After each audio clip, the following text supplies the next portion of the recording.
Everyone. Hello, good evening. And before we start, I just want to say thank you so much for making it today. And let's start the event. So good evening, ladies and gentlemen, and a heartfelt welcome to Lions International Presents News 18 SheShakti 2025 Mumbai Edition. This isn't just another edition. It's the first ever regional edition of SheShakti in a state that has consistently shaped India's story through its women leaders, grassroots change makers, and bold policy moves. This evening, we spotlight that power and the regional voices driving national change. And before we proceed, a special thank you to our esteemed partner, Lions International, standing tall with News 18 in this initiative for the second time.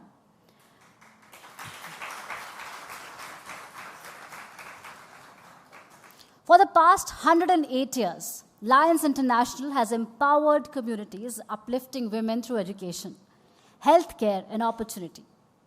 Since 1956, Lions have built 150 plus schools, 200 hospitals, and vital services that strengthen the nation's backbone, to more commitments of doing good in the coming times. And now to commence our extraordinary evening, it's my honor to invite Network 18's Palki Sharma, who's known for her insightful storytelling and impactful reporting. Let's give her a huge round of applause.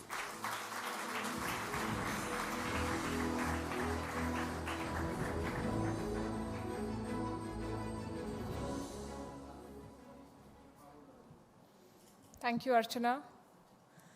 Good evening, everyone. On behalf of News 18 and Lions International, it is my absolute pleasure to warmly welcome all of you to the Mumbai edition of SheShakti 2025. We're glad to have all of you here with us on this wonderful evening. And since we are in Maharashtra, let's open with the empowering words of Savitribai Phule, Maharashtra's pioneering social reformer. Please pardon my pronunciation errors, if any. स्त्री हे अनंत शक्तीचा सागर आहे तिच्या शक्तीने समाजचा मार्ग बदलेल. Means a woman is an ocean of infinite power. With her strength, the path of society will change. These words are not just a reflection of the past, they are a call to action for the present. And today they resonate louder than ever as SheShakti takes the stage in Maharashtra for its first ever regional edition. This is more than a milestone. It's a moment of alignment between a movement and a state that has always led from the front. Maharashtra has long stood tall, where her power is not just a phrase but a lived experience. From the great social reformers who challenged the orthodoxy to today's women at the helm of metro systems, state cabinets, thriving businesses, and the front line of social innovation, this state's pulse beats to the rhythm of women leading from the front.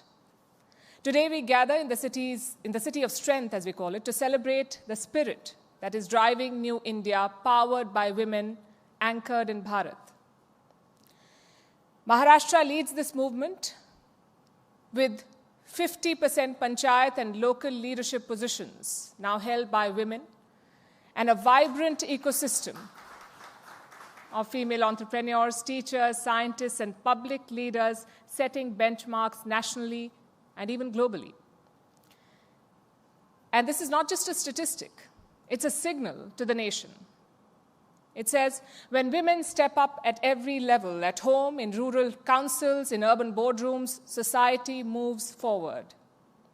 This is also the land where women entrepreneurs power a vibrant startup ecosystem. Scientists and educators break new ground, and leaders rewrite school textbooks and policy manuals to close the gender gap. Maharashtra does not just follow trends, it sets them. Over its first two impactful editions, SheShakti has become more than a platform. We believe it's now an initiative. We have celebrated path breakers in governance and social justice, icons in industry and science, stars in sport and the arts, and heard authentic voices from every walk of life. voices that once whispered, now thunder. SheShakti has not just spotlighted stories, it has inspired action, ignited policy shifts, and created a growing sisterhood of changemakers. This year's theme, from breaking barriers to building Bharat, is not just more timely, it is also necessary. As we come together in Mumbai for the very first regional edition, we shift the spotlight internationally from metropolitan Mumbai to the heartlands and grassroots, from the global to the local and back again. And this is an intentional shift that we are making. We celebrate leadership that crosses every boundary, urban and rural, established and emerging, grassroots and global, because a stronger Bharat is built when every woman leads, everywhere. As a journalist, I witness firsthand how stories can change society. When we put a mic in the hands of a grassroots activist, when we give airtime to a woman scientist, when we celebrate a police officer or a startup founder, we are not just reporting. We are rewiring the narrative of Indian leadership. So to everyone here today, policymakers, entrepreneurs, media, educators, artists, our next generation of change makers, thank you for bringing your stories. Thank you for your courage and your vision. The real history of India is not written in monuments. It is built in these moments of shared ambition. So together, let's celebrate and elevate the extraordinary women propelling New India, breaking barriers, rewriting destiny, and building Bharat, one breakthrough at a time. Welcome to Lions International Presents News18 SheShakti 2025 Mumbai Edition. The future begins here.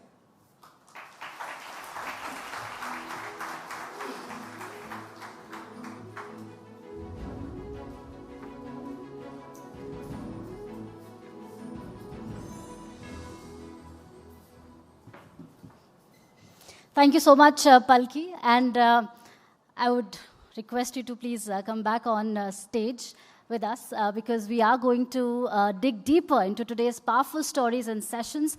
And joining her are our amazing panelists who represent the vibrant and diverse women leaders shaping policy, driving change.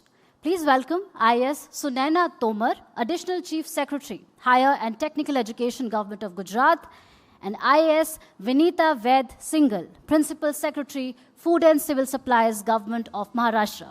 Please welcome them with a warm round of applause, ladies and gentlemen.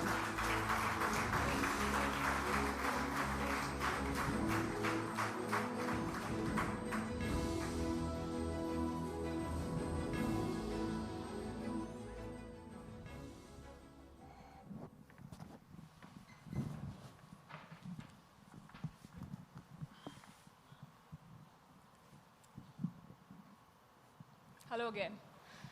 We often say that India is rising, but today we want to talk about how it is rising and, more importantly, who is leading that rise. Joining me are two remarkable leaders in public service, Ms. Sunaina Tomar and Ms. Vinita Ved Singhal. Welcome to SheShakti.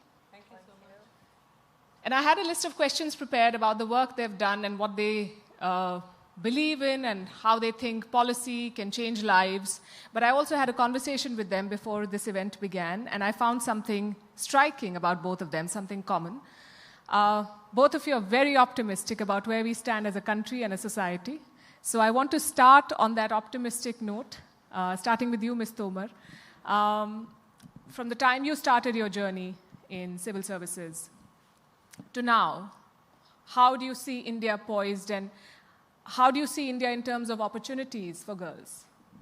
I would, as you started, from where I started from a small place in Haryana, where I studied. I did my graduation, post-graduation, and also appeared for civil services from a place called Rohtak in Haryana.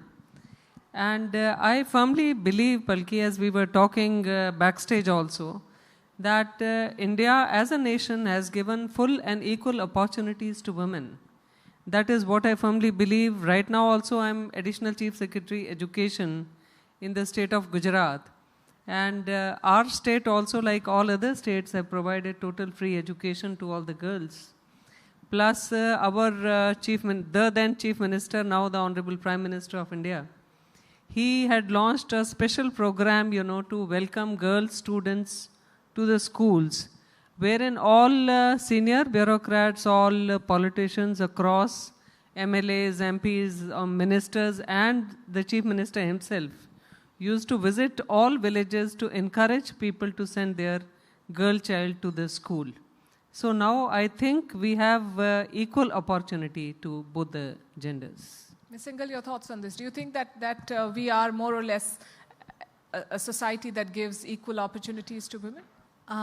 Yeah, I also belong to North India, born and brought up around Delhi, and have worked in Maharashtra for the last 27, 28 years. But I do believe that when we look at the historical facts about our country, women have been, in many ways, revered for a longer period of time. We are the only country where the women did not ever have to fight for the adult franchise. And if you have read your history lessons properly, you know that the so-called developed countries today, they had to fight for the female franchise. They had to fight for labor laws.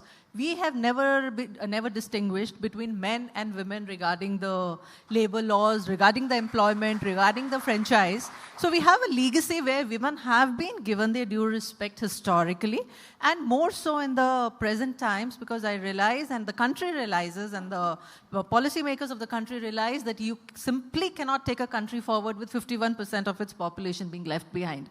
That's statistically impossible, and that is psychologically, socially, emotionally completely impossible. So yes, we are on the right trajectory, and the results are there to see for the rest of the world also. Fantastic. I think we are striving for equality. We've put women on the pedestal, historically, as you mentioned, but today's woman wants equal rights, equal opportunities, and I'm happy to see that both of you remain optimistic about this. Ms. Tomar, let's talk about your specific line of work, education. Education is the first step towards empowerment, we say. And even before we could fully realize the potential of the girls in cities and smaller towns and villages, we have a big disruptor in the form of AI. So as somebody who's working in this field, how are you ensuring that girls get the right skills to enter a workforce that is also changing rapidly? As I told you initially also, we are as a state focusing on girl education in a big way. So we are, seeing to it that all girl students get enrolled in the schools, in the colleges, also in the universities. And when I go to attend any functions in colleges and universities, you see among us the achievers, more are girls. So even as far as skilling is concerned, Government of India as a whole is focusing a lot on skilling of the youth. And in that also I can see, the women are the front runners in that. So with advent of AI, I don't see any disruption to the skilling of women specifically as a gender. They are being readied by the country to face the challenges. Ms. Singhal, you've served across departments ranging from tribal development to women and child development. What are some of the powerful lessons that you've learned, opportunities that you've spotted, and also challenges that you still see persist? I basically believe that when the right policies have been put in place, what is really important is to iron out the minor problems, which may seem minor at the top, but they are actually the real problems at the local level. If we notice the trends, and ma'am will also agree with me, the trends as we see now is that there's a major dip and the girls drop out of schools and colleges after 10th. Or after 12th. That is the major struggle. And once they start attending college, then the universities, they complete the university courses, of course. So why this 10th and 12th drop happens? It is largely because the schools and the colleges where they are willing to join are a little further off, and there are not enough buses, not enough transportation, or the parents don't feel safe sending their girls, especially in the rural areas. So if you iron out these small problems like providing a right bus or providing a community travel or something for the girls, then, there's nothing stopping these girls from getting the university education. Many a times, even providing remote education to these girls at that point of time irons out the differences, irons out the problems, and the education process can continue for the girls. Till about 10 to 15 years ago, early marriages used to be a big problem. Even the UNICEF report says that till a decade ago, 36% of the girls, even in Maharashtra, used to be married before the age of 18 and 20. Now the trends have changed completely. So these kind of changes are happening in the society. But I realize that it is at the community level, the minor problems, if they are ironed out, then the larger policy initiatives, they really are, we are able to achieve our targets there. Ms. Tomar, Gujarat's universities have produced some exceptional women leaders.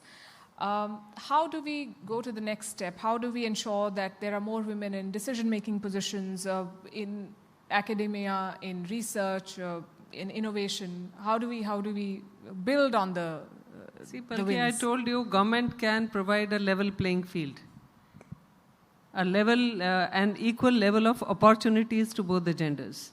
And as government, I think we are more biased towards the girls. We give them more facilities, and as Vinitha was telling, we provide them transport, we provide them schools within a reasonable distance. So we are seeing to it that no girl drops out. And once a girl is educated, she is skilled. Then I would urge all the girls to come up to their full potential and to realize the opportunities that lie ahead of them. We have to take initiatives on our own, because I think we have more than equal opportunities now provided by the state government. So I would like to say, when 36 years ago in Haryana, and Vinitha also, means she's 6 years later, when we did not face any impediments, I was from a very small place. At my place, there was no coaching institutions, nothing at all. So I could make it. And now the women are educated, and I would urge the girls to feel empowered, because the power lies within them. Strong women are not born, strong women are built. So we have to build ourselves. I want to dwell on it, and I want you to tell the audience what you told me earlier, that while we may see more challenges, but if we put our minds to it, we can do it. And that is something that a lot of women who join the workforce and drop out at the mid-management level because life takes over, believe that this is a choice that they're making, but that's not really the choice they should be making. See, Palki, we as women, there are many women here. We can do a lot more multitasking than most men. Do you agree with me? See, sitting in office, I don't feel shy to ask, what sabji are you making? Or as to, when the child is to be picked up from the school. There is no harm in this. And Vinitha, you would agree with me that we have to work at least 5 to 10 times harder than our male counterparts to be accepted at the same level. But we have the potential. We have the potential. We can work hard, I think so. Yes. Have you faced this as well, that you have to work harder?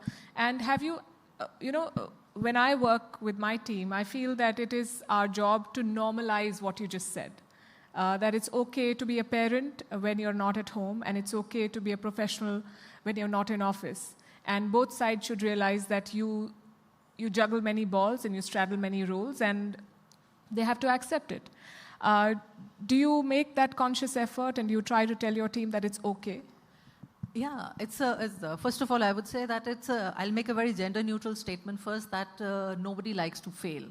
To that extent, we all work very hard, men and women. But yes, women, they know that when they fail, and now my friend is also there, she's also joined me.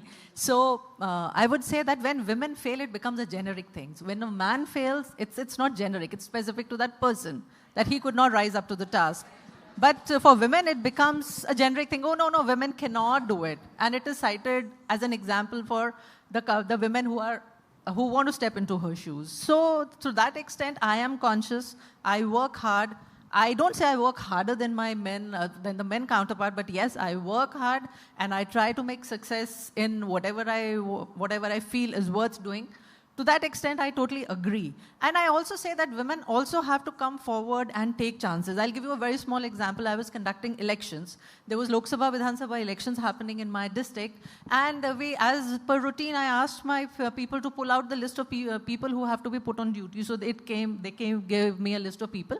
And then the fellow officer started ticking off, ma'am, ye post, ye nahi, ye nahi, ye nahi, ye nahi, inko nahi denge duty. So I said, what is the problem? They said, ma'am, they are women. Kaise karenge? So I called these women. I said, you guys are being ticked off the list because since you're women, you won't be able to work. They said, who said? Who said so? Who makes the decision on our behalf? So I said, are you up to the challenge? They said, more than the challenge. And they took the challenge. So don't presume that we cannot do things. Give us an opportunity. At least ask us whether we are up to the challenge or not. And I'm sure that once you raise this question, I would say 110% women will rise to the challenge. You both had long and illustrious careers. From the time you started to now, do you think that the system is more conducive? We see that in the private sector. Some of it is because of policy push, others because companies are making their culture more attractive to all kinds of workforce. But in the government space, let's start with you maybe. Do you think that it's easier for a woman professional to balance life and work now than it was maybe 2 decades ago? I would not say that it is easier, but yes, a definite level of sensitivity has come into the system. And I would also say that it has also come culturally and socially also, because I would say that the men also have to now take a fair share of their domestic responsibilities. Initially, and in my mother's time, probably the male-female roles were very stereotyped, but now it is not. And I say from my personal example, my husband is probably a better parent to my children than me, because between the good parent and the bad parent, I'm the bad parent, he's the good parent. So even the men have to take care of the domestic responsibilities, so probably they are more aware, probably they are more sensitive. And if God willing, I think all the women sitting here, it's my request also, and I think you people are also consciously doing it, you are raising very sensitive sons who are going to be very good human beings to the fellow lady officers, fellow ladies who will be in their workspace and in their private space. Ms. Tomar. I would like to, say what Vinita has said. I fully agree with her. And if you are working, your partner realizes that she too is working. So it builds a normal, good relationship among us, both the partners. It is more equal, right? There's no conscious effort towards that, but it comes naturally.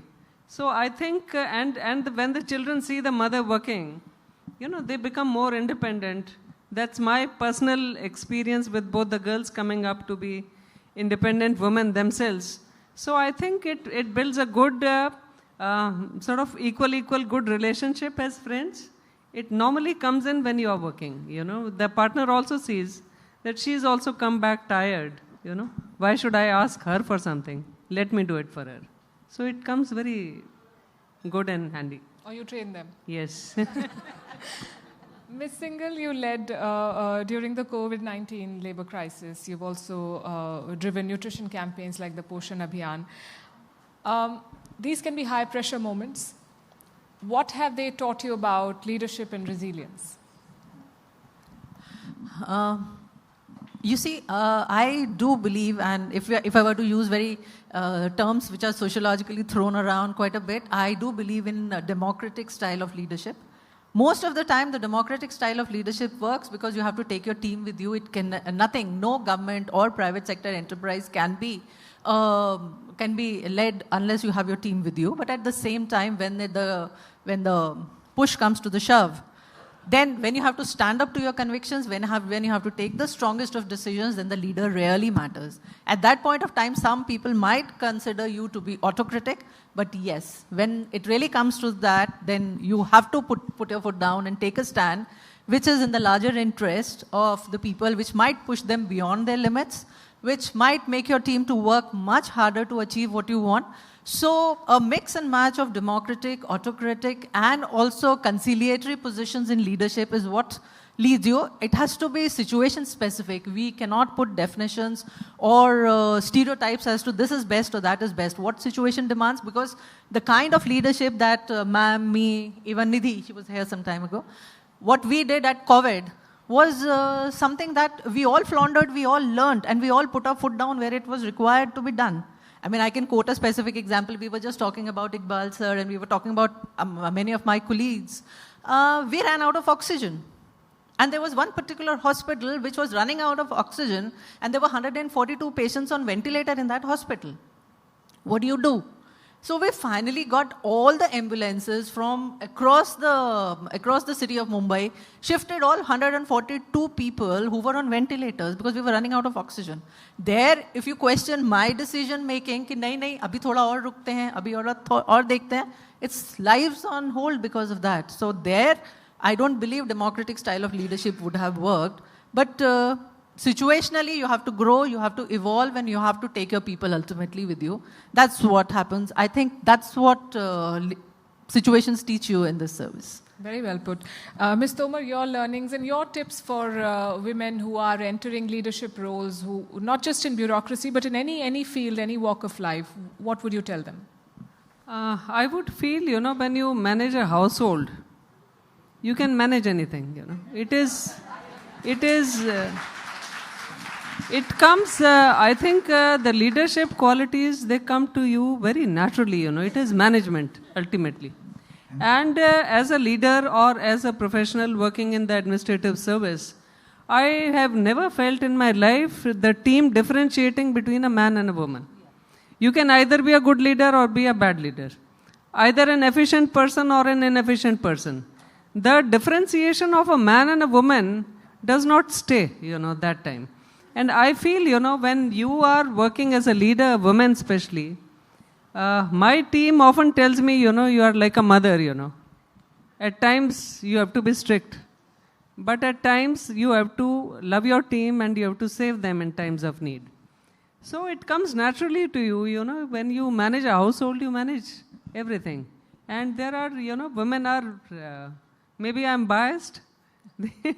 I believe women are better leaders, and the team believes it,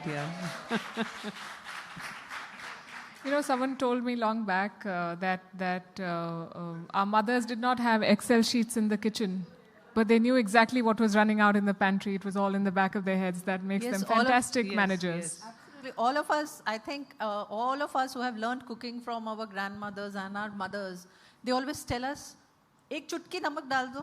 अब एक चुटकी 5 ग्राम है, 2 ग्राम है, 10 ग्राम है, किसी को नहीं पता. But एक चुटकी, and mom always comes up right. Her dishes are always magnificent. So that kind of management you build over experience, you build over when you do things again and again, you see, you learn, you grow.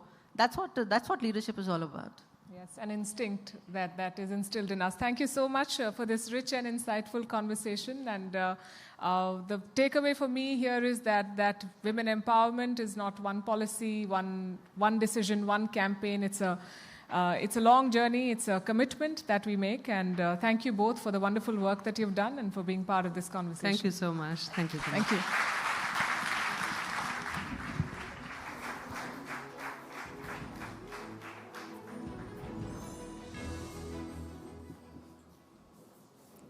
Well, thank you so much, Vinita ji and Sujata ji and Palki, for sharing such inspiring insights. And I think whatever they said resonated in the room, and your cheers and your applause said it all.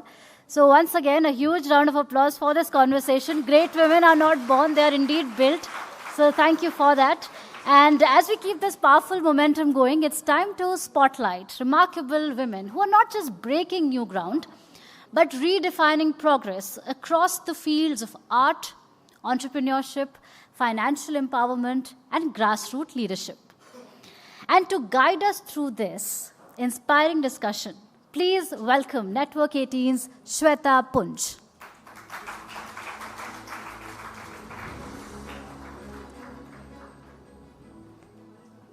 And now it's my honor to introduce our distinguished panelists. I.S. Nidhi Chaudhary, Director, National Gallery of Modern Arts, Ministry of Culture, Government of India. Chitralekha Patil, Managing Trustee, CFTI, Director and PNP Group of Companies.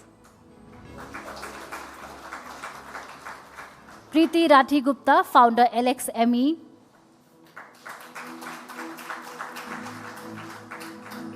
And Sarita Sonawale, Social Worker and Savitri Bai Phule Awardee.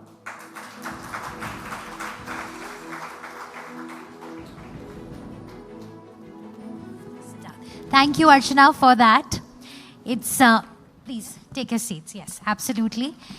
We are absolutely delighted to be here in Mumbai. As it was mentioned at the start of the program, that this is our first session in Mumbai, our first regional session. We've done SheShakti in Delhi, of course. And Mumbai is such an ideal place to do this because I started my career in Mumbai, and as someone who's grown up in the northern part of the country, primarily Delhi, living and working in Mumbai was like a breath of fresh air. I felt so free and liberated because I could travel at whatever time. I did not feel conscious about the fact that if I'm traveling late, it's unsafe. It was truly, truly liberating. I was working with CNBC at that time, and I remember I came back home at 3 a.m. in a cab, something that was unheard of living in Delhi, living and growing up in Delhi. So more power to the spirit of Mumbai and more power to the state of Maharashtra. Right? It's given us such iconic leaders in our history, in our politics. And the panel that we have here right now, it's an eclectic mix. So we have someone who's working at the grassroots level of financial empowerment, Preeti Rathi Gupta, founder of Lakshmi. We have Chitralekha Patil, a politician, but also someone who's done a lot of social service at the grassroots level, managing trustee of CFTI, director of PNP Group of Companies, and the list goes on. So I'm not going to get into her, all the things that she's doing, but she wears many hats, clearly. Then we have Nidhi Chaudhary, who is the director of National Gallery of Modern Arts, Ministry of Culture, one of my favorite museums in India, completely. So more power to you, Nidhi ji. And we have Mrs. Sarita Sonawale, who has done path-breaking work at the grassroots level in spreading awareness around breast cancer. So can we hear it for all our panelists? It's such a diverse and such an interesting group of people who really are breaking barriers in their own way. So the session is called Power Circles of the West. And here, all the panelists here are representing power in their own right. So let me begin with Preeti. Preeti, we were talking about Lakshmi and the work that you've been doing on ground. You've designed an app that is to be used by women to get them to understand about how to manage their finances. So first, why? Why did you think of this? And second question is that what's been your key takeaway in your journey of building Lakshmi? Thank you. Firstly, pleasure being here. Thank you for having me. And we had this conversation yesterday. Since this is being done in Mumbai, this is being, it's in Maharashtra. We can think of names like Ahilya Bai Holkar. We can think of Jhansi Ki Rani, who was the queen of Malwa at that time, also an important part of Maharashtra. And both these women, when we think of them, they were not just rulers, but they were great CFOs of their empires. They were managing the money, they were managing the treasuries. They, in war times, made sure that money is going at the right places, right? So that's the legacy we are in. Mumbai is the financial capital of India. I come from the financial services, and every time I would meet my friends and a lot of the women, the first line I heard when I said, this is what I do, can you imagine what's the first sentence they told me? I'm not good with money.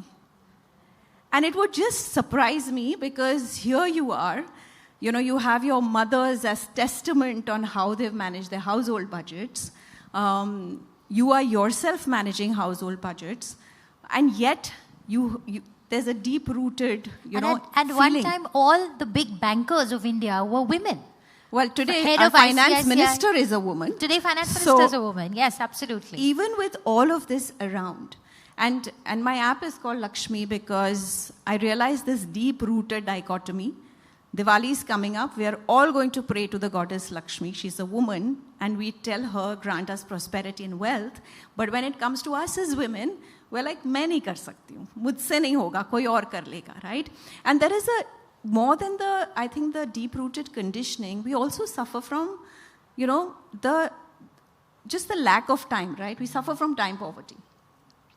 I think we just heard that we multitask, so हम घर भी manage करते हैं, बच्चे भी manage करते हैं, families manage करते हैं, work मैनेज करते हैं, we manage everything. And then when it comes to money, we tell somebody, it's more convenient to tell somebody, Achha, you manage it, right? So I think to me that was very disturbing. I come from a background where at 16 years, my father told me, this is how you manage stocks, this is how you tally dividends. So for me, it was second nature. I just couldn't wrap my head around why the rest of the world of women didn't sort of She's apply also the this. managing director at Anand Rathi, which is one of the largest stockbroking firms in the country. Yeah. Okay, thank you for slipping that in. But to me, that was always something that I couldn't wrap my head around, right? And then I think when I just looked around, as a country, we were galloping in terms of the number of women who have, number of women graduates. Today, we're 51% of the population. That itself is a success for us in a country where a woman child, a girl child wasn't very welcome, right? That has changed so much. Women are getting more educated, higher number of women graduates. We just heard that women are getting married much later. Today in India, we have 70 million single women, which is equivalent to the population of UK and Germany put together, right? So that itself is such a large growing cohort. Women are earning more money. Women in workforce have doubled. We've come from 18% to 40%. So women definitely are getting more money in their hands. But what are they doing with this money? They're handing it over to somebody to manage, or sometimes just passively letting it sit in cupboards or bank accounts or fixed deposits, right? Which is by itself not a bad thing, but when you look at the figures, the data, and we did this study in Lakshmi, and a woman today loses about 2 crores. An average woman who starts her journey from 4.5 to 5 lakhs earning per year loses about 2 crores to gender pay gap. और उसके बारे में इतनी बात होती कि हमको equality चाहिए in pay, right? We definitely have to work harder to prove our mettle, but we still don't get the equal pay. But a woman loses close to 5 crores, the opportunity of creating 5 crores more by the time she retires. So she's literally retiring towards poverty. She's probably going to have a longer retirement because women on an average live longer. Yeah. So to me, I just couldn't wrap my head around how 51% of our country is not looking at managing their money. This is a $750 billion opportunity for us as a country by 2027 and $1.5 trillion by 2030. अब आप बताइए लक्ष्मी में शक्ति है कि नहीं है? बिल्कुल. So why is it that we should not have, and what were the problems we realized was, of course, time poverty. So we'll come to that. I just want to go across everyone, yes. But we will come to you for some key insights and lessons. Absolutely. Yeah. Let me bring in Chitralekha here. Chitralekha, you grew up in a city, and you're married into a political family, and you work in rural areas now. So how has that journey been? And where are the women of Maharashtra getting their courage from? Where is the SheShakti in Maharashtra? I mean, is it the historical context? Is it the cultural referencing that happens here? Take us through some of that. So I would like to take you through what you said, that you came from Delhi to Bombay. I came from Nasik to Bombay. And I think that was the real time I really grew. Because Bombay as a city is not biased to any gender, any income class you come from, wherever, is just pure talent. And from there, I also studied journalism in media. And after that, I started my NGO, which runs a program which is very relevant to today's program. It's called Savitricha Leki Chalya Pude, which a direct translation would be that Savitri Bai Phule's girls are moving ahead. So what we do there is we distribute cycles to girls who walk more than 5 kilometers to a school. There have been very, these positive feelings that good things have happened. We've had a girl who used to score a 90%, but her father was in jail, and her atya, that is a bua, like an aunt, wouldn't give her money for a rickshaw to go to a school. And then that cycle really changed her life and got the wheels going of her life. That was a positive story. But the other side of the story is being a little on the left thinking. On human rights, I really, really read, think, and I'm a very proud Marxist, that you really got to understand the disparity. We see the shining India and all that is fine. But the real India, the chana wali jo dhule mein thi, jisko maine cycle di, wo chana bechti thi, fir cycle lene jati thi. So that reality versus our reality, the gap even today is extremely huge. It is getting bridged. Of course, there's a lot of positive initiative. Like I've seen the work Lions has been doing, a lot of work through journalism has got. At certain levels, social media and media also is very socialist in nature. It gives you that opportunity. Like Nidhi ji is into the cultural ministry. Today, artists get so much opportunity because of YouTube and all these things. But that bridging of that gap is very, very important in my opinion. Till today, that bias is there between a girl and a boy. And the bias, biggest is there in the head on the day she is born. I'll tell you an incident which I had with my professor, and I had my aha moment where I said, I couldn't do this, my brother will do this. We were conditioned like that at home. I mean, I'm not judging my parents, but we were conditioned like that at home. So on that point, my sir told me a very interesting thing. Chitralekha, you have 2 legs. I said, yes. Your brother has 2 legs, 2 hands, both of you, and 1 brain. The brain doesn't have a gender per se. So just go follow your dreams. I think that's what I would end it with. Okay.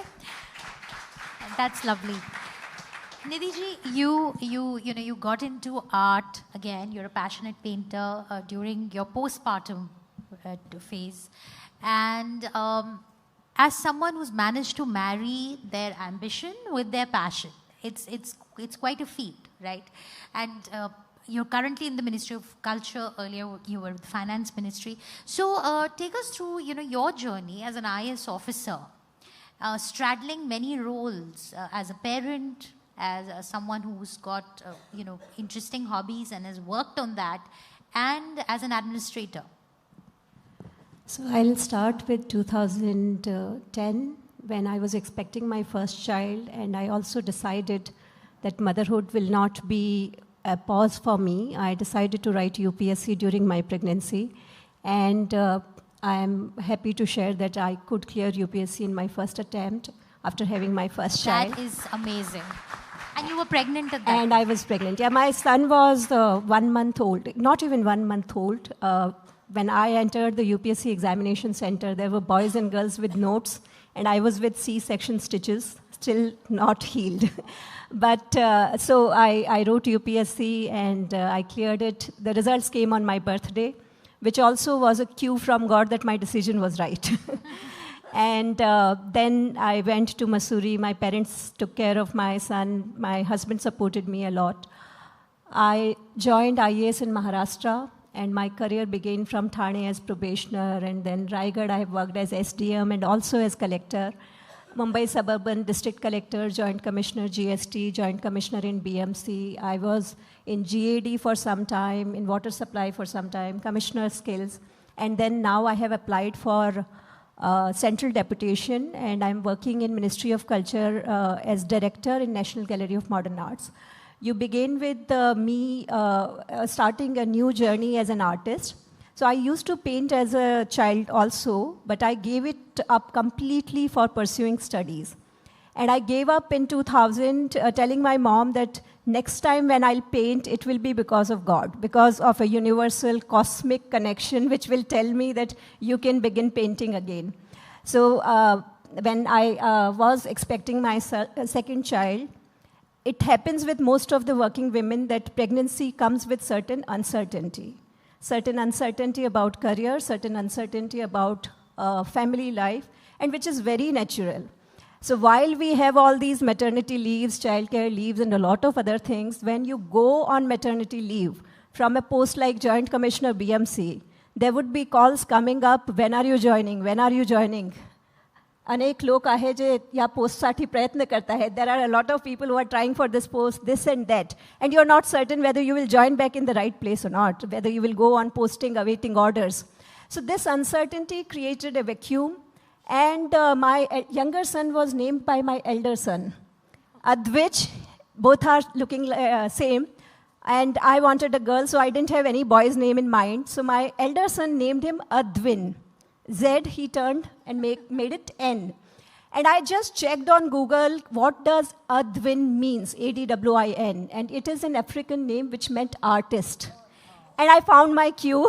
After 18 years, I found my cue that I have to begin my artistic journey once again. And I'm happy to share with all of you here that in past few years, since 2018, after his birth, when I started painting again, I have shown my artworks in Mumbai, Delhi, Ahmedabad.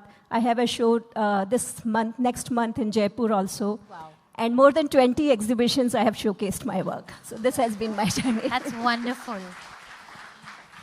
So it's never too late to go back to your passion. Right. Sarita ji, आपने Lions Club के through बहुत काम किया है breast cancer awareness.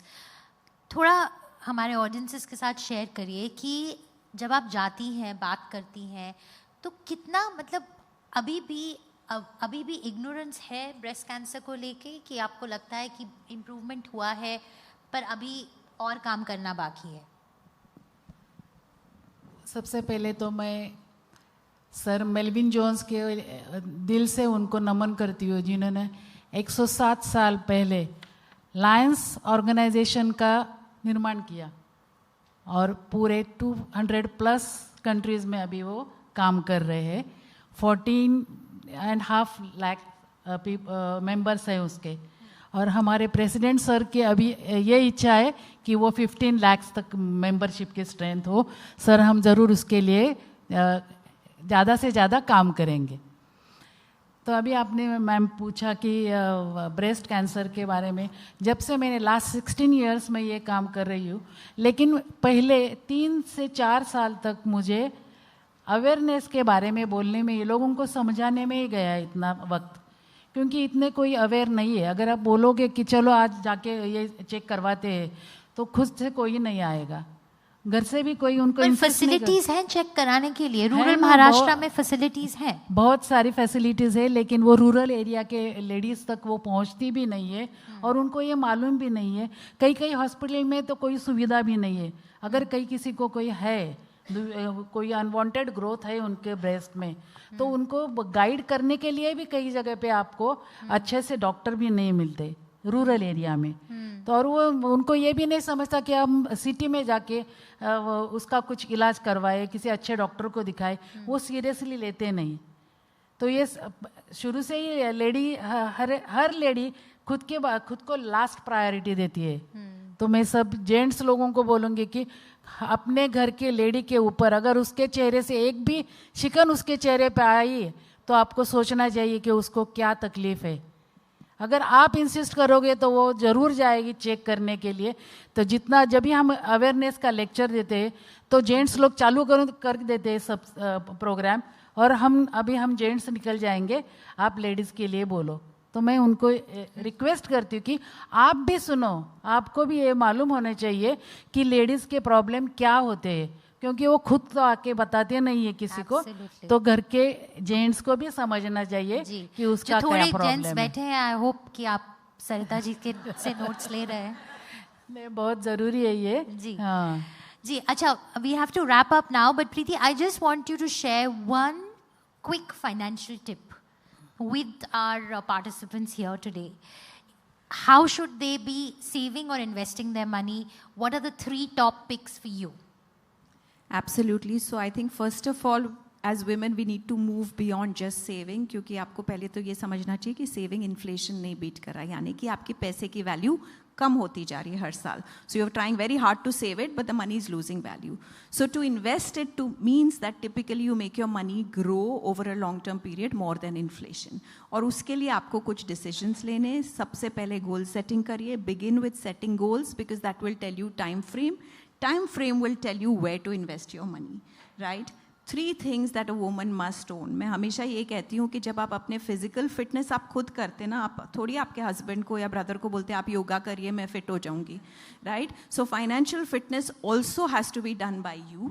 3 goals every woman should have. One is create an emergency fund for herself tomorrow if something happens. That no one should know about. That, no, of course, everybody should know. This is the other misnomer. I think women need to have that sense of ownership that I have created this and this is something, and explain. I think communication is very important for women to communicate, and we find that the biggest roadblock or the gap between women and money, the lack of communication, right? So communicate, create an emergency fund for yourself. Second, your retirement. Do not depend on Bhagwan, husband, brother, son, right? Create it for yourself. Make your money grow. Then you have to think of a retirement corpus fund, and then अपना corpus बनाइए. And if you have children, definitely make sure that उनका education का भी आप onus लें. And fourth most important thing, please insurance लीजिए, health insurance. हमने COVID के बाद एक survey किया था where 70% women, mass middle income women had no health insurance. So सबसे पहले जैसे हमने बात किया अपनी health के लिए खुद को wear your seat belt first before you try and help others. Wow. So take an insurance for yourself. I think that's a very, very valuable tip. Wear your seat belt first before helping others. Thank you so much. We've run out of time, but it was so wonderful to have so many diverse voices on this platform. And we hope to be back with another session of SheShakti in Maharashtra next year. Thank you so much. Thank you. Thank you.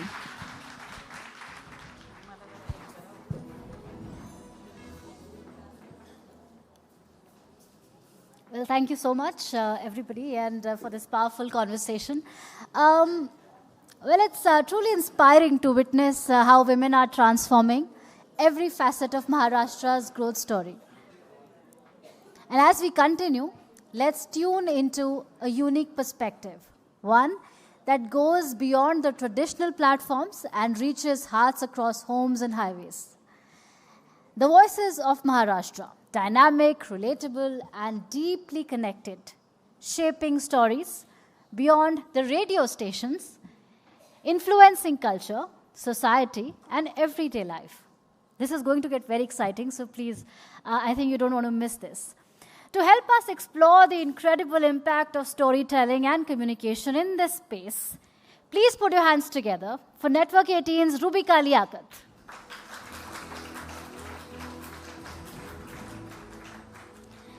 And joining her for this conversation is RJ Malishka, renowned radio host at Red FM and actor.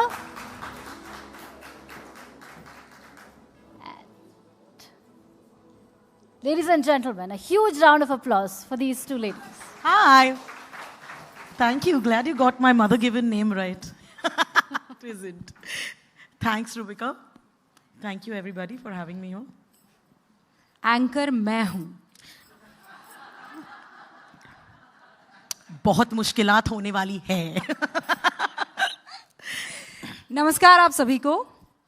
मेरा नाम रुबिका लियाकत है और जो मेरे सामने इस वक्त तशरीफ लिए बैठी हैं, इनको किसी इंट्रोडक्शन की ज़रूरत नहीं है. हाँ या ना पहले ज़ोर से बताइए.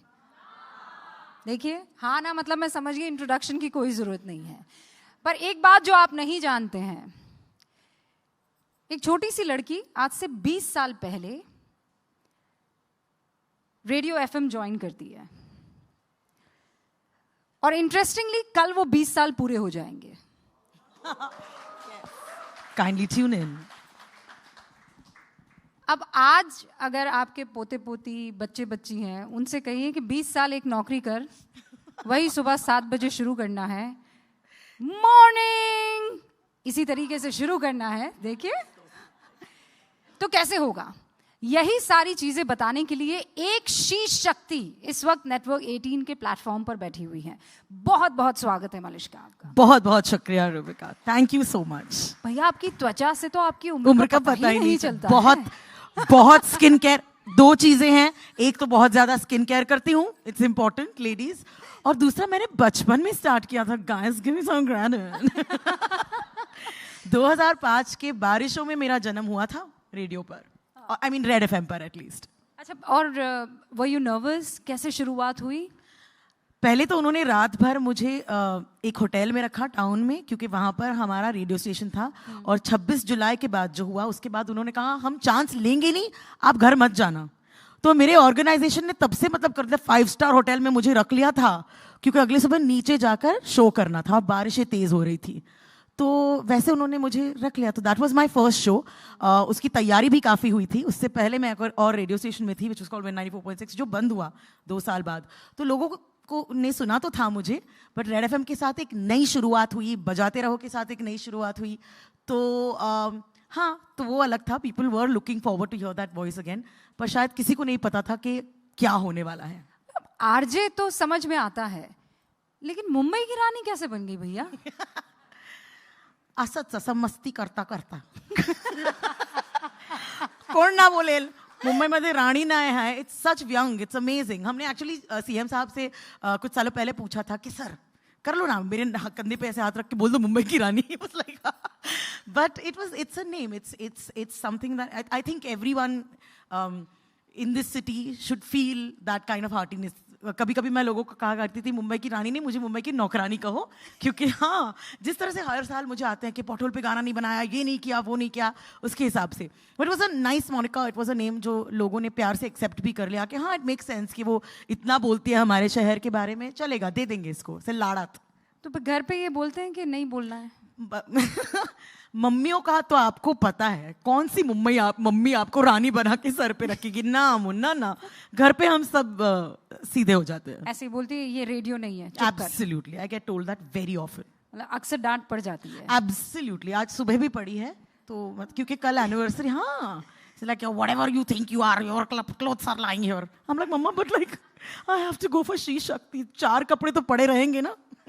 अच्छा, लेकिन one thing she is proud of, घर की SheShakti मलिष्का की एक बात पर बस नाज और फक्र करती है. वो कौन? आई थिंक मेरी मम्मी को सबसे ज्यादा खुशी इस बात की है कि मेरी बेटी बोलती है. नॉट बिकॉज शी थॉट मैं नहीं बोलूंगी, ऐसा बिल्कुल नहीं. मैंने 10 साल की उम्र, 10 महीनों की उम्र में she said I started talking apparently. कुछ ना कुछ तो बोलना शुरू. बट मेरी मम्मी को लगता है कि वो बहुत टिमिड हैं, कि उनके दिल में जितनी बातें हैं वो कह नहीं पाई या कह नहीं पाती. तो उनकी हमेशा sir when you were born I wanted this. She didn't say stuff like ये मेरे घर का लड़का बनेगा ना. शी सेड कि ये बड़ी होकर ये बोलेगी अपने मन की बात. She is a strong woman, but when she heard me speak and take up issues and talk about things, I think that is the most proud thing, कि अगर कुछ है तो मेरी बेटी उसके बारे में जरूर बोलेगी. She will do something about it. जोरदार तालियों की दरकार इसलिए है, आप समझ रहे हैं, वो भाव समझ रहे हैं कि मेरी बच्ची बोलेगी. हम कई चीजें हमारी इच्छा होती है हम कह दें, पर हम कहने से कतरा जाते हैं. और वो कह देना ही सबसे मजबूत हथियार एक SheShakti का होता है. Seriously, because मेरी mummy has seen me go through, anyone in my family has, and the industry has seen me go through so many things like phases. चाहे आप बॉलीवुड का इंटरव्यू कर रहे हो, चाहे आप पॉटहोल के बारे में गाना बनाकर दुनिया को प्रभावित कर रहे हो, चाहे घर के नीचे मीडिया खड़ी है सेइंग मैडम एक इंटरव्यू बाइट दे दो वरना, बिकॉज वो पॉटहोल के वक्त हुआ था दोस्तों. मजाक नहीं है, मजाक नहीं है. There was one young intern who came up to my house and rang the doorbell and said, "Auntie, please अपनी बेटी को बोलो बाहर आने के लिए वरना मेरी नौकरी चली जाएगी." And I was like, it's madness because it was such frenzy and fervor. तो I think the pride तो है ही. डर भी थोड़ा सा लगा रहता है, इससे पहले कि आप मुझसे सवाल पूछें. डर भी लगा ही रहता है मेरे, but she's okay with it because she's seen this, no? She's seen like lots of things happen. आप लोगों को तो पता ही है, माहिती है ना? अच्छा, एक बहुत इंटरेस्टिंग चीज़ ये है कि भाई सबको पता है कि आरजे जो है रेडियो ऑन करो आएगा, वो गाना सुनाएगा, कुछ बातें करेगा, आपके फ़ोन लेगा, आपकी फरमाइशें लेगा और बात ख़त्म हो जाएगी. लेकिन आरजे मलिष्का ने चीज़ों को बहुत बहुत हद तक बदला है. एक मासूम सी बच्ची, उसे एक हीरो से मिलना है, मलिष्का जिनी बन गई और उन्होंने कहा योर विश माय कमांड और हो गया.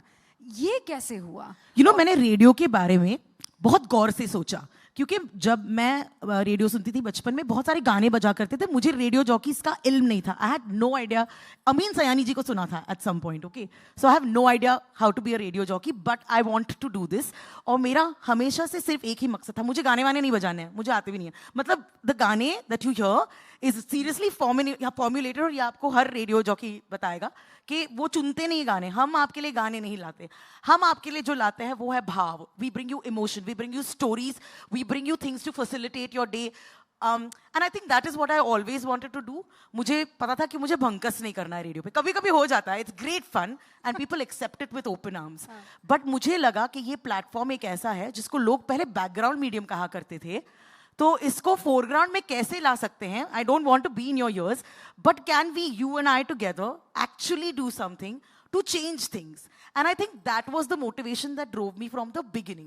इसीलिए हम गानों के बीच में बातें करते हैं, आपको ऐसा लग, वो मेरा उद्देश्य कभी था ही नहीं. मतलब ऐसी बातें करते हैं कि मेरी छत पे बंदर नाच रहे हैं. This is true. It has happened. It has happened. I was sitting and getting my hair and makeup done for one of these events, और मेरे को एक लेडी फोन करके बोलती है, आपका नंबर इंटरनेट से मिला, पुलिस को बोल दिया है, अथॉरिटीज को बोल दिया, कोई कुछ नहीं कर रहा, आप ही कुछ करो. मैंने कहा क्या हुआ है, नेल्स और हेयर बन रहा है. एंड शी इज लाइक, मेरे छत पे बंदर नाच रहे हैं, तो आपको कुछ करना पड़ेगा. एक और औरत ने कहा कि उनका फ्रिज नहीं काम करना और रिपेयरमैन उनकी बात नहीं सुन रहा. Do you understand? मतलब they come to radio, and I know some of my colleagues are coming up on stage in a bit and they'll tell you this. Radio is that lifeline, it's that connector. आप शायद बाद में भूल भी जाते होंगे, हम आपके कान में वो एक आवाज है. But let me tell you, together all the radio community has influenced your children in beautiful ways. परसों ही मिली थी, हाँ. परसों मिली थी एक लड़की जो मैं खा रही थी sandwich. She is like, I heard your voice, I knew you, and she told me कि स्कूल से लेकर कॉलेज या कॉलेज से लेकर till she work, she was like, you were in my year every day for 4 hours. And I was like, अच्छा चप्पलची शपथ, तू तो मेरी बेटी है. You know, if you've influenced someone like that, and that's one voice, one person, and so that's why I think radio jockeys have to be at the top of their game, which is basically not just radio jockeys, people, आप भी जैसे, you have to be at the top. जैसे मैंने इनको पूछा था आज सुबह, who did you eat for breakfast? Which politicians? This is what I asked her. But we have to God, she's not giving the answer. I know. अल्लाह का शुक्र है. That may be the next number of people will ask you. But that was the scene that I want radio to be that medium. आपको ये डर लगता है कि radio medium खत्म हो जाएगा, जिस तरीके से AI आ रहा है, जिस तरीके से लोगों ने अब रेडियो को सुनना बंद कर दिया है. हाय दैया यशोदा मैया, ये आपसे किसने कहा? अच्छा सच बताना, दिल पर हाथ रखकर कितने लोग रेडियो सुनते हैं daily? Brothers and sisters, give yourselves a big hand, guys, starting with you. अरे पर ये तो 10 लोग हुए ना. अरे पर 10 ऐसे तो एक्स्ट्रापोलेशन होता है. अब आपके जो listeners, no, so the reason I is get what you're saying, but yes. I will. You have to stop me because I don't know the line between young and serious. I do. But here's the thing. You're right. Things have changed, but things have changed for every medium with AI coming in. Hollywood had a strike because, you know, unka rozi roti chin rahi thi, and I'm hoping that's what happens over here as well. AI is not the only khatra. Changing times, digital media, aap jo bhi bolo, yes, things will change. But koi bhi madhyam aise marta nahi hai. And I'm glad you brought this up because aapke itne amazing sunne wale hain. There are people in power who are listening. And that's what I want for the medium. You know, I told you this, कि इस माध्यम ने मुझे ना सिर्फ along with this medium, I'm able to explore acting and singing and dancing and everything. But what I want for this medium is, if the powers that be are listening, make it more accessible. एक वक्त हुआ करता था जब radio को हर कोई हर जगह सुनता था. अब आपके फोन्स पे रेडियो सेट्स नहीं है, या फिर you know the app is not there. I want that to happen for radio. अगर हमारे फोन्स पे वापस आ जाए, if the government pushes that story, it will be great, and there is nothing like radio in the world. और मैं ये उम्मीद भी करती हूँ, रेडियो से बेहतर तो सच में कुछ नहीं है. मतलब सुनिए और इमेजिन कीजिए, इससे ज़्यादा क्रिएटिव क्या हो सकता है. Now because it says time's up, I really wanted to speak more about it. लेकिन SheShakti, जब आप ये नाम सुनती, the first thing that comes to Malishka's दिमाग, और one formula, ऐसी कोई बात जो आप कहना चाहे यहाँ पर शक्तियाँ जो मौजूद हैं उनको. I will say 2 things. I think one is, or maybe just one thing, uplift each other. I think, yeah, I really think that is what you have to do. जब एक व्यक्ति कुछ amazing करता है, जब वो किसी और को अपना हाथ दे के आगे उठाता है कि yes, I can help you with, and you know those women, they are in your spaces, they are around you all the time. When someone uplifts another person, it feels very good, guys. It's very good for your soul also. But also, kul milake, I believe that women are the power. They are the fulcrum of humanity, of society. And I feel कि if they get to do more, if they get to express more, अगर वो बस अपना role जान ले beyond one thing, तो वो देश में बहुत बदलाव ला सकती हैं, बहुत change हो सकता है, just the way we navigate things. Look at the wonderful women that were just interviewed here, the wonderful women that are coming on, the kind of things they're contributing. मेरी दादी के कुछ 7-8 बच्चे थे. She was a fabulous woman, and I keep thinking कि if we harness that power, मेरे दादा के business की ज़्यादा बातें होती हैं, but if we had harnessed that power that she was, वो गरीबों की मदद करती थी. She used to do crazy things, but we don't know it today. So I think women need to stand up more, speak up more, take spaces more, claim it. Don't get so worried about what the world will think. ये 4 लोग क्या सोचेंगे, भूल जाओ. ये कभी नहीं सोचती हैं. मैं बता रही हूँ आपको. मैं भी नहीं सोचती हूँ. But like, reclaim your power. It is our time, and it is our time now. Take that space and do that small thing today. Do that financial decision. Do that, not kalesh in your family. Pick up that question and ask why. You know what I'm saying? Pick up the question, ask why is this happening. Do that. You are an equal half. 50% हैं हम इस धरती के. सोचो 50% अगर काम करेगी तो 50% भी हमारी वजह से ही है ना. अब देखिए मोहतरमा, ये आपने क्या कह डाला सबके. सब प्रकट नहीं हुई. Okay, it was wonderful talking with you. Thank you. और मैं तो आपको अभी से invite भी कर देती हूँ for a longer session. You must. We must uplift each other. Absolutely. And the women at large. Thank बहुत you so शुक्रिया much. मुझसे बात करने के लिए News 18 India और Network 18 के SheShakti के इस platform पर. Thank you, Manoj. Thank you so much. Should we do like a selfie for fun? Because this is what radio jockeys, we have much fun. You'll see the next session also. Okay. All right, with the audience. Hi, everybody say SheShakti. 1 minute. 1, 2, 3. All right, say SheShakti. SheShakti. This is what radio does. Thank you very much. Thank you. Shall I leave this here? Yes.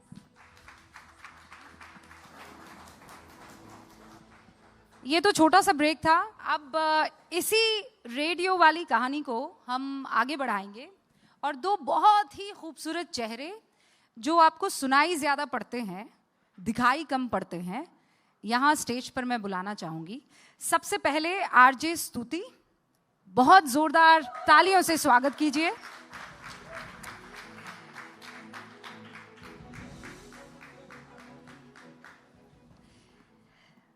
तो भाई RJ स्तुति जो हैं, इनको बताइए आप कैसे याद करना पसंद करेंगे. ये वो स्तुति हैं जो दिल्ली में हम सबके कानों में गूंजा करती थी. थी नहीं, अभी भी नहीं भाई, आप वहां तो आप मौजूद थी ना, आंखों के सामने, अखियों के सामने. और फिर वो आ गई मुंबई. दिल में इनके तूफान भी हैं और आसमान की खामोशी भी है. मैं आरजे स्तुति को ऐसे जानती हूँ. बहुत बहुत स्वागत है आपका.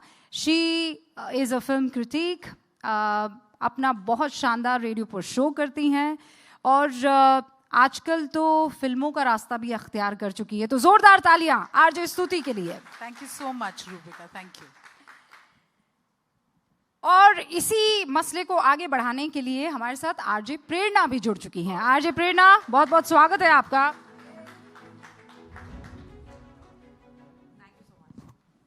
We can clap louder after Malishka's existence. And if you don't, I don't know what are we doing even. Keep your phones down, clap it away. SheShakti Zindabad. Yes, yes. Thank you so much. तो भाई एक तो fever FM का programming head सामने बैठा हुआ है और दूसरी है आरजे प्रेरणा जो कि हमारे साथ रेडियो सिटी से जुड़ी हुई है. मिर्ची, that's okay. रेडियो that's मिर्ची. fine. ओके. तो शुरुआत स्तुति आपसे करते हैं. मुंबई कैसा लग रहा है आपको?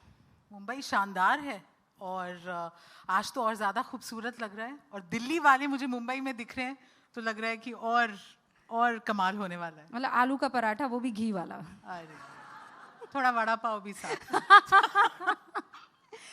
कैसा सफ़र रहा आपका मुंबई में? This is बहुत छोटा सा सवाल है पर इसका लंबा सा जवाब होगा रूबिका. इसीलिए तो सवाल छोटा होना चाहिए. But I want to start by saying, thank you so much for inviting me. Or Rubika, I think SheShakti is a platform here, and the fact that you are moderating this session makes it all the more special. Oh, thank because you just so Shakti ki hum baat karte hain and about living life on your terms. I think you've done a fabulous job. Coming back to your question, कि मुंबई में सफ़र कैसा है? मैं एक दिल्ली की लड़की हूँ, born and brought up there. I started my radio journey there, and I moved to Mumbai 3 years back.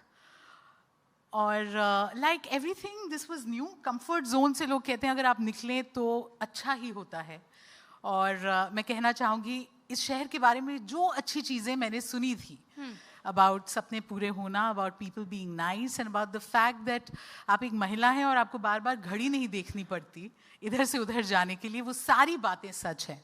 So I'm glad that Mumbai has accepted me, and I'm also glad that the whole of India listens to me. क्योंकि वो मौका मिला है कि आप देश के जिस भी कोने में हैं, अगर रेडियो सेट है और उस पे फीवर एफएम है तो मेरी आवाज़ पहुंचती है. वो जैसे मलिष्का अभी बता रही थी कि आदमी आपको चेहरे से कम पहचानता है, वो भैया ज़रा पानी ज़्यादा देना पानी पूरी में, तो कहते हैं अरे ये आवाज़ सुनी हुई है. आपके साथ ऐसा हुआ है? मेरे साथ भी ऐसे कई एक्सपीरियंसेस हुए हैं, एंड हम सब ने शुरुआत उस वक्त की थी जब इतना आसान नहीं था कि आवाज़ सुनी और गूगल कर दिया और चेहरा सडनली दिख गया. So not that we are dinosaurs, but the fact that you would get, it was theatre of the mind, जहाँ आपको ऐसे लेटर्स मिलते थे जब लोग आपका चित्र बना रहे हैं और वो कह रहे हैं शायद आप ऐसे दिखते हो. But yeah this one incident happened with me because I am noticed on air as well for my laugh which people say is very unique. Pause. तो शुरू हो जाओ. तो एक बार हंस रही थी तो किसी ने बोला ये आप रेडियो पे भी हंसती हैं. मैंने कहा you can say that if I am paid to laugh on radio, I don't mind that as an introduction at all. I am now going to Prerna. Prerna, why RJ, radio jockey क्यों?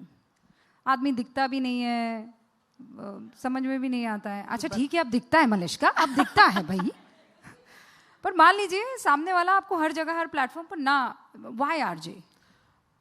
Basically मैं तो desperate थी job के लिए, और मेरे family में लोग कहते थे कि तुम बात कर सकती हो तो ये ट्राई कर लो, तुम्हारी आवाज़ में दम है, तुम हर चीज़ के लिए लड़ना पसंद करती हो, तुम मारवाड़ी घर से हो, कंजर्वेटिव फैमिली से हो, लेकिन नहीं तुम्हें शादी नहीं करनी, तुम्हें ऊँट पे बैठ के नहीं जाना एक गाँव से दूसरे गाँव, तो एक काम करो तुम रेडियो में जाओ, तुम अपनी बात रख सकती हो, you can use this medium for enlightening everyone. And I was like ये सब का मुझे पता नहीं, but I 100% want a job, so let me start with this. But जैसे कि मेरे सीनियर्स हैं स्तुति, Malishka of course. My God, how convenient. You, it's true. I am from Radio Mirchi, guys. अगर आप अपनी आंखें बंद करेंगे तो आपको शायद पता चलेगा, अगर आप मुंबई शहर से हैं आपको समझ में आएगा कि शायद अपनी आवाज़ कहीं सुनी हुई है. And that's exactly what is the importance. This voice is not just a voice. There's weightage in this voice. We are not stars. I am not a star for sure. मैं कोई हीरो हीरोइन नहीं हूँ, लेकिन क्योंकि मैं भी आपकी तरह मुंबई लोकल में ट्रैवल करती हूँ, things are aspirational because we are equal, we genuinely are. तो धीरे धीरे मुझे समझ में आया कि मीडियम इतना खूबसूरत है, और अगर मुझे सच में जो मैं बचपन में सोचती थी रंग दे बसंती देखने के बाद इस देश को बदलना है, आई think that really became true when I joined radio, because this medium has that शक्ति to, whether you're a she or a he, if you want to use it properly, go for it. No one's going to stop you at all. Then you make your rules, you break your own rules. How does it feel, you know, जब हम कहते हैं कि नहीं हम शक्तिशाली हैं, और हम उन महिलाओं की आवाज़ बनते हैं जो चाह कर भी अपनी आवाज़ नहीं दे पाती हैं. कई बार ऐसा हुआ है कि आपने ऐसा काम किया हो किसी एक ऐसे एपिसोड में? Rubika, this is a life day in and day out, right? I do a show called the Superwomania show. और जैसे ये नाम सुपरवुमनिया, ये नाम बड़े अच्छे हैं, SheShakti, सुपरवुमनिया. क्योंकि देखिए एवरेज और रेगुलर तो होती ही नहीं है महिला, ये तो हमें मान ही लेना. तो आप चाहे SheShakti है या आप सुपरवुमनिया हैं, but you know, just carrying forward from what Prerna said, एक तो है आवाज की खूबसूरती, राइट? ये एक आवाज है जो एक डब्बे से आप तक पहुंचती है, and then you reimagine it, और what they are saying you feel like आपके दिल की बात, आपके दिल के जज्बात शायद आपसे बेहतर वो आवाज बयां कर रही है. But also what is it that that voice wants to say? क्योंकि कई बार हम ये भूल जाते हैं कि एक प्लेटफॉर्म है आपके पास, एक पावर है to influence, but what is it that you stand for? What is it that you really want to do? And I was so glad कि इतने साल रेडियो करके मेरे अंदर ये एक मन था कि and I'm acutely aware of my privilege. हम शायद उन फैमिली से बिलोंग करते हैं जहाँ हमारे पेरेंट्स ने वो सपोर्ट दिया. जब मैं लोगों को बोलती हूँ कि मैं अपने फादर के साथ इतना बहस करती थी, that credit goes to him, कि वो एक फादर मुझे बहस करने को अलाउ करते थे. वो ये नहीं बोलते थे चुप हो जाओ, वो मेरे हर सवाल का जवाब देते थे. तो सवाल उठाना और उस जवाब की तलाश करना बहुत ज़रूरी है. And sometimes if others find that very difficult, you become that conduit, you become that platform. और रेडियो लोग समझ नहीं पाते, इतना एम्पावर करता है कि कई बार लोग चेहरा नहीं दिखाना चाहते. ऑल्सो कोई भेदभाव नहीं है, कोई डिस्क्रिमिनेशन नहीं है. आप जैसे भी दिखते हो, आप जहाँ के भी हों, आप आवाज़ उठाइए, वो आवाज़ पहुंचेगी जहां पहुंचनी है. And that is exactly what I try to do, to give it back to that community. Because हमने भी अपनी जर्नी में इतने सारे विमेन लीडर्स, विमेन आइडल्स को देखा है, हु सपोर्टेड अस, राइट? जिनको देख के हम आगे बढ़े. और अगर आप वो मौका किसी और को दे पा रहे हैं, आई think that is what makes life worth it. And sometimes, and my colleagues here will tell you, when people ask us आपके working hours क्या है, उसके जवाब हमें नहीं पता होते, ये आपको भी पता होगा. Absolutely. But you're constantly thinking about how do you add weight to that voice. अच्छा, ये बताइए कि gender bias होता है क्या रेडियो में? Whatever Stuti just said is actually true. ऐसा कोई gender bias नहीं है. हाँ, seniority bias हो सकता है कभी. In Mirchi I'm talking about, not like throughout the fraternity. Bias in terms of क्योंकि ज़्यादा समय हुआ है, आपके लिए वो एक bridge है कि वो आपको बता सकें कि what exactly are the nitty-gritties of radio, basically. But genuinely speaking, radio एक, और सच में अगर आपको gender bias नहीं चाहिए, I think radio is the only place, and I can say it with as much pride, कि ऐसा नहीं कहेंगे तुम लड़की हो, नहीं, तुम प्रेग्नेंट, नहीं, तुम बच्चा है, नहीं. तुम्हारे पास में आवाज है, you are opinionated, you can carry forward a conversation, not for 1 day, not for 2 days, for 365 days. मेरे पेरेंट्स आज तक मुझसे पूछते हैं, दिवाली पे तुम्हें तो छुट्टी नहीं मिलेगी. नहीं मिलेगी. आज़ादी के दिन पे तुम्हें तो आज़ादी नहीं मिलेगी. नहीं मिलती है. हम Saturday, Sunday, whatever the hours are, we are working because that voice matters. Constantly ये सोच के तो हम ये नहीं काम करते कि आज बात की है ना, कल देखो. मलिश्का पिछले इतने सालों से पॉट होल्स के बारे में बात कर रही हैं. अंधेरी सबवे को डूबे हुए 11 बार हो चुके जुलाई में कि वो डूब, लेकिन फिर भी एक चीज the she Shakti to just let you know that listen, someone's talking about this because it is important. And अगर मलिश्का महेश भी होते, रेडियो में कोई फर्क नहीं पड़ता. शक्ति आवाज की बिल्कुल. I mean that's what I think. And I don't think there's gender bias in radio, and that's the best part about it. हाँ, and there's no bias ना, दिखता ही नहीं है, काला है कि गोरा है, मोटा है कि पतला है. I think I will say that the medium is very powerful, right? The medium does not discriminate, absolutely. But समाज का एक हिस्सा है रेडियो. अच्छा, एक बात बताइए, हर जगह जितना होता है उतना है. अच्छा, ये एक बात बताइए, ये ऐसा क्यों है कि रेडियो जो है वो ब्रिज बन जाता है बॉलीवुड की तरफ? वो मलिश्का पहुंच गई एक्टिंग करने के लिए. हाँ, रुके, आप पहुंच गई एक्टिंग करने के लिए. मैं नहीं पहुंची अभी तक. वो बन रहा है ब्रिज, अभी बन रहा है, रुक जाओ. अभी बन जाएगा. ये ऐसा क्यों है? हाँ, why is this medium a bridge? ये दिखा बॉलीवुड और छप्पाक. No, this is, I think, a mere coincidence. Yeah, it's and not... Malishka's first love or Stuti's first love is still radio, and I'm vouching for you guys, and I'm being your spokesperson. I'm sorry, I'm just cutting it in because I'm quite passionate about this. ऐसा नहीं है कि radio में है तो अभी actually क्या होता है कि समाज ने decide कर लिया है ना कि तुमको आगे बढ़ते रहना है. What is your next goal?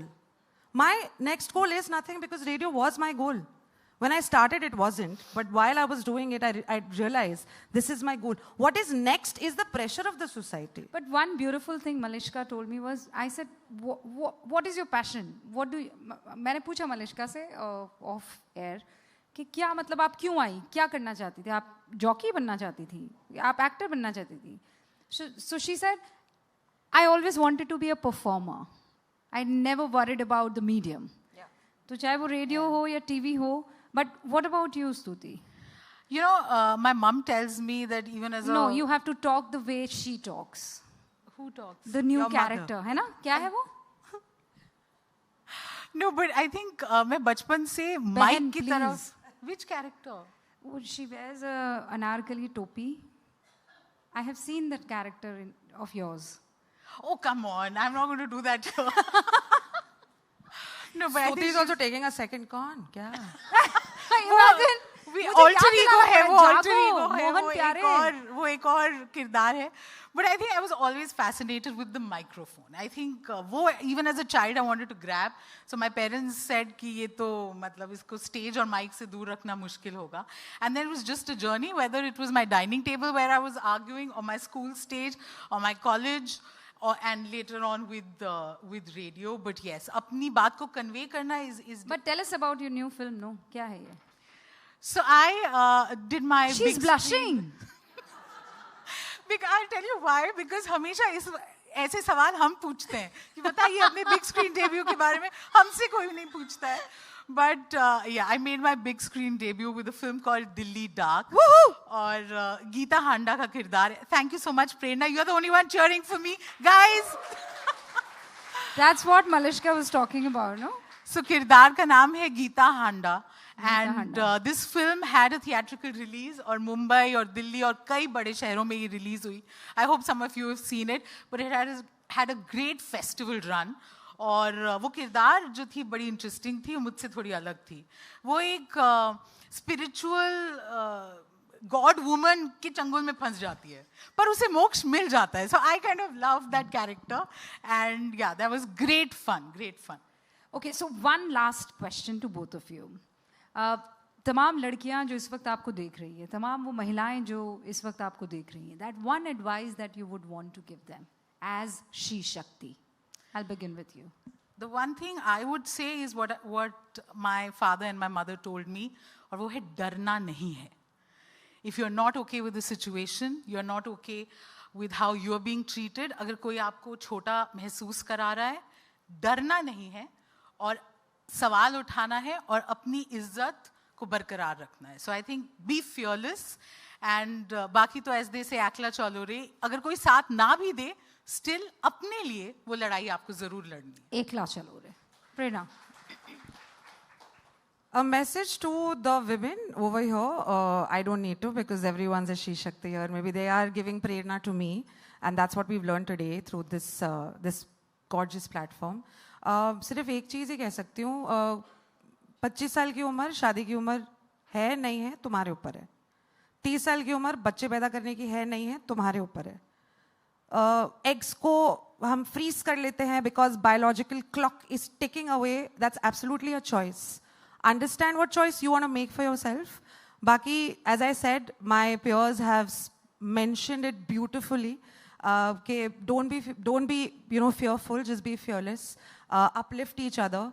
ये सब बहुत बड़े-बड़े शब्द भी हैं. I think if in case हम basics थोड़ा सा रखें ना, चाहे वो she हो या he, I think a lot of the job is done.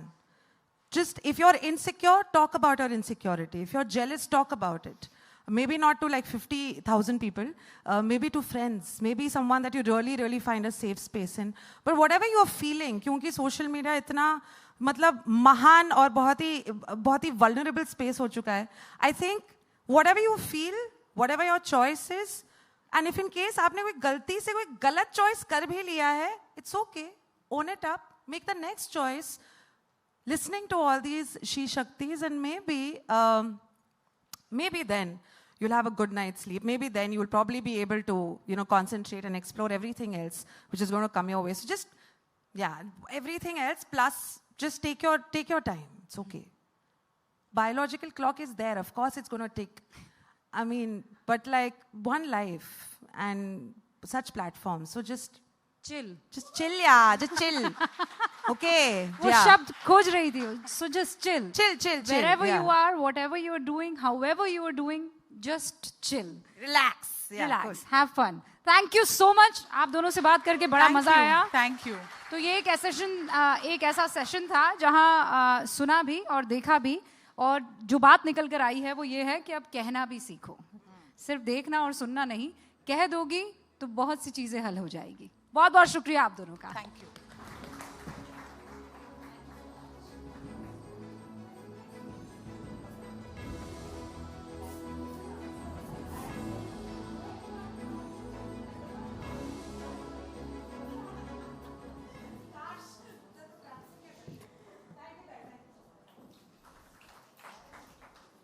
I think the biggest headline from this conversation is chill रहने का, stress नहीं लेने का, and uplift each other. Yes. Thank you. And style में रहने का, of course. Thank you so much, ladies. Thank you. And now let's shift our focus to a dynamic force that's fueling the state's economic rise: startups and innovation. Maharashtra has become a hotbed for entrepreneurial energy. Women-led startups in Maharashtra have surged by over 40% in the past 5 years, highlighting their growing impact on the regional economy. To take this exciting discussion ahead, please welcome Network 18's Chandra Shrikant and her power-packed panel. And her power-packed panel looks like this. Naya Sagi, founder and CEO, Edition. Priyanka Salot, co-founder, The Sleep Company. And Harsha Mundada, partner in Flexo Ventures. Please put your hands together for this incredible panel. Good evening, everyone. It's such a pleasure to be here in Mumbai. And, you know, when we put together startup panels, we're often told, why is there only one woman? Why is this a panel? But, you know, for a change, it's an all-woman panel. So a huge round of applause for these founders and a partner at Inflexo Ventures. Again, very rare to see an investor in venture capital, women investors. So thank you for joining us, Harsha. Naya, Priyanka, Harsha, thank you for coming on the SheShakti platform. Naya is we can call you a serial entrepreneur now. Yes. She first co-founded Baby Chakra. She's now building Edition. Tell us a little about that and, you know, what keeps you motivated to start up? Did you want to do anything else? So first of all, it's amazing to be here. It's amazing to see the energy in this room. And thank you for having me. I guess I am a serial entrepreneur. I have not slept in the last 10 years is all I can say. I hope she can help you with that. We were chatting about that offline. Sleep company. So I honestly, I think there's so much of a joy and such a privilege to be able to build. My first company was Baby Chakra. You know this well, Chandra. You covered the acquisition as well and the exit journey. And it was done out of a very strong passion for maternal and child health. And it was a digital play, pure play, consumer tech play. With Edition, we're reimagining devices for the modern home. And we're looking at it from a lens of, you know, design meets tech meets the future of modern homes, right? So daily devices that power our lives, how do you reimagine them? Starting in India, but building for the world. It again comes from a very, very deep-rooted passion. The belief that when I moved back to India about 10 years back from Boston, I was often asked by everybody, why are you moving back to India? Kyun kar rahe ho? US mein reh jao. You know, you've just graduated from Harvard, stay back here, build your companies here. Yeah, it's better. But my belief was that India will build a global brand and a very design-led brand, technology-led brand for the world. And with Edition, we're really hoping that we are that next wave of entrepreneurs who does that. Let's cheer Naya on. She wants to build a global brand out of Mumbai, not contributing to India's brain drain, so that's good news. But she mentioned sleep, and I have to come to Priyanka Salot. She's the co-founder of Sleep Company, a startup that's been doing really well. And it's now an omni-channel place, so she's not just selling online, but you would have seen, you know, Sleep Company stores in and around India, and she has some big investors like Kedara and Premji Invest. Priyanka, tell us about your journey. Why sleep? Why comfort? Did you find it difficult to sleep, therefore Sleep Company? No, hi Chandra, hi everyone. Absolutely a pleasure to be here. So I think this whole journey started 7 years back when I became a mom. And, I was always passionate about consumer brands. When I became a mom, see, before 30, you think you're superwoman, right? All of us think that sleep is not important. You can go sleepless for nights and nights and nights. And then a baby is born. And you are so sleepless every single night. I think ask any mom out here, you crave for a few hours of sleep, right? And your back goes for a toss because you're sitting and feeding most of the time. And that's the time this category just stuck me, Chandra. I realized two things. One, I realized a category where we spend literally 1/3 of our life was so ignored in this country. From any spectrum, brands were not bothering, products were not great. So I realized the correlation between the importance of the category and what we were spending on the category was way off. And two, I think we realized that the product quality in the country was nowhere close to any developed countries like US, Europe. And I think that's where we became crazy.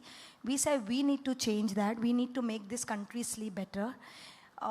And we started working on products that we, it took us 1.5 years before we launched something which is patented. It's patented not just in India, it's patented across multiple countries.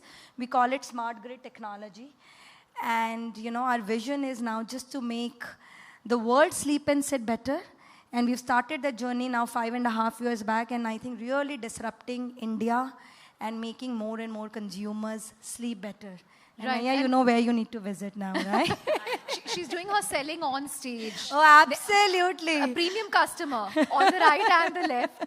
But I would have never imagined that people will spend anywhere between 40,000 and 2.5 lakhs on mattresses. But that's the new India.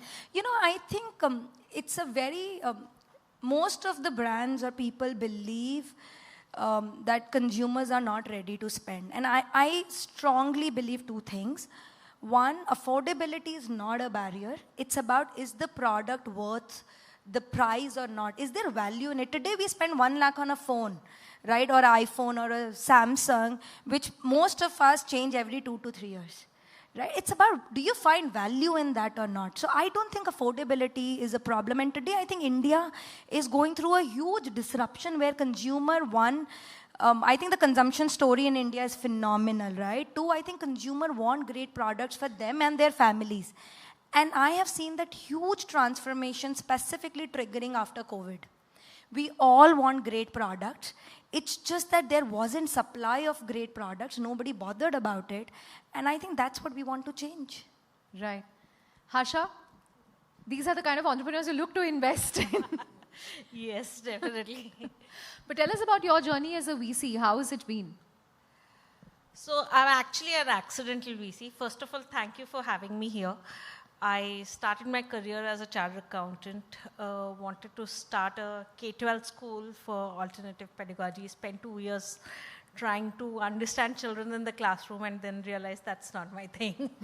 So I have great amount of immense respect for women who've actually stepped into that entrepreneurship, because I realized what are the challenges when I was trying to do that for 2 years.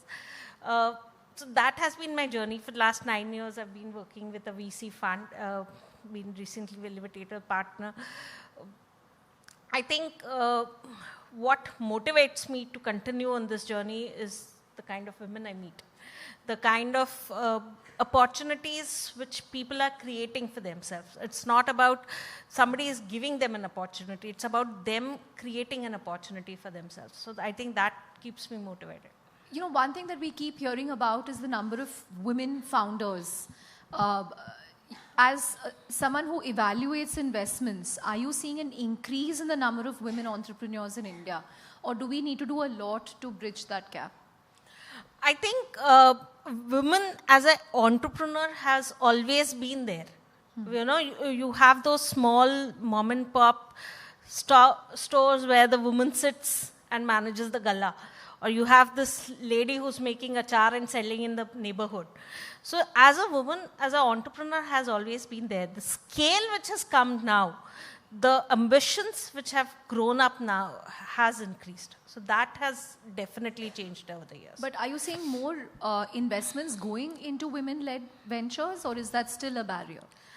I think two factors affect. One is the woman-led venture really done by the woman, or is it just you want to invest in a woman-led venture?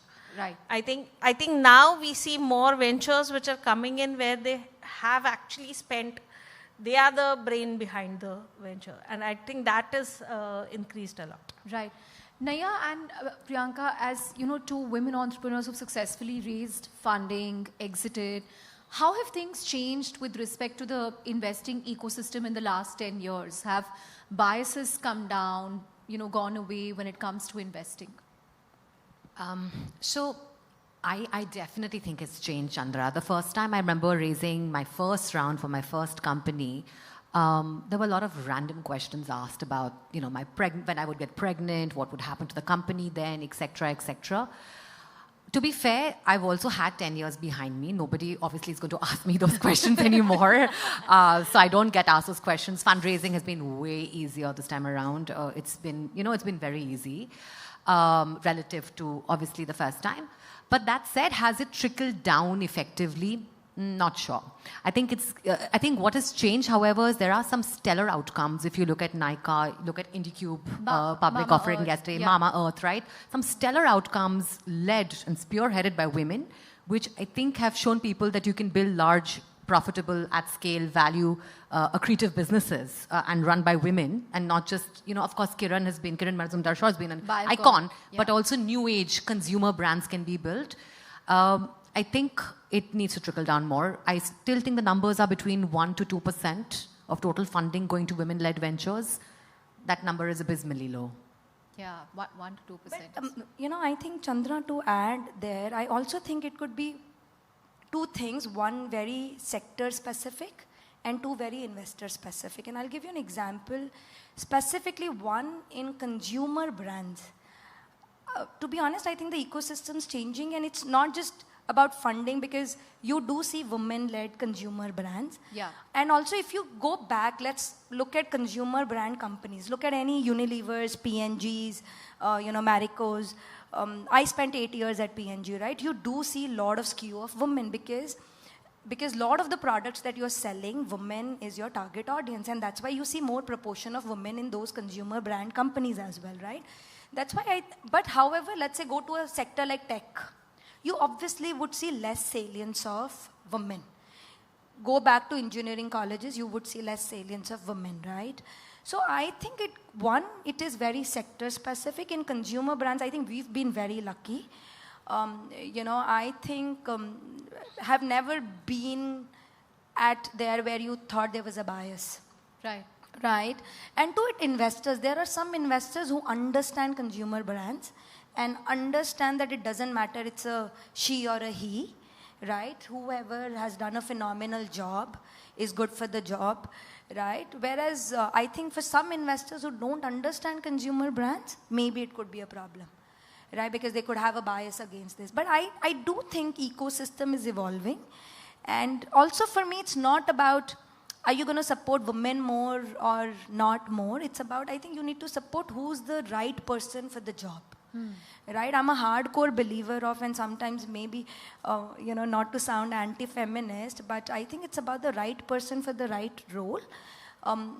You need to put out there. And not just tokenism. Oh, absolutely. Yeah. But I do think it's important to give opportunity and make sure how do you grow women, right? Because I think being empowered or being financially independent, I always tell a lot of employees at the sleep company and women employees that I think it's so important to have an identity of your own, and so important in a very tangible way to be financially independent. I think it's very important in life.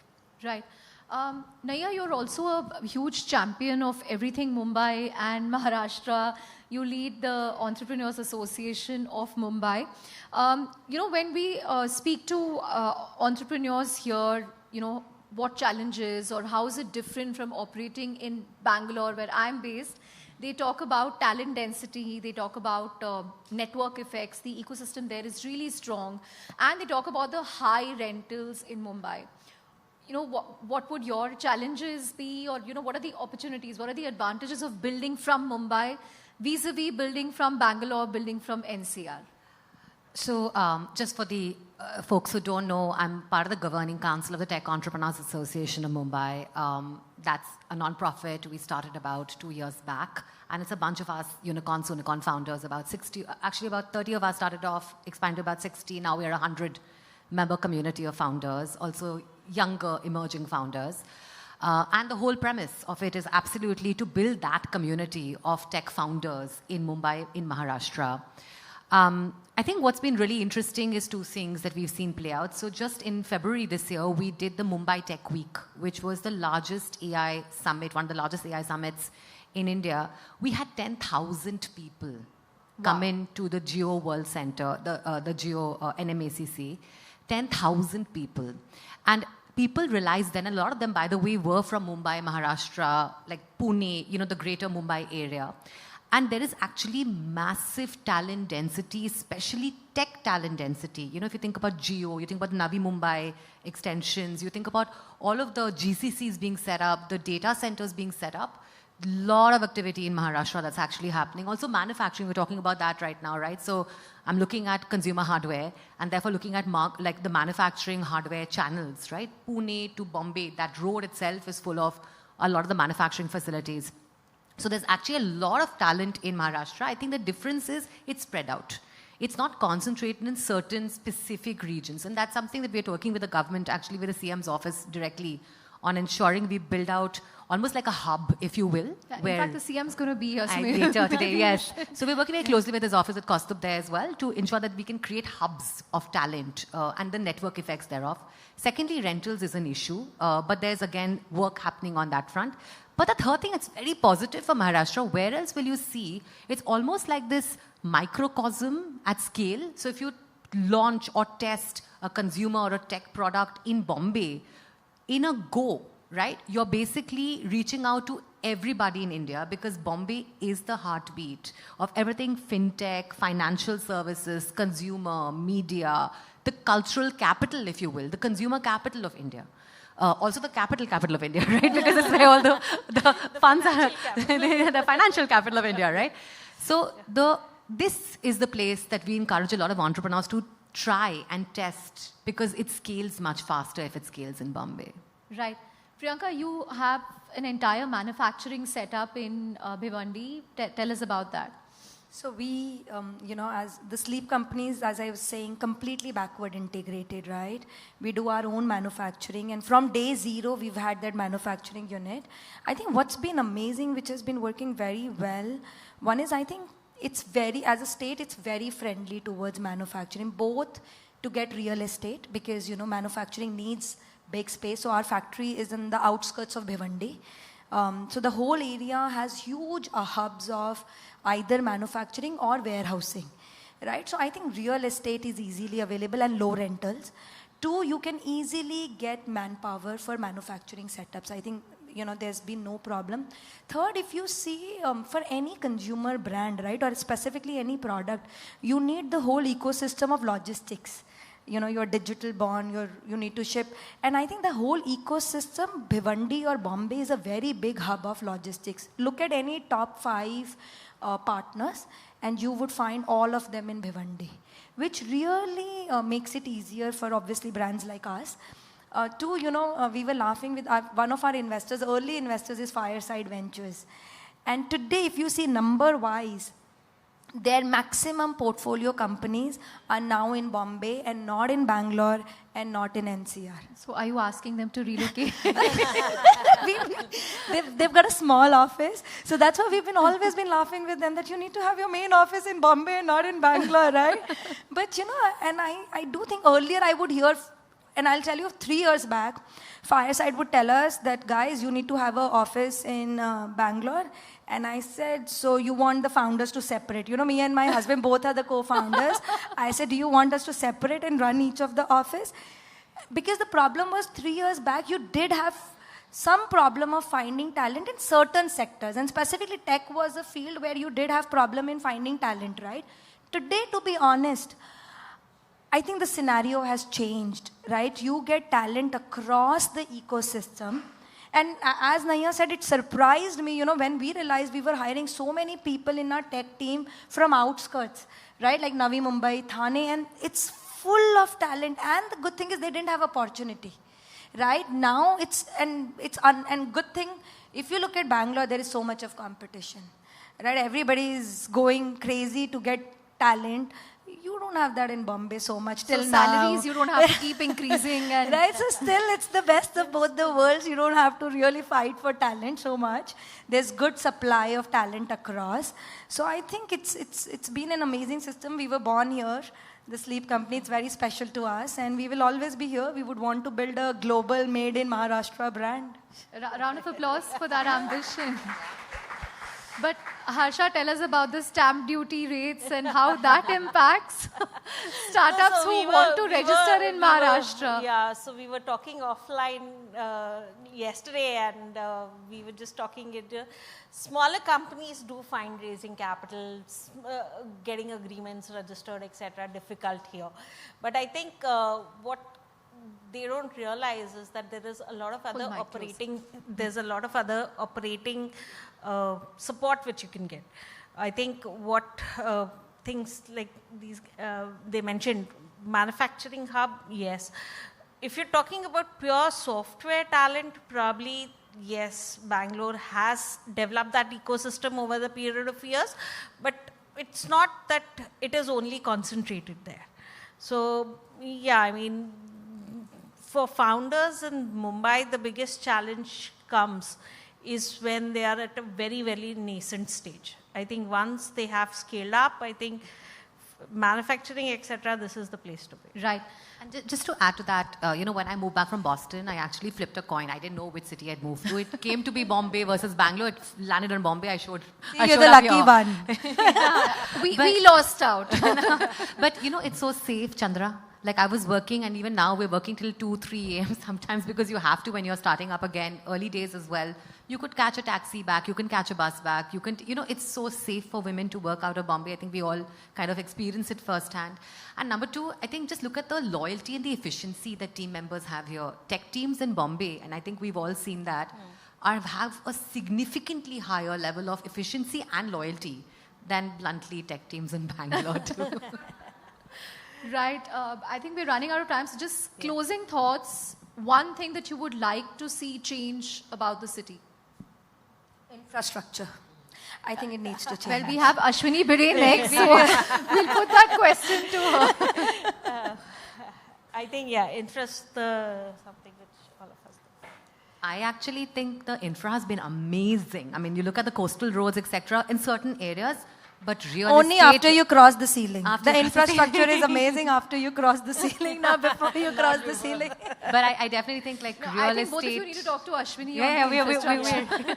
I think the real estate costs. I wish there were more pockets of land that I know there are, that they're opening up, and I'm really optimistic that for, our mid-management, our junior team members, the commute to work is very high right now. So I want that to change. Right. Harsha, final word? I think Maharashtra as a state needs to look beyond Mumbai and Pune. I come from Nagpur, so maybe that's my extra connection. But I think there is a lot Divya more. Deshmukh is from Nagpur, right? The chess champion. Yes.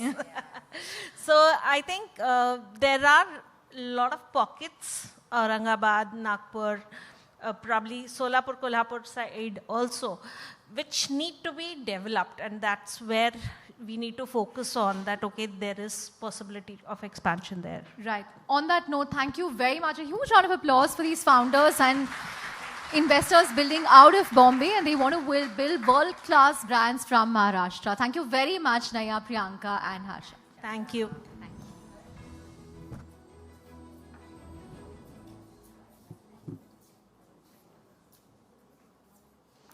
Thank you so much to all our panelists, and I request Chandra to please stay back for another conversation.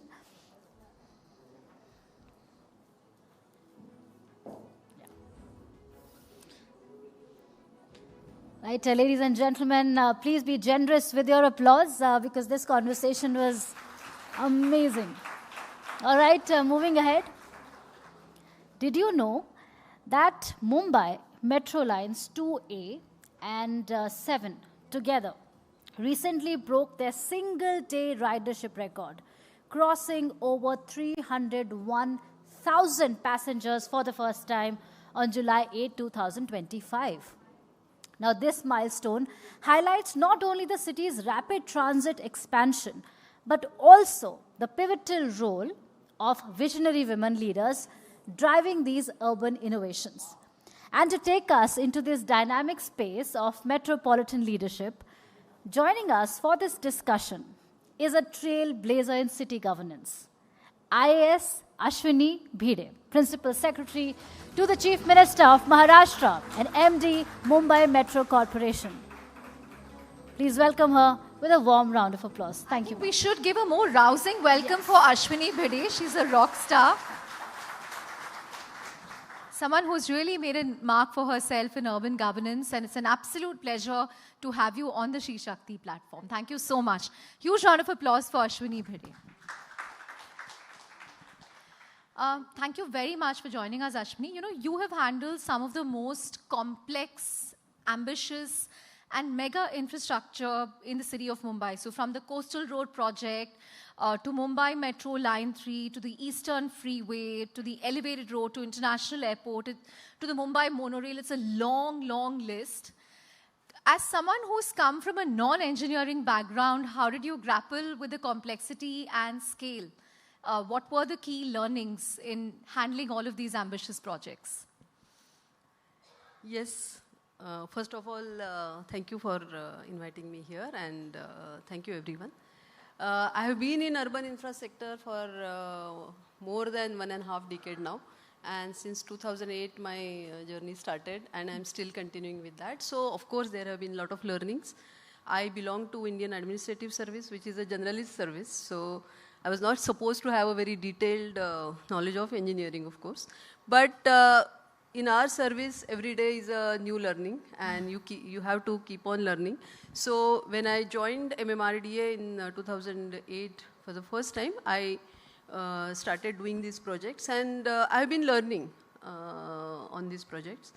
And in doing these kinds of mega projects in Mumbai is, you know, it's a big challenge, and every challenge comes as an opportunity also. So you need to be problem solver all the time. And that's why you need to know what exactly is the problem and how to solve it. So there have been always great learnings, and each learning has taught us something which could help doing the next project in a much better way. Are there days when you feel like, you know, I'm done, when you feel like giving up? Because when you ask someone what problems do you have with Mumbai, you know, one of the first things they will say is infrastructure, or they will say commute. What keeps you motivated to wake up every day, continue to work on the metro line, coastal road, this project, that project, and so on? Mumbai, you know, it's a linear city, and it is the biggest challenge in Mumbai is availability of land. So if you have to make people commute the way the big international cities commute, then I think we need to complete all these infra projects. So that itself is a big motivation. If you start something, then we need to finish that. Because unless we create a very robust, strong, global standard of public transport network in Mumbai, it's very difficult for Mumbaikars to commute the way they deserve. Because Mumbai has a very limited land mass, road network is also very limited. So you need to create spaces like underground metro or an elevated metro, and this full public transport network which complements the existing transport network, and then only we'll be able to create space in Mumbai, because mobility in a city is the key for that city to thrive. And Mumbai being the financial capital of India, if it has to maintain its edge as the financial center, then it needs to have the right kind of mobility. And we have been cribbing about how Mumbai is difficult to commute. But all these new infrastructure projects which are added to the city, that adds to improvement in the mobility.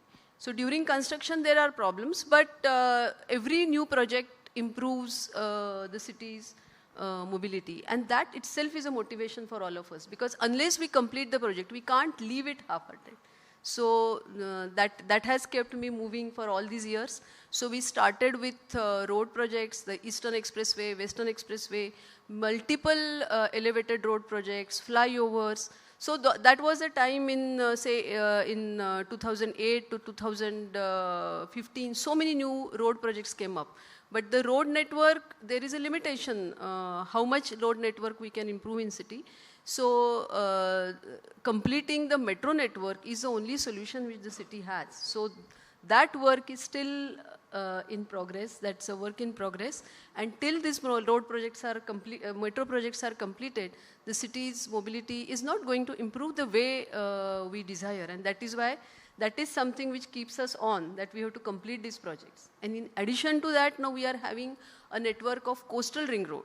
So we have seen the South Coastal Road South, which is already completed, and it has added to the charm of the city. And every Mumbaiker is proud of it. The moment you enter the coastal road, you feel that the city is something different. So the expansion of this coastal road up to Vasai Virar is happening right now. Apart from the expansion of metro network which is happening. Apart from that, there are a lot of underground road projects which are coming up, because east-west connectivity in Mumbai is a big issue. So those projects are also happening. So while the projects are under construction, the city does face a lot of problems, but every new project is adding to the efficiency and mobility of the city. And being part of the implementation team, that keeps me motivated, because we have to complete these projects at the earliest so that the city gets what it deserves. Yeah. And you're able to make a real impact on ground. Give us an update on the Aqua Line Phase 3, the Mumbai Metro Phase 3. I think that's something that people are looking forward to. So Mumbai Aqua Line, which is the fully underground metro corridor of Mumbai, as we all know that it starts from RA and it goes up to Cup Parade. There are 27 stations and 26 out of these 27 stations are underground. So far we have commissioned 2/3 of this network. It's a 33.5 kilometer long underground corridor.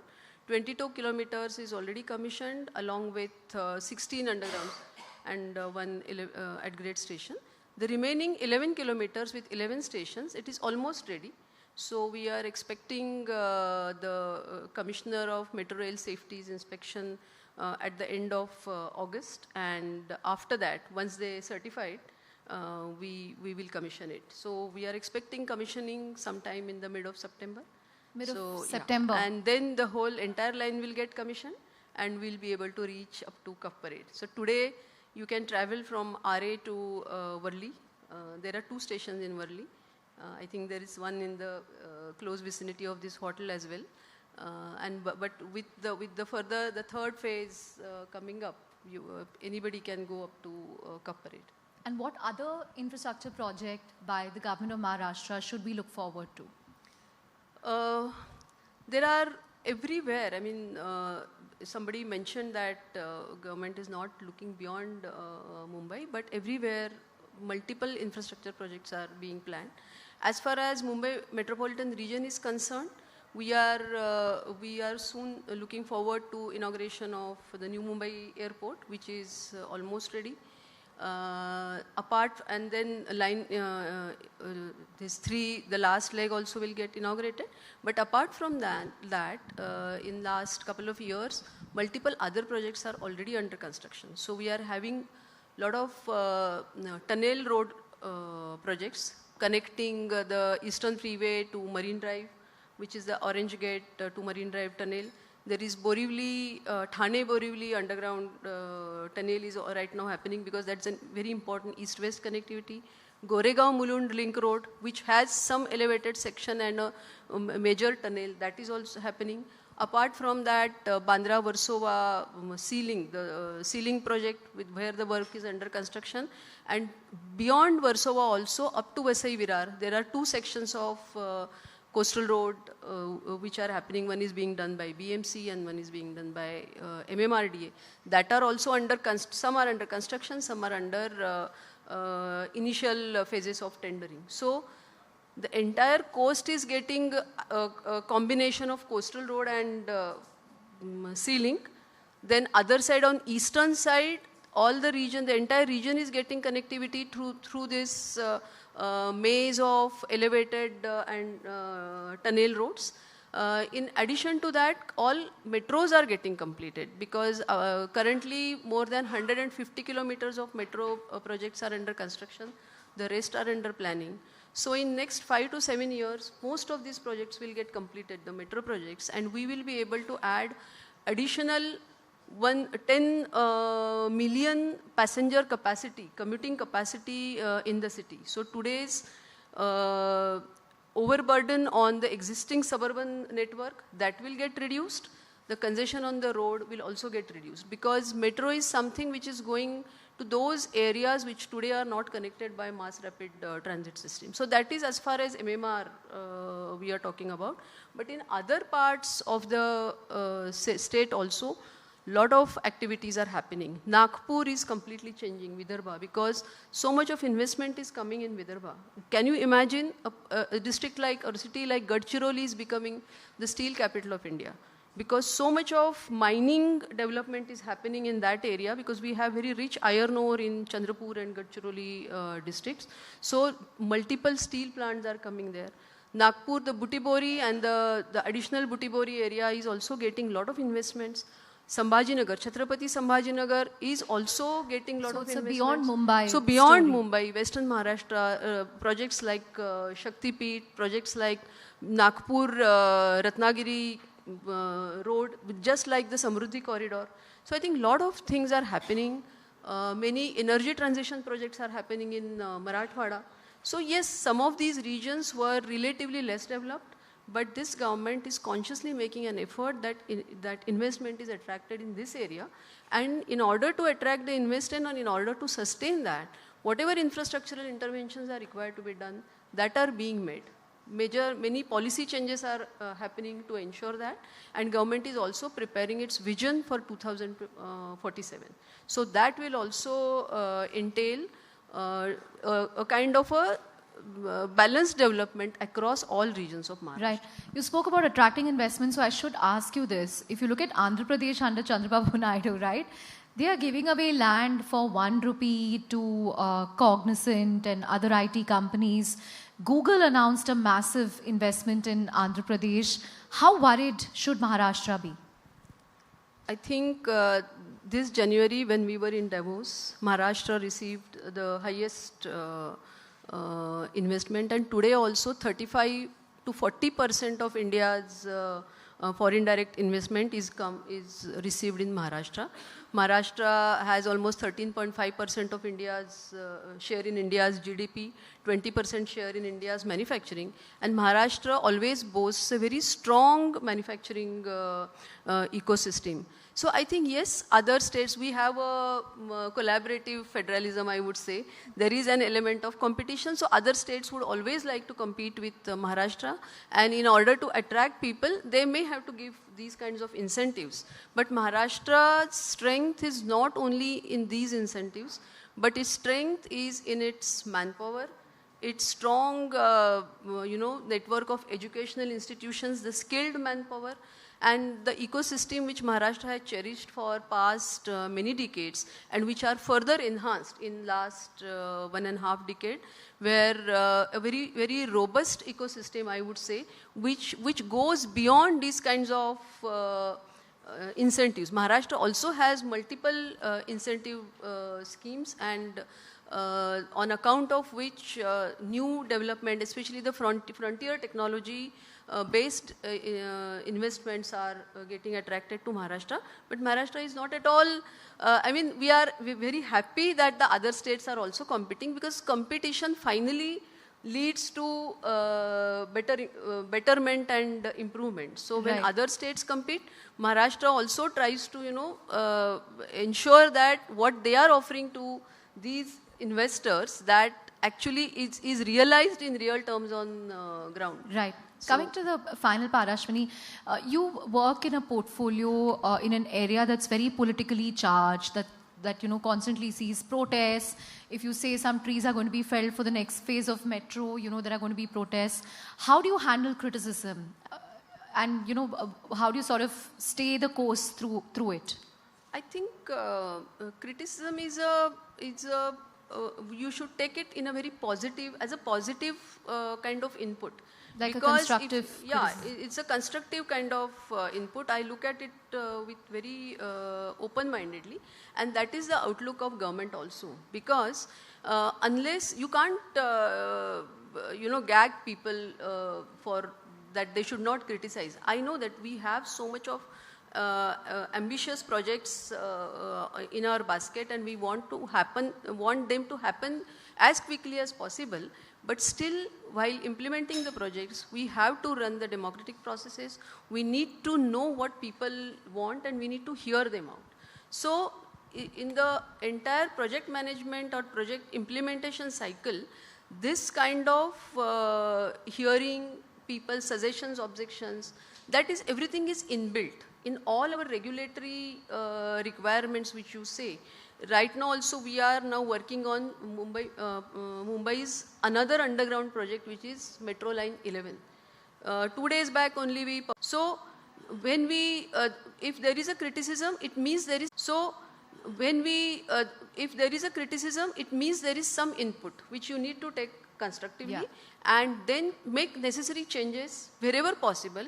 If those changes are not possible, then go back to people, go back to all the stakeholders and inform them. Now, most of the times, 90-95% of the people, because I have seen when we started working on Metro Line 3, every section of that alignment had these problems. But we could resolve them amicably by engaging with people, understanding what they want to say, and making necessary changes wherever it was possible. But sometimes you don't get a final amicable solution. At that time, you have to go what law mandates, or what the courts of the apex courts of our country, what they mandate. So we have to go by that. Sometimes we have to agree to disagree and move ahead. Right. You were among the toppers, in the IS exams of 1995. You have decades of experience building out huge infrastructure projects. Were you ever tempted to join the private sector? More money, more power, more influence?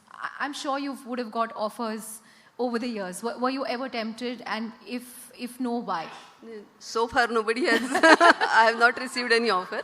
But even if I had, I don't think I would have left the service, because the kind of opportunity this service gives, especially the rich experience which we have, the variety of jobs, and the ability to lead the project right from young age. Because when I was CEO Zilla Parishad at the age of 25, 26, that time I was leading a workforce of about 10,000 people.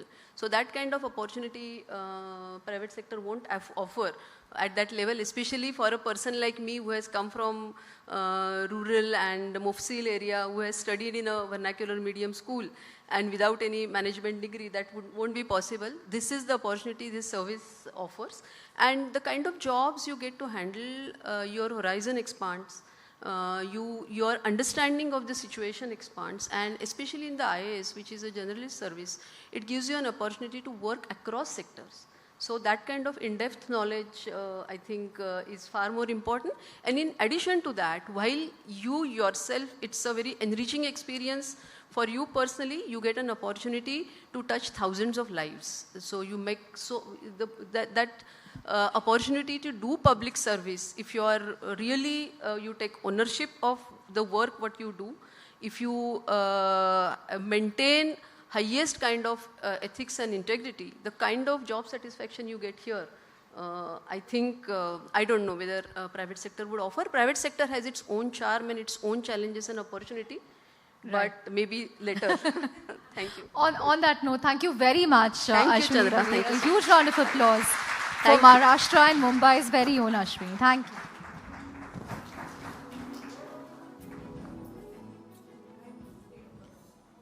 Thank you so much, ma'am. I would like to request you to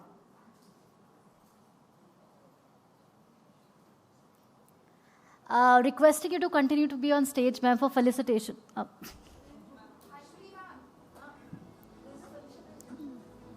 That's what I was trying to. It's okay. It's okay. Please, we would like to welcome you on stage, and let's take a moment to celebrate this incredible woman, and to present this special token of appreciation, please welcome Manoj Shah, First International Vice President, Lions Clubs International. Please give him a huge round of applause.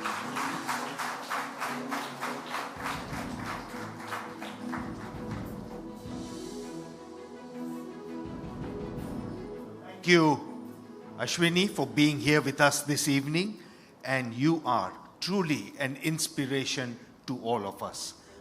On behalf of Lions International, I would like to present you with a small token of appreciation, and this is our peace poster plaque, a very special plaque, because every year we have a contest all around the world where we have children who think about peace in the world. So we would like you to be felicitated with one of these.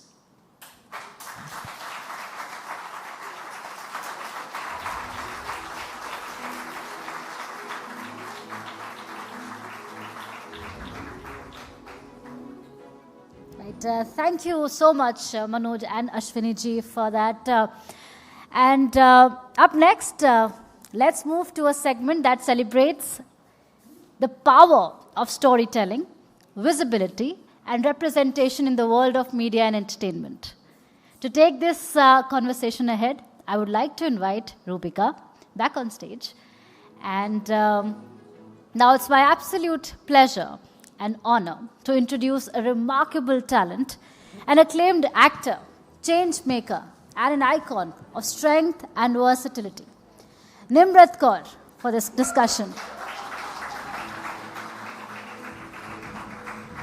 Let's please be a little generous with our applause, ladies and gentlemen. We have a talent powerhouse in this room today. Thank you.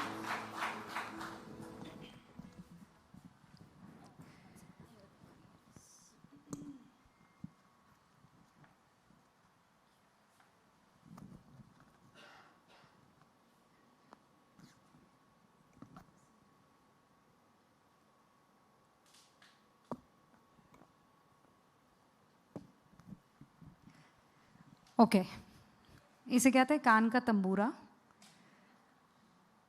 जो हमें ये बताता है कि कितना वक्त है, कितना चला जा सकता है और कहाँ रुकना है.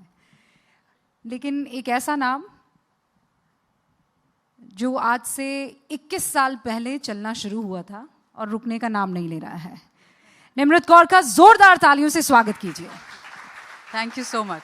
Thank you Rubika.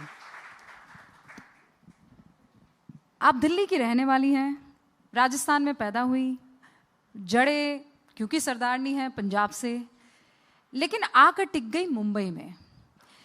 इतने सालों में वो कौन सा सबसे मजबूत मोड़ था जिसने आपको पूरी तरह से निचोड़ लिया, आजमा लिया, और फिर आपको लगा अब यहाँ रुक जाना है?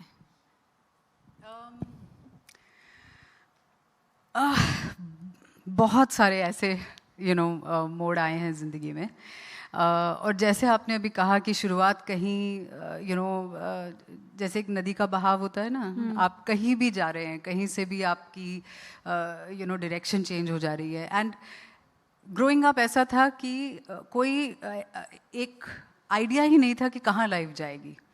And maybe a lot of you know and maybe some don't, मेरे पापा आर्मी में थे, और आपके सवाल का जवाब एक्चुअली उस एक इंसिडेंट में है where we lost my father in 94.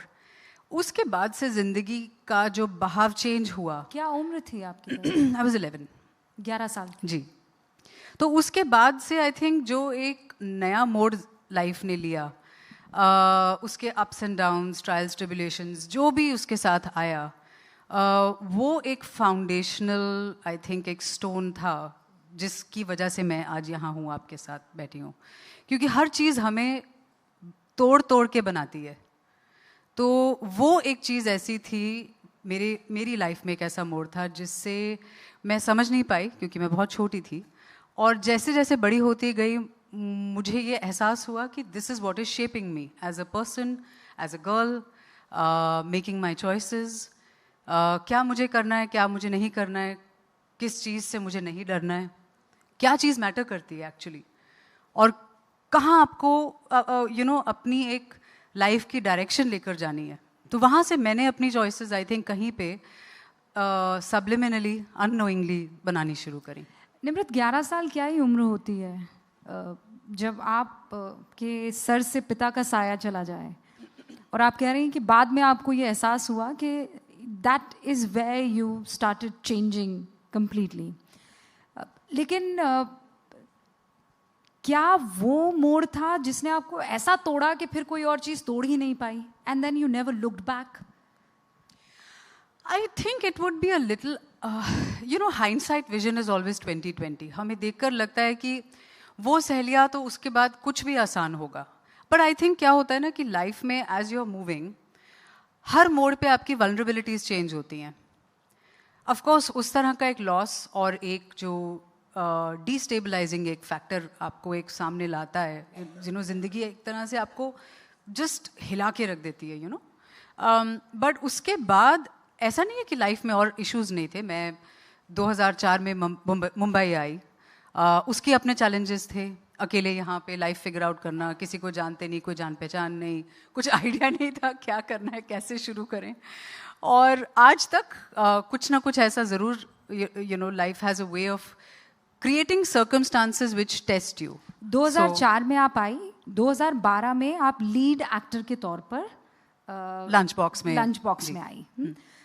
यानी 8 साल आप जूझ रही थी, स्ट्रगल कर रही थी. जूझना तो चलता ही रहता है. आई डोंट थिंक वो कभी खत्म होता है. मुझे लगता है अगर हम मुस्कुराते, जूझना तो चलता ही रहता है. जूझना कहाँ बंद होता है, मुझे बताइए.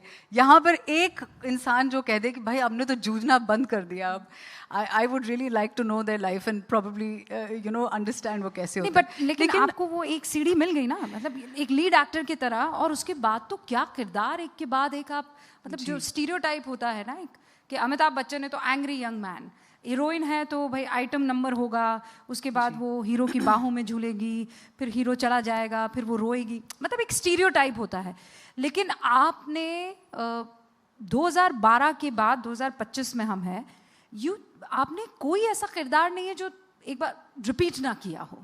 व्हाट इज़ द रीज़न, मतलब क्या सोच के आपने ये किरदार चुने हैं? जी एक्चुअली मैं खुद ना थोड़ी चंचल स्वभाव की हूँ. मुझे ऐसे लगता है कि मैं एक चीज़ को पकड़ के नहीं रह सकती कि वही अब वर्क कर रहा है, अब वही करना है. मुझे खुद चैलेंजेस में बहुत मज़ा आता है. शायद मेरी पर्सनालिटी वैसी है, मेरी सोच वैसी है. तो जो सामने किरदार मुझे इंटरेस्टिंग लगते हैं, मुझे लगता है कि ऐसा मैंने पहले शायद कभी देखा नहीं है, या देखा है तो मैं इसमें अपना कुछ ऐसा तड़का लगा सकती हूँ जिससे ऑडियंस के सामने कुछ ऐसा आएगा जो उन्होंने महसूस या चखा नहीं है. सो मुझे उस एक चॉइस में बहुत ईज होती है एक्चुअली करने के लिए. जब मैं स्क्रिप्ट सुनती हूँ तो मुझे कोई ऐसी, वो एक फ्यू सेकंड्स की बात होती है, आपको समझ में आ जाता है कि हाँ यहाँ पे मेरा दिल लग रहा है और मुझे ये करना है. सो और 2012 तक मैंने बहुत एडवर्टाइजिंग का काम किया, प्रिंट, टीवी, कैमरा पे एक्सपीरियंस, क्योंकि आइडिया ही नहीं था कि क्या होता है, एक सेट क्या चीज़ होती है, सिनेमाटोग्राफर किस चिड़िया का नाम है, या डायरेक्टर कौन साहब होते हैं, या कुछ आइडिया ही नहीं था. तो तालीम जारी थी. मम्मी भी डायरेक्टर नहीं है. तो कोई नहीं है ना. बिट्स पिलानी में मेरे मामा जी दोनों वहाँ से पास आउट हुए हैं. कोई मतलब दूर दूर तक साथ पुश्तों में कोई. तो वो नेपो बच्चा भी नहीं है. अच्छा, अगर आर्मी में जाती तो होती. हाँ, ये बात सही है. तो फिर ये कैसे आप टकरा कैसे गई, कैसे ये इच्छा हुई कि आपको एक्टिंग करनी है? जी मैं कुछ अनकन्वेंशनल माइंडसेट में ही बड़ी हुई हूँ. आई थिंक मेरा जो बचपन था वो कहीं ऐसा रियलाइन हो गया कि मुझे बहुत जल्दी लगा कि ज़िंदगी पता नहीं क्या है. अब मुझे ऐसे बड़े सवाल अपने आप से करने आते हैं, लेकिन उस वक्त जैसे आपने कहा 11 साल में क्या ही समझ होती है. आर्मी कैंटोनमेंट से उखाड़ के आपको एक नोएडा में, आप एक सेक्टर में रह रहे हैं, वहाँ पे आपका सिविलियन पूरी तरह से you are expose to a civilian background, जो अपने आप में एक बहुत बड़ा कल्चर शॉक था. I am just giving you context. Understandable. तो bit by bit there were so many culture shocks and so many circumstantial shifts. तो मुझे समझ में आया कि शायद लाइफ ऐसी ही है, और वहाँ पर शायद growing up I was always on stage. Debating हो गया, ड्रामेटिक्स हो गया, नाटक, कुछ भी मैं करती थी स्कूल में, कॉलेज में. मुझे समझ में आ रहा था कि यहाँ मेरा दिल बहुत लगता है, क्योंकि यहाँ पे ना कुछ एक केओस में सुकून है. मुझे मज़ा आता था उसमें, और मुझे अच्छा लगता था कि मुझे ना लोगों को जाके अपने आप को इंट्रोड्यूस नहीं करना पड़ता, वो जान जाते हैं कि मैं कौन हूँ। तो स्कूल जब आप बदलते हैं आपको नए दोस्त ऐसे ही मिल जाते हैं, क्योंकि आप स्टेज पे जाएंगे, लोग पूछेंगे अरे ये कौन है, कहाँ से आई है, अच्छा इससे बात, अरे अच्छा, you know it's like a very soft way of introducing your self. तो कहीं थोड़ा ये एक लाइफ लेसन था जो बड़े होते सीखा। वहाँ से कहीं एक एक्टिंग की चॉइस सामने आई कि चलो देखते हैं कि इससे अपनी एक लाइफ बन सकती है क्या। So did you make a right choice? आज जब मैं आपसे ये सवाल पूछूं तो आपके साथ बैठी हूँ, यहाँ बातचीत अच्छी चल रही है, बढ़िया बैकड्रॉप, बढ़िया अच्छे beautiful people here, I think I am fine. You're doing good. I should be grateful I have this life. It's a male-dominated world and also Bollywood. How do you navigate your way? I just be myself. I don't think there's any other way to do it. But what are the challenges? If I were in any profession, any other profession, we live in a male-dominated world. That's logistics. That's just statistics, not logistics. That's statistics, right? So if I were anywhere, if I were a journalist, if I were in politics, anywhere, it is a society where we know that, we have more factors against us because there are more stereotypes. There are more self-created compulsions also. कि as a girl, मैं ये कर सकती हूँ, मैं ये नहीं कर सकती हूँ, मेरी ये अपब्रिंगिंग है। हमारे भी अपने ही थोपे हुए बहुत सारे कंडीशंस होते हैं जो हमने देखे हैं और हमारे अंदर कहीं अननोइंगली आ गए हैं, तो पहले तो उनको ही खुद तोड़ना होता है। और मेरी ये फिलॉसफी है रुबिका कि मैं ज़्यादा ना अपने आप को डेप्रिवेशन पॉइंट ऑफ व्यू से नहीं देखती कि मैं क्योंकि लड़की हूँ या क्योंकि आई am in a male dominated world मैं ये नहीं कर सकती या मेरे लिए ये मुश्किल होगा, because I think I am already starting with an excuse. If I don't give my self that sort of कि ये तो मेरे पास कम है तो अब मैं क्या करूँ उसको कॉम्पनसेट करने के लिए। निमृत, क्या ऐसा होता है कई बार कि अक्सर ये होता है कि आप ये नहीं सोचते हैं पर सामने वाला जो आपको किरदार निभाने के लिए लाया है उसको ये लगता है कि ना तुम इसमें फिट नहीं बैठोगी, ये तो हीरो एंटर करेगा तभी मज़ा आएगा, तो फिर निमृत लड़ती है या दूसरे तरीकों से फिर संभाला जाता है कि नहीं, क्या मैं क्रिएटिवली डील करती हूँ इसको? ऐसा हुआ है आपके साथ कभी? नहीं, ऐसा एक्चुअली मेरे साथ हुआ नहीं है और वो शायद मेरी चॉइसेस में भी आपको रिफ्लेक्ट करता हुआ दिखेगा कि मैंने ऐसा कभी अपने आप को पाया ही नहीं कि कहीं किसी सेट पे मुझे ऐसा कुछ फेस करने को मिला, क्योंकि आई थिंक वो काम ना तो मैं अट्रैक्ट करती हूँ ना मैं उस तरफ जाती हूँ। And honestly I am in it for the long run, Rubika, because I know very well कि I will be here for decades and मेरी हर एक choice is leading up to something way bigger than even I can imagine. Lunchbox was a part of that. मैं सोच रही थी कि मैं बॉम्बे आऊँगी, मेरा कब एक फिल्म डेब्यू होगा, मैं कैसे कौन सी फिल्म क्रैक करूँगी, without any audition, without anything lunch box आ गई सामने। तो मेरा ये कहने का मतलब है कि अब एक फिल्म में अगर एक फीमेल डोमिनेटेड स्टोरी है तो उसमें क्या एक मेल एक्टर अपने आप को ऐसा नहीं सोचेगा, अपने आप के बारे में ऐसा नहीं सोचेगा कि यार इसकी जब फीमेल की एंट्री होगी तब वो भी तो हो सकता है। वो नैरेटिव्स कम हैं comparatively, I absolutely don't want to be in denial about that, but I think for the last few years that has been changing quite like aggressively. अब क्योंकि घड़ी बता रही है टाइम्स अप, लेकिन उसके बावजूद एक बहुत महत्वपूर्ण सवाल जो जहन में आता है वो ये कि जिस तरीके के आपने किरदार चुने हैं और मतलब हॉलीवुड तक पहुंच गई आप, ISI का किरदार वहाँ पर आपने निभा लिया है, आने वाले 5-10 सालों में आप निमृत अपने आप को बॉलीवुड में कहाँ पाती है? What is that one thing she wants to achieve? I think I'm on my way to creating a space for myself where I won't say that, there is a legacy that one wants to leave behind, because that's a very large, self-important kind of an idea of oneself. If it happens by virtue of the choices you make, great. मैं अपने आप को वहाँ देखना चाहती हूँ जहाँ पे एक छोटे शहर, गांव, कस्बे की लड़की मुझे देखकर कहे कि ये हम में से है और अगर ये वहाँ जा सकती है तो मैं भी कुछ भी कर सकती हूँ।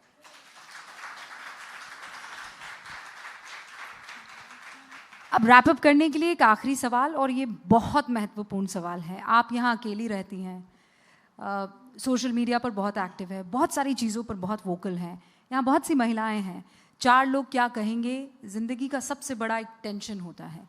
जब आपके बारे में तरह तरह के रूमर्स चलते हैं, तरह तरह के मीम बनते हैं, डज इट अफेक्ट यू और you are like who cares? I am neither actually, because दोनों तरीके से मैं उस चीज़ को एक वैलिडेशन दूंगी, यू नो, क्योंकि सोशल मीडिया अपने आप में एक ऐसा अमीबा है, वो कहीं भी उगता है, कभी भी उगता है, किसी भी रीज़न, किसी भी कारण, भले कारण है नहीं है. मेरा फोकस लाइफ में क्या होना चाहिए वो बहुत क्लियर है. वो मैं मुंबई शहर सोशल मीडिया के लिए नहीं आई थी, उस वक्त था भी नहीं, स्मार्टफोन्स भी नहीं थे. और मेरा लाइफ गोल और एम है कि मैं अपने काम की जमा पूंजी बढ़ाऊं, ना कि यू नो बेफालतू की चीज़ें जहाँ पे जिन लोगों के पास बहुत समय है. मुझे तो तरस ही आता है कि भाई अपनी लाइफ और अपने समय के साथ कुछ बेटर ही कर लें, वो जो 4 या उनके 16 दोस्त हैं या जो भी हैं, because it's futile and it's actually a waste of their time and their life. But do you feel bad? For them, yes. Very bad. I really do. I pity them. It's sad. That's a good way of It's dealing. sad. I have that much compassion in me. Does it affect मुझे बुरा you? लगता है, मुझे उनकी upbringing, उनके परिवारों के लिए कहीं से तो आते होंगे. पर आपको दुख होता है कि यार क्या ये मुझे जानता भी नहीं है, ऐसा क्यों कह रहा है, ऐसा क्यों लिख रहा है? What do you know about? किसी Do के you बारे feel में हम sad? Like I said, I feel sad for them. कैसे बुरा नहीं लगेगा बताइए. आप यू नो किसी राह चलते आदमी को या किसी को देखेंगे आपकी तरफ, वो बेफालतू कुछ भी बोल रहा है, आपको बुरा लगेगा कि अरे इसको तो तकलीफ हो रही है, इसको कुछ मदद की ज़रूरत है. तो वही तो लगेगा, और क्या लगेगा. मैं और क्या बैठ के क्या ज़िंदगी में अपने और बहुत चीज़ें करनी है, बहुत जगह पहुंचना है, बहुत लंबा सफ़र है, ये सब चीज़ें क्या फालतू में टाइम नहीं है मेरे पास. बहुत ही खूबसूरत जवाब. आखिर में शी शक्तियों को क्या कहना चाहेंगी? जी बस अपने अंदर की जो एक आंतरिक जो हमारी शक्ति है उसको हम सबको रिकॉग्नाइज करना चाहिए. हमें कुछ और बनने की ज़रूरत नहीं है, वो सब हमारे अंदर है जो हम बाहर ढूंढ रहे हैं. बस उसको ढूंढ लीजिए और पकड़ के रखिए. बहुत ही खूबसूरत. हम चाहते हैं कि इनको भी यहाँ पकड़ कर रखें, लेकिन वक्त इतनी ही इजाज़त देता है. Thank you so much Nimrat. Thank you. छोटा सेशन था पर बहुत ही गहरा सेशन था. Thank you so much. Thank you so much. Thank you. Right, thank you so much, Nimrat and Rubika, for sharing your perspective and reminding us how powerful storytelling and authentic representation can shift perceptions.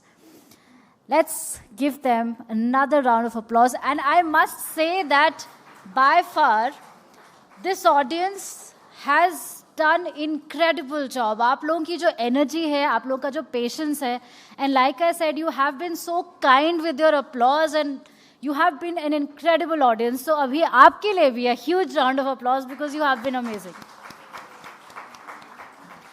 And now let's shift our focus, and it's time to transition into a segment that celebrates grit, resilience, and the spirit of breaking the mold, because she is changing the game. Women are stepping up, breaking barriers, and winning for themselves and the country. To guide us through this inspiring conversation about trailblazers and changemakers, please welcome Network 18's Rupa Ramani.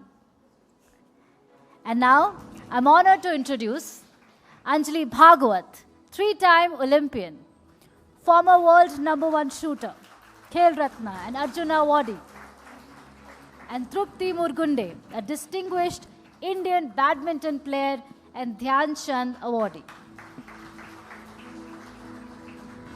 As Amitabh Bachchan would say in KBC, taaliyan rukni nahi chahiye. So please, ladies and gentlemen. Thank you, Archana. Thanks a lot. Lovely introduction there, but those words aren't enough. When you speak about these two ladies and their achievements, words fall short. But thank you for everyone. Welcome, Anjali, Trupti. And thanks everyone to be a part of a special SheShakti edition. This is the Maharashtra Mumbai edition, and that's why we have them here. And sport is, I think, the perfect field of expertise to talk about how difficult a mountain it is to climb and get to the top because there is resistance, there is judgment, there is prejudice, and so much more. And when you actually surmount all that, or even come close to achieving something, that is empowering. So I want to start this session very quickly, jump into it, and begin by asking you a very positive and an insightful question, which is, what has sport taught you about yourselves, about your strength or power, which you couldn't have learned elsewhere? I'm going to start with you, Anjali. I feel I rediscover myself because I was very bubbly and, a common girl in college days. When I entered sport, it was a failure because it was a very unpopular event which I chose. And it took me 10 years to survive in that event, and then I started my professional journey. And then I realized, I could do this. And my sport is very different and very challenging. Other than physical fitness requirement, we need to be mentally very, very fit. And there I saw what is Anjali Bhagwat. In the intense moments when I stood for my World Championships title, I was shooting along with a Chinese shooter who was an Olympic medalist. And for a moment, I thought, sab khatam ho gaya. But then I realized what I have learned. I just, sab maine dekha ki maine kya kiya hai. And I gathered myself there and I said, no, this is the only chance I have to prove myself. And I shot and I was the first world champion from India. And that gave me confidence. Yes, we can do anything if we believe in our caliber. Well said. Trupti, please.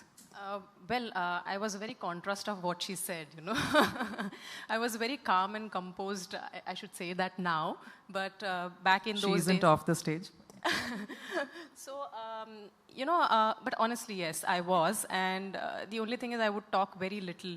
And people would think that I'm very snobbish or reserved. The only reason I wouldn't talk much was to save energy, which they didn't know. And now I've become contrast. So coming back to what I learned out of sport is one simple and basic thing is that every day when we were actively playing, every day we would win and lose. And again, come back the next day, win, lose, win, lose. So that sometimes I feel you will not, probably in education, it's only when you're giving your final exams. That's when you actually start rating yourself. But in sports, is not only every day, but every single hour. If I have to talk about my sport, badminton, it's probably we play for an hour, one match. So it is every hour we would have those expressions, either winning one or the losing. So still to hang on and not give up, I think that is something I really learned. And over my career, I think I can say that now because I'm also working with Indian Oil and it's been 22 years now with Indian Oil. Administratively, it helps me so much. Because whenever I'm facing any issues or, I'm not able to match up with my other colleagues because coming from a sports background, I think I just go back to those things, think about it, and just come back afresh. And we'll speak about administration because that's a very key aspect of sport today. But you mentioned a very important point which leads me to the next question, which is you ladies came during a time where very few women even wanted to take up sport professionally, forget as a hobby. And you had very few examples alongside you and a few before you. You were trailblazers in that sense. How difficult was it to stay motivated and inspired? Yeah, particularly shooting belonged to royal families and services only. So it was a dream to handle a weapon. When I started, my event was totally unprofessional, unpopular. It took me 10 years to have my personal weapon. But still, that dedication and passion was there inside us. And we knew that we have that talent. Thoda bahut facilitated. If we are facilitated, we can do that. We used to go abroad, play international tournaments. And we used to see Bangladeshis and Pakistanis and Sri Lankans winning medal, and we are coming empty-handed. Why? What's the difference? And when we got all the facilities after 10 years, we started, we went havoc internationally. So we went through, it was a struggle, but I enjoyed those challenges. Challenge nahi hoga to it used to be a very bored journey.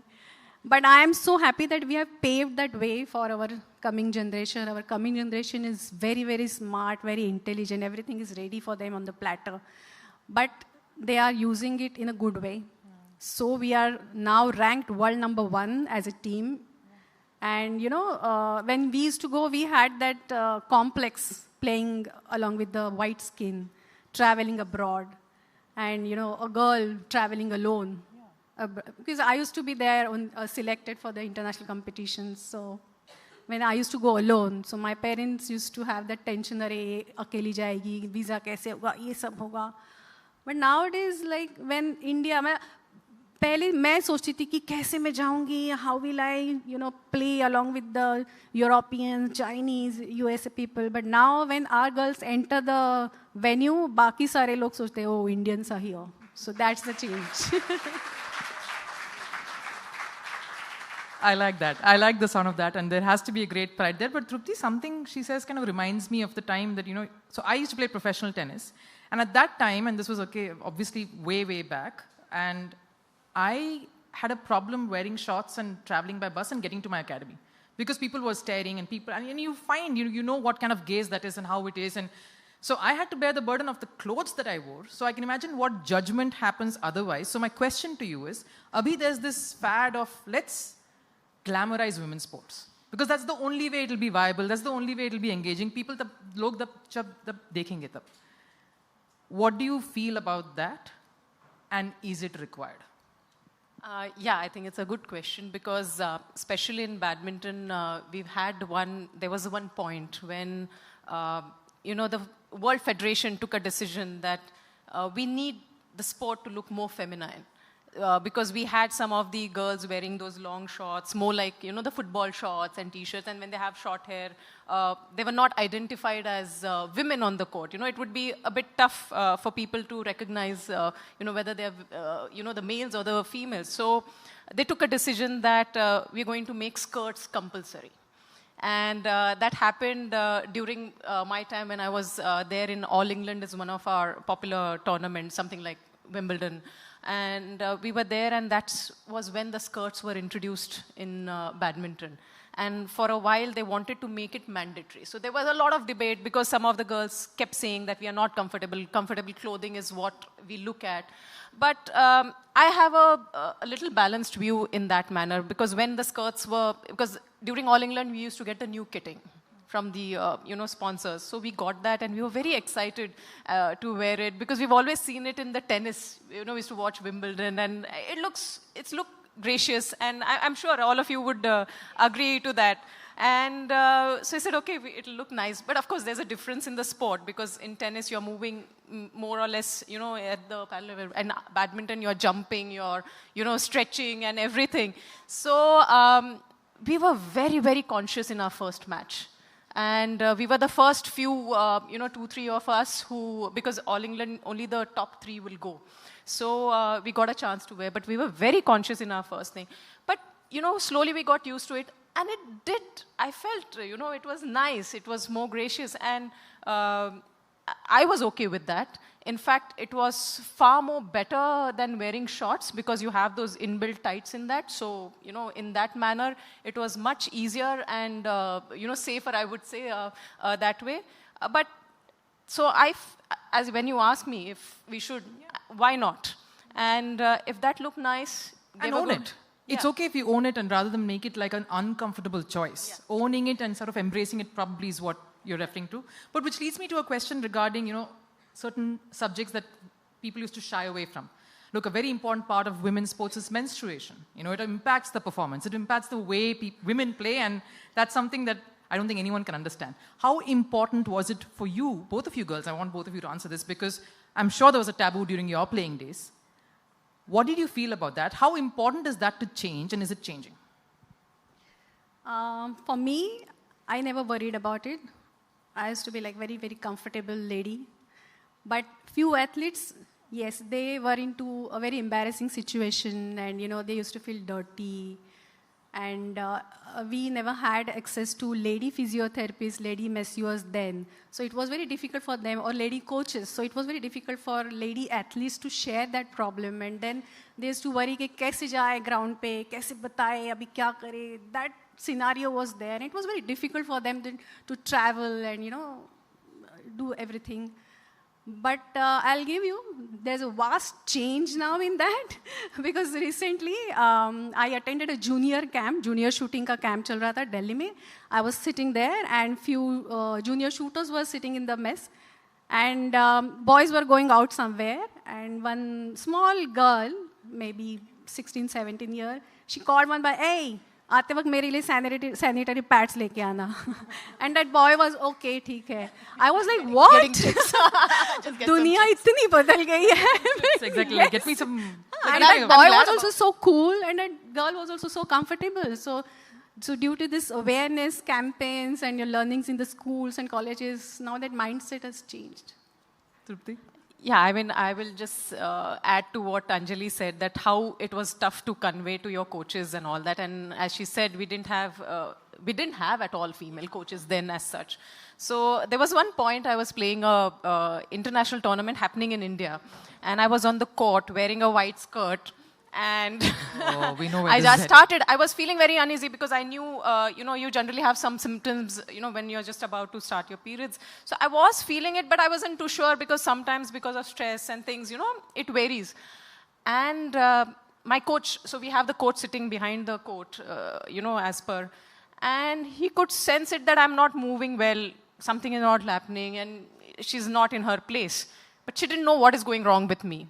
And now I felt it that, I've started my periods. Now I'm wearing a white skirt. And how do I convey? Because in badminton, we don't get breaks like how you get in tennis, that you go sit for a, whatever those 1 minute break. At least, in that time, you can go change.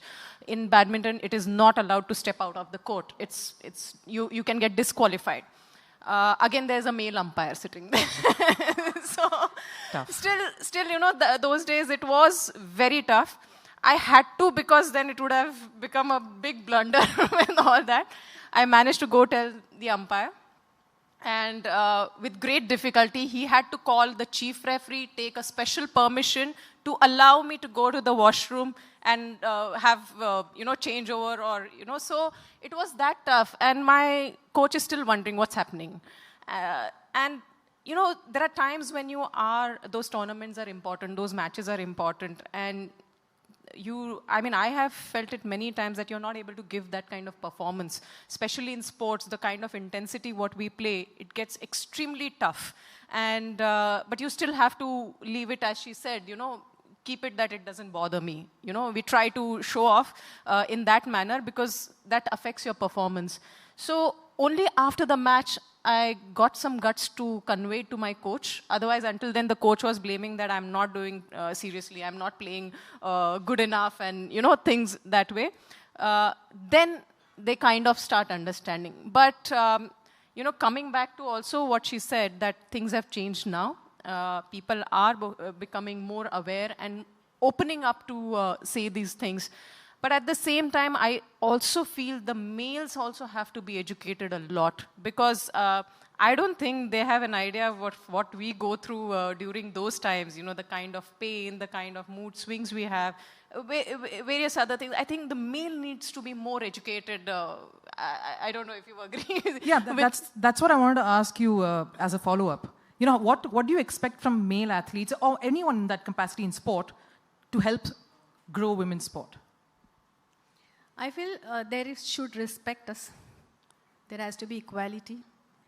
And to talk about, as a lady shooter, I never had a problem because our luggage is so heavy. We carry a gun weighing 15 kg. We carry a suitcase where we put our outgears, weighs around 30 to 35 kg, and plus our personal baggage. So it is very difficult to carry the whole thing for a lady. But always our male shooters used to take care of it. They were so supportive. And we had the same attention. We have same amount of medals. in the games, in the major tournaments. And now I'm so happy that IOC has taken the decision of gender parity. So it is compulsory to have 50% participation in all major tournaments. So the avenues are open for all. So due to new introduced women events, we have now women referees, we have now women psychologists, physiotherapists, juries. So there's a great platform for women. No, I think a lot of drastic changes, I think, during our time into now, and we being part of a lot of planning and things like that. So it does help with our experience. We wanted to better it for the current generation, the current players. So that is one thing, I think, the change which has come in.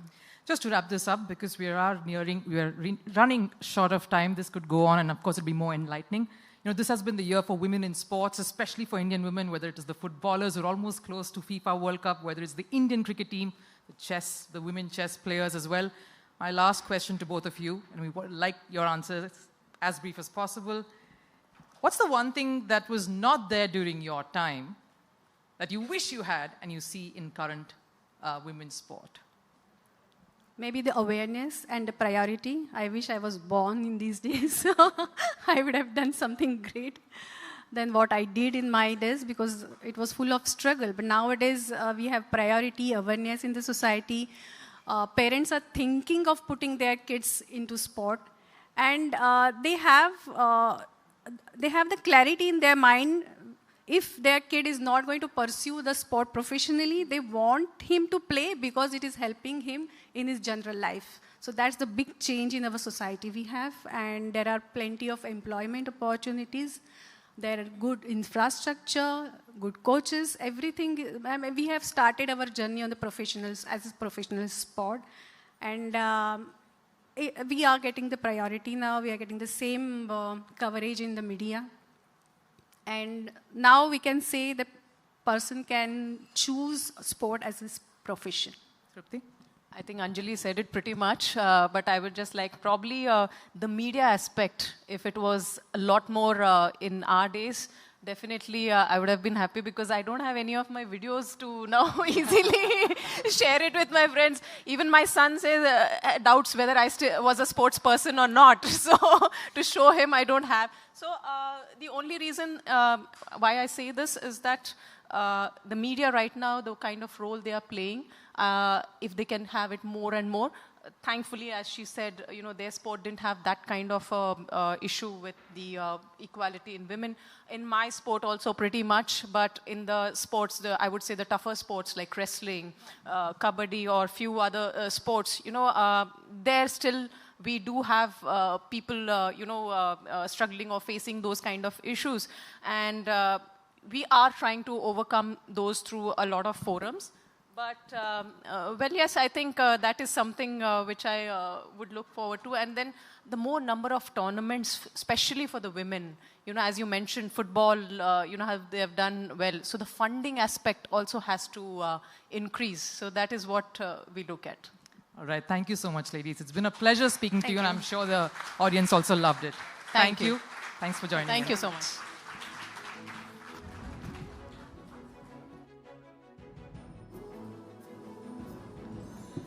Right, thank you so much, Anjali and Trupti, for sharing your journey with us and reminding us how determination and resilience can truly change the game for sports and for the society. Thank you, Rupa, to you as well. And as we continue our journey today, it's crucial to recognize that empowerment goes beyond external achievements. It begins with nurturing the self. And this next segment, we'll talk about that. Now, the segment is Reclaiming the Self, Mental Wellness as an Act of Empowerment.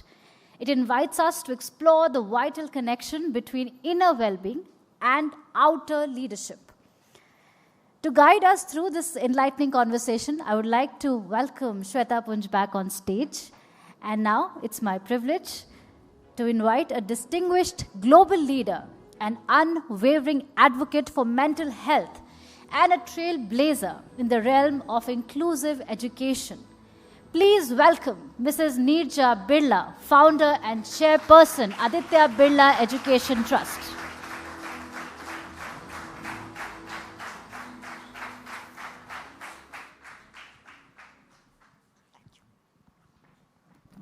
Thank you, Archana, for that, and many thanks, Mrs. Birla, for being here. We are very keen that Mrs. Birla should be the one doing this conversation because she has been one of the earliest advocates of mental health in the country, and she's really lent her voice to this subject, to this cause. And Mrs. Birla, if you could, take us through the time when you started Empower, the organization that she runs, which works a lot in spreading awareness about mental health, about a decade ago until now. Do you feel that there has been a change in the way we are as a nation, as organizations, as individuals, the way we are talking about mental health, the way we are addressing the issue of mental health in the country? Good evening, everybody, and it's wonderful to be here. Thank you so much for inviting me. And this topic is, of course, very close to my heart, so always very happy to talk about it. So coming to your question, so yes, of course, when we started about 10 years ago, mental health as a topic and as a concept was just not spoken about. The problem still existed, the challenges still existed. However, it was always just behind closed doors. More often than not, people were not even aware that they're suffering from a mental illness. The topic, it was hugely stigmatized. There was very little support, very little care. You were not even, it was so stigmatized that you could not even talk to your own family members about it. Right. And then reaching out for help was even more difficult. Support system, the entire care ecosystem was I won't say non-existent, but was really under wraps. So one didn't even know, whom to go to, who's the right person to approach. So the entire ecosystem was not well developed. Further, when we started, it was so stigmatized that our first press conference that we had, and I had invited a few journalists actually over, just to let them know we're foraying into mental health. It's a topic that needs discussion. We need to throw light on it. We really need to speak about it. And you won't believe it, we had all of 2 people attend it. It was so dismal and it was so discouraging. But that in itself actually strengthened my resolve to break the taboo. I obviously realized that, it was going to be far more challenging. That's when I realized that it's going to be far more challenging than what I had thought it would be. I knew it was taboo. I knew it was not spoken about, which is why I decided to, get into this and to create awareness about it. But just that kind of response made me realize that it's actually far worse. When we approached schools to take on mental health workshops, schools refused. Our good, Bombay schools, for example, because obviously we had to start with Bombay, they refused to take any kind of workshops because they were scared that the thought was that if they take a mental health workshop just to build awareness, to increase literacy, it would in effect point out that there is a mental health challenge in the school, there's a systemic issue, that they don't need it and therefore they don't take it. Interesting. So from there, and the same thing was for corporates. Right. I remember when we first reached out to them and we spoke about, outreach programs, a lot of them told us that you have to remove the word mental health from the topic of the awareness workshop. Wow.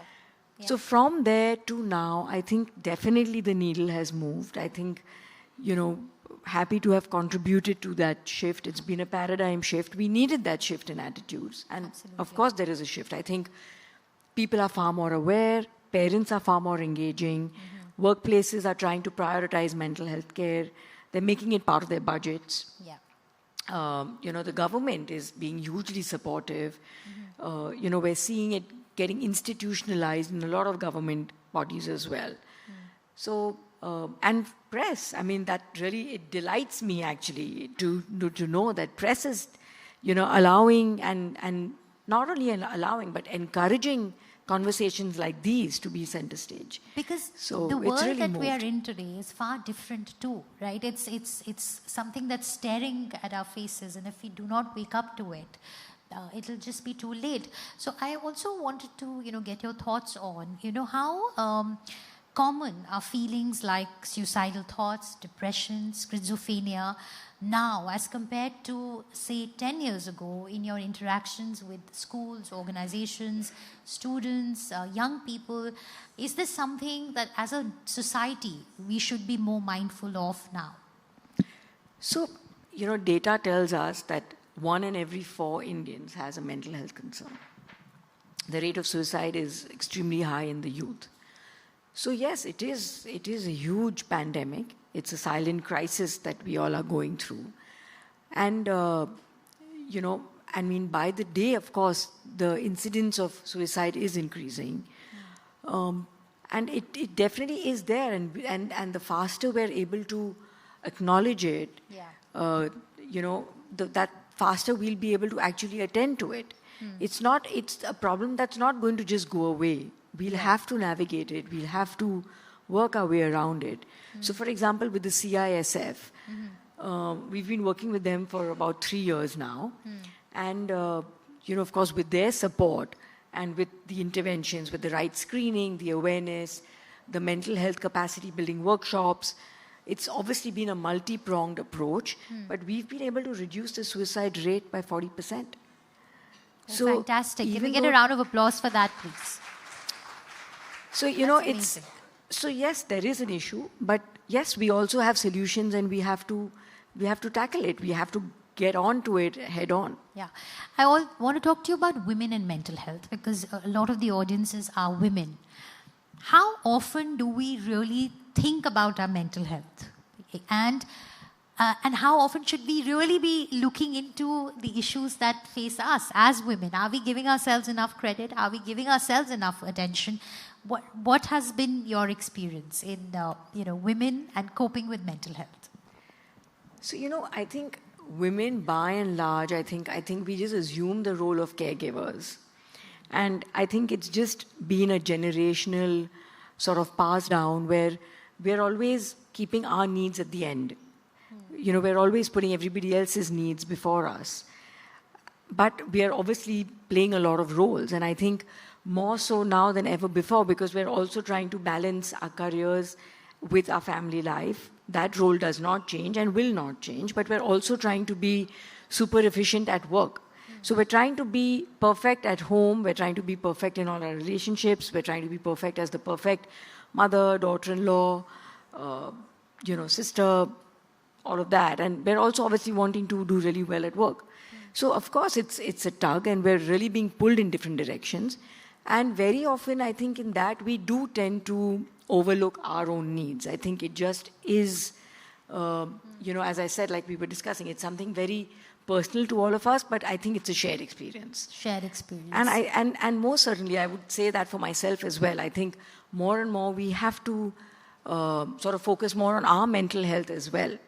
Absolutely, because if you are happy and high energy, will you be able to spread that, that joy around? Absolutely, and I very often, compare it. The analogy that goes on in my mind is that if my own cup is going to be half full, how am I ever going to pour out of that? My own cup is going to be half full. I mean, there's no way that it can, what am I going to give to anybody else? So I have to have my own cup brimming for me to be able to actually be successful in all my other roles. So in a sense, I look at it as a responsibility that if I have so many roles to play, then I also owe it to them to be looking after my own self. Because if I don't do that, there's no way I can do justice to the other people whom I love.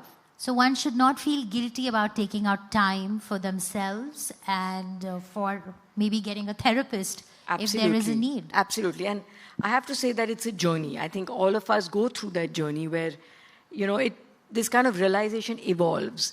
So I myself am guilty of that. So I can't sort of say that, no, you just have to do it like that. But I think it's an evolution, and most certainly you have to learn to be compassionate to yourself.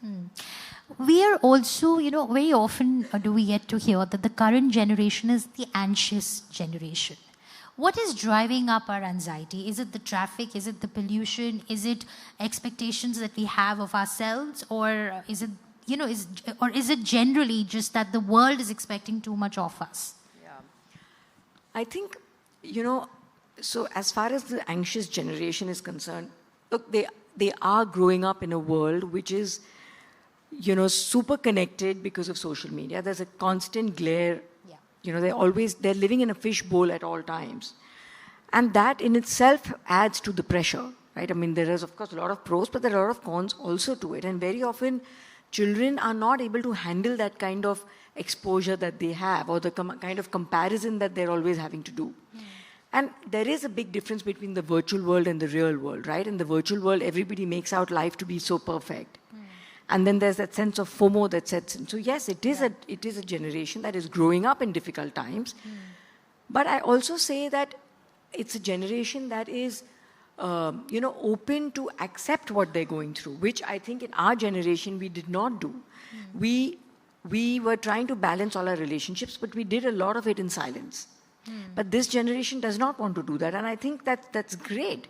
And I think we as parents have to support them in that. We must provide them with the right ecosystem and the right care so that they're able to voice their opinions, and then we help them navigate that.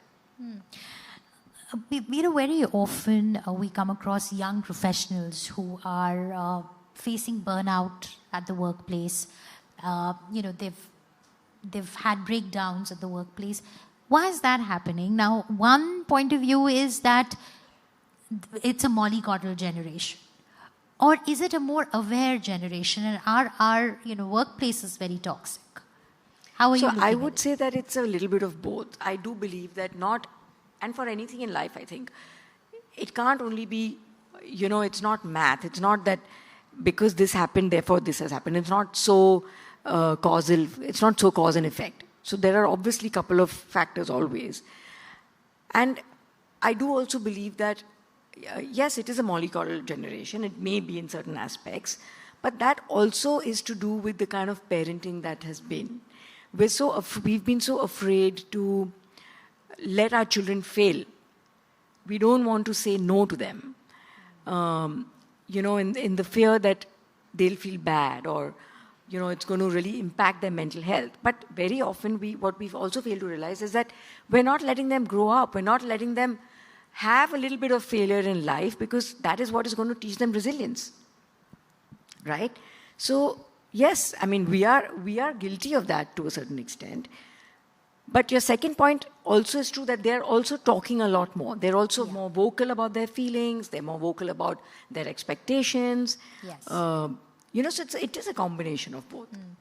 Well, we are running out of time because I believe the Chief Minister is also just about to come in. But my last question to you, Mrs. Birla, is on the stigma around mental health and men. As a society, we condition men to not share their feelings and emotions. And while we talk about women and mental health, but there is also a silent crisis that's brewing in the country and across the world, where men are really, afraid to seek help if needed. That's absolutely true, and so right. So we have a helpline which is 24/7, and over the years, which is about 4 years now, we started it during the pandemic in collaboration with the state government. We've always had about 60 to 70% males as callers on the helpline, which is incognito. But otherwise in our services, it's more women than men. So that in itself actually tells us that, of course, men are also suffering. I mean, mental health in men is for real. But, I mean, there is so much of stigma. They're just expected to be strong, and having a mental health is considered a sign of weakness. So therefore, men don't want to talk about it.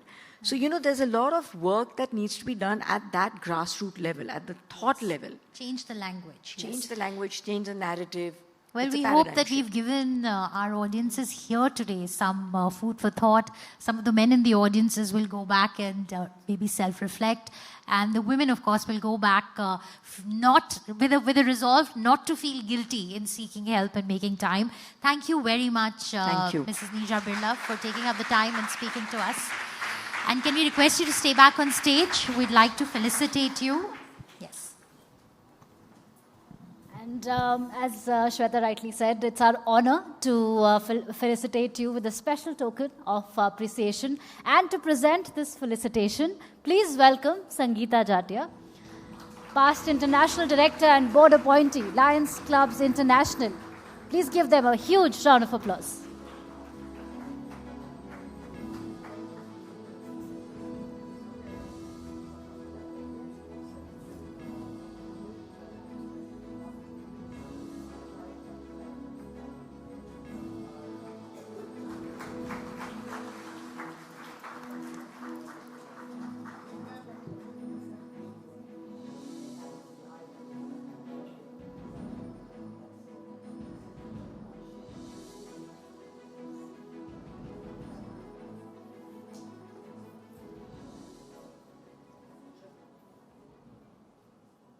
All right, thank you so much, Nirja and Sangeeta and Shweta. Now, as we turn our attention to return on investing, independence and unstoppable ambition in finance and markets, let's welcome Network 18's N. Mahalakshmi to take the conversation ahead. And joining us for the discussion are two phenomenal leaders who are charting new paths in the world of investment. Lakshmi Iyer, Group President Designate Investments Bajaj Finserv, and Roshi Jain, Senior Fund Manager Equities HDFC Mutual Fund. Please join me in giving them a huge round of applause, ladies and gentlemen. Thank you so much. It's an absolute delight, Lakshmi, Roshi. Thank you so much for taking the time out to be with us today. We would have done this conversation slightly differently, if we had the time that we thought we would have today, but the Chief Minister is on his way. We have to do it sort of quickly. So I thought the best way to do will be to fire a whole bunch of questions so we sort of see what we get and everybody will have something to take. So let me start. Generally there is this perception that women find it difficult to navigate finance. They find it very difficult to sort of navigate personal finance. They're often dependent on spouses or family to sort of do their finances. What has been of course both of you are outliers because you're finance professionals yourself. Nevertheless, when it comes to navigating your personal finances, how has it been? Yeah, hi, good evening to all of you. So Mahalakshmi, I think, if I take a parallel and explain this, it will be able to, because I see predominantly women in this room, I can see men as well. But, if you quickly Google, you don't need to do it right now, but if you Google the top chefs in the country, even the fifth one, you won't find a woman. But if you Google the top sports person in the country, the first three will definitely have a woman. So if I extend that analogy to finance, I would say that, finance or, managing money is completely gender agnostic. So when I started my career 25 years back, there was barely one woman in the room. Now at least I see more than one. I think that is the positive thing. And navigation is all in the mind. You don't need Google Maps for this, so go for it, is what I would tell all the women in this room. Roshi, is that a myth, that women find it difficult to manage the finances? I think perhaps the journey starts with being financially independent and then you start taking decisions because you have confidence in doing them. So maybe like Lakshmi mentioned, I think seeing more women being financially independent is perhaps the first step in investing on your own and being confident about it. But I'd also say this, investing is about risk and reward. And I think women inherently have the ability to assess risk a lot better. Yeah. I think we tend to underestimate that it's not only about reward, it's also about risk mitigation. And we are very good at that, I feel. So do women make better fund managers than men? Well, I'd say, and I said this outside when I did the media bite, we have that perfect balance of IQ and EQ, both of which are required. And of course, there's DQ now, which is digital quotient, which is there, I think, even non-investments. So I think that balance is what possibly gives us a small edge over our male counterparts. Okay, I hope. So there are a lot of studies actually which have been done, which actually prove that the alpha creation or the performance of women fund managers are better than those of male fund managers. Yeah. It's, it's not as well publicized perhaps for reasons. It's publicized every Women's Day, by the way. Yeah. That's true. But yes, that is a fact. So next time, please check which fund you're buying into. Definitely, make it a priority to put into, give your money into a woman's hand. Okay, your money mantra in 3 words, Lakshmi. Compounding, compounding, compounding. See, Vidya Balan said in the movie Dirty Picture, entertainment, entertainment, entertainment. So when it comes to investments, remember her and then think about just compounding. Okay, Roshi? Asset allocation. The third word for me is equities, but asset allocation and equities for sure. Okay, today what would you think is the right asset allocation? Still equities. Asset allocation and equities. For me. For you. But okay, for a 30-year-old? Equities. 30-year-old, undoubtedly. 40. Equities, undoubtedly. 50. It is age agnostic. When you're 50, you're only working for your next generation. So it's still equities. Are you saying it because you're an equity fund manager? That also. Okay. No, I'll tell you, equities is like Red Bull to your portfolio. It gives you the kicker. And debt is like Nimbu Pani. It's like lemon water. Kadha. Yeah, or it's like, no, Kadha is sometimes tasteless. It's this taste. So if you want a kick on your portfolio, age agnostic, 20 or 70 or 80, then equities in that proportion is required. But if you want to just have stability, then you can have Nimbu Pani in winter, in summer, in the rains. Sometimes you can have chai as well. Okay, cool. Okay, which financial habit, Lakshmi, did you learn from your mom? Okay, my mom, I come from this very conservative Tambram South Indian family, Palakkad Iyer I am, and my mom always used to say in Tamil, which I am saying in Hindi, that don't do amdani atthani kharcha rupaya. So don't spread beyond your means, don't spend beyond your means. And I think that's a very important metric even today which stays, because leverage is, to some extent is okay, but it's blasphemous in the world of finance. Roshi, you? I'm the same generation as her. Got taught the same thing like perhaps most of us here. Okay, what did you learn from your dad? Okay, my dad, was an insurance. He used to do insurance agency, and of course he worked with an MNC. And from him is when I learned the first lesson of compounding. He took a chessboard, like what Akbar and Birbal did, and he actually took a grain of rice and he kept putting 2 and 2 together. And that's the lesson of compounding. Wow. So Einstein was not my father, but my Palakkad Iyer father taught me that first. What about you? What did you learn from your dad? The money lesson. Yeah, no, I think it amounted to a money lesson, but I think the lesson was to just be yourself and do what you can. He gave me he stood behind me all the time, gave me the confidence to do whatever I wanted, which finally translates into a lot of stuff that we do. Confidence in being on your own, financial investing, and so on. Okay. What did you buy with your first paycheck? What did I buy? I splurged it. I'm a big foodie. So finance, food and films in that order is what defined. You spent your entire monthly. How much? When I started earning when I was age 18. No, age 18. I was in grade 12 and I loved teaching students. So I said I needed pocket money. Therein was my financial independence mantra. So I earned some $400, $500. I'm talking about 1994. Now you compute my age, what I am. So okay. Yeah, so I'm a big foodie. So I actually spent it on food. Okay, first full-time job. Full-time job, I worked with this. Oh, what did I do with that money? I gave it to my mom.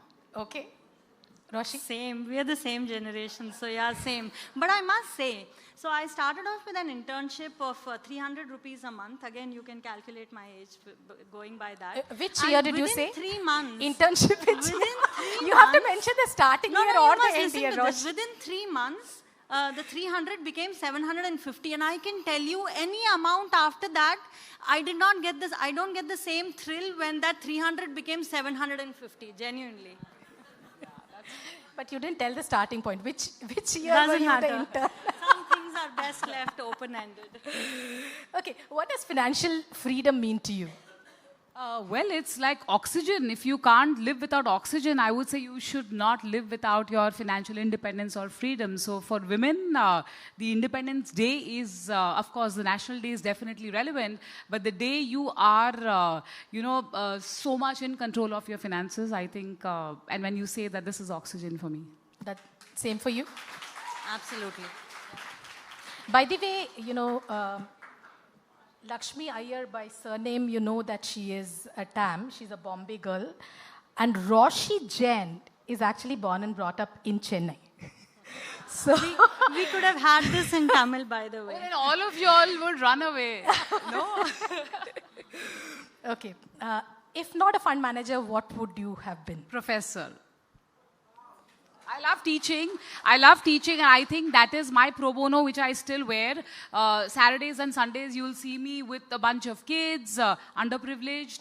You'll see me in some remote location in Karjat, where I've adopted, a couple of villages with my friends. You see me in B schools, everywhere. And I'm wanderlust, okay? People who know me well, they call me wheels on heels. So, ek teez se do shikar ho jata hai. I can teach, I can preach, and I can eat food everywhere. What about you? I would perhaps be an auditor, I think. I'm a chartered accountant by profession, so maybe I would have just taken the auditing route. Okay, that's really imaginative. One portfolio rule you never break. What, sorry? One portfolio rule that you never break. Always risk over return. That's a non-negotiable. Okay. What about you? No, risk mitigation, extremely important, but we shouldn't overdo it as well. So in the name of risk mitigation, we should just not take the very boring path as well. We are good at risk mitigation, but you have to draw a line somewhere. And when I said this to someone in an audience like this, so somebody got up in the audience and said, "Madam, risk hai to ishq hai." I said, that is for scam picture. I said, no. Okay. Any money decision that you regret? Regret? I regret not having started early. I should have started probably when I was in high school. Investing in high school? Yeah, why not? I mean, my parents were earning. And where would you have got the money No, from? No, but they could have made me a nominee. My father didn't do it. Then I had to educate. I would have been richer. No, I would not be working for Kotak, and then I would not be working for Bajaj from tomorrow. So you haven't made equity habit in India in general. I mean, it's not just about me. I think we start very late in life. At least for us now, the best years in terms of compounding and returns were the last 30 years actually. I think for most of us, perhaps the decision to we would have come very late to equity markets. Okay, one thing that you think has fast-tracked your career. I would say it's the curiosity. They say curiosity killed the cat. It didn't kill any one of us, okay? It is the curiosity to learn more and keep telling yourself, Tumhari Sulu, again, sorry, Vidya Balan examples live with me because a lot of social messaging. So she always says, "Main kar sakti hai." That was her tagline in the movie Tumhari Sulu. That stays with me because if you tell yourself and you train your mind, you can actually do a lot. Because when we started our careers, we never had Google, we never had social media, we never had formal mentorship. Today, social media is all about that. We didn't have all this flab, so we had to do it all ourselves. So I think be persuasive. So I don't know what you mean by fast track, okay? I have grays in my hair, so I don't know what fast track you mean by that. But a lot of it is, of course, we can say hard work, preparation, this and that and stuff, but a lot of it is timing and good luck also, all of which you don't control. Okay. One or two last questions. A book, podcast, or any other resource that you would recommend to the audience out here? Something that you're totally blown away? 2 books I will recommend. A book called Secret. I think it's an open secret. I think most of you would have read it, but that's my Bhagavad Gita, my Bible, my Quran, and everything else. So that book is something which I swear by. And the second book is a book called Liar's Poker. Yeah. As a wannabe financial market expert, a student, please read this book. It's a racy read. So these are 2 books which I strongly recommend all of you to read. Rashi? Benjamin Graham's book on investing, I think it tells you how timeless the rules on investing are. This was written perhaps 90 years ago, something like that. And when you read those examples that are there and the stocks that are talked about, it seems like, was this the way of investing even then? Nothing seems to have changed in terms of how to look at governance, growth, cash flows, and so on. So yeah, that's the book for me, which you can read every year, and every year you would find something new to take away from it. Okay, what's the advice you would give to your own 25-year-old self? Zindagi na milegi dobara. Truly, truly. I actually live life, I should say queen size, because we are dressing mostly women in the room, but I think big, never say never, because I truly believe in ZNMD. Fabulous. I'll do some advertising for mutual fund. Mutual fund sahi hai. That was what I should have said that. On that note, thank you so much, Superwomen. Thank you. Thank you so much. Thank you.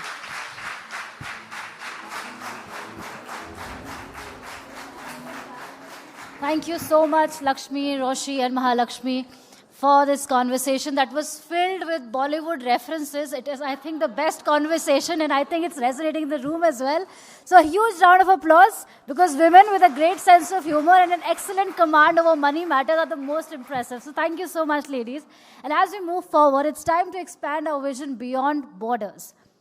Now, this conversation will highlight how women diplomats are not only shaping foreign relations, but also championing inclusive dialogue, cultural exchange, and collaborative empowerment across nations. To guide us through this enlightening discussion, I would request Palki Sharma to come back on stage. And also, I'm honored to introduce two exemplary leaders who personify global Shakti. Her Excellence, Ambassador Chavanath Thangsupan, Thailand Ambassador to India, and Her Excellence Mateja Bodev Ghosh, Slovenian Ambassador to India. Please join me in giving them a warm round of applause as they join us on stage.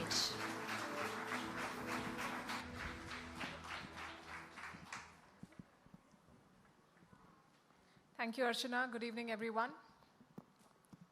This session is about diplomacy. This session is also about disruption, and I want to start with a statistic.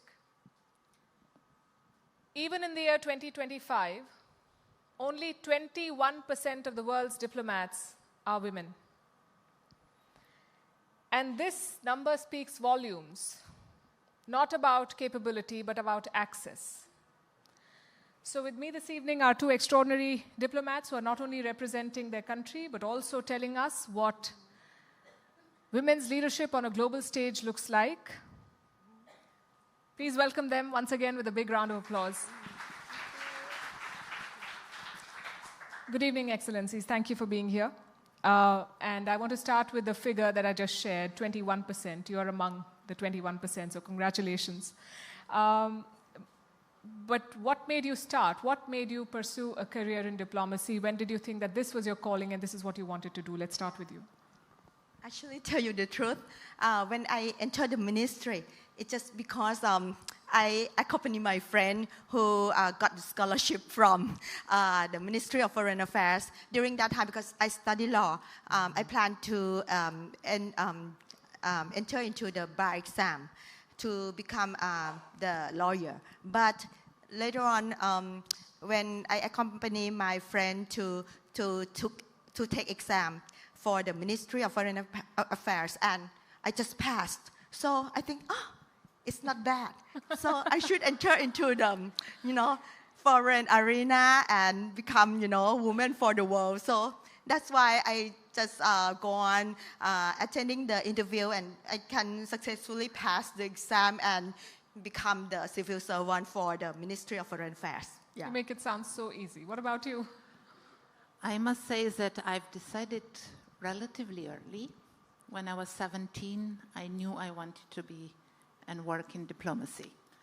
And the main reason was, which may also tell you a little bit about my age, is that I saw it mostly as a possibility of living in different countries, learning about different languages, different cultures, different people. So this is mostly what attracted me at that moment. But yeah, when I was 17, I knew I wanted to be a diplomat. And are you happy with the decision that you made at 17? I was extremely, extremely happy until a few years ago. But you know, after a while you get used to, it becomes a little bit of routine. So you have to encourage yourself, and I think it's not always easy to see what's going on around you, right? But yeah, you know, when I was, of course, I sent the letter to the Ministry of Foreign Affairs by myself when I graduated from Law 2. And I came to the ministry, I was invited, and at the receptions they told me, I'm sorry, we made a mistake. So I was terribly disappointed. And then a few weeks later, I saw the announcement in the newspaper. So now you know it was really some time ago. And I applied, and I passed the examination and the tests and everything. So at the end, everything, I think it was meant to be. Ambassador Thansungpan, you've been doing this for a while, and I know the world has changed over the past decades in terms of women's representation. But do you still find situations where you're the only woman in the room, and how have those experiences shaped you? Yeah. Actually, at the beginning, I was the only woman in the room, really. But later on, more women joined me. But still, we are not reaching the, how to say, chief of negotiator rank yet. Until there is like 18 or 19 years ago, when I have to attend the ASEAN dialogue on counterterrorism, and my chief negotiator, he needs to leave earlier because there's some urgent matter in my country. And then from being the deputy chief negotiator, I have to become the chief negotiator. But we have very good team. Both male and female colleagues help me to negotiate on ASEAN Convention on Counterterrorism.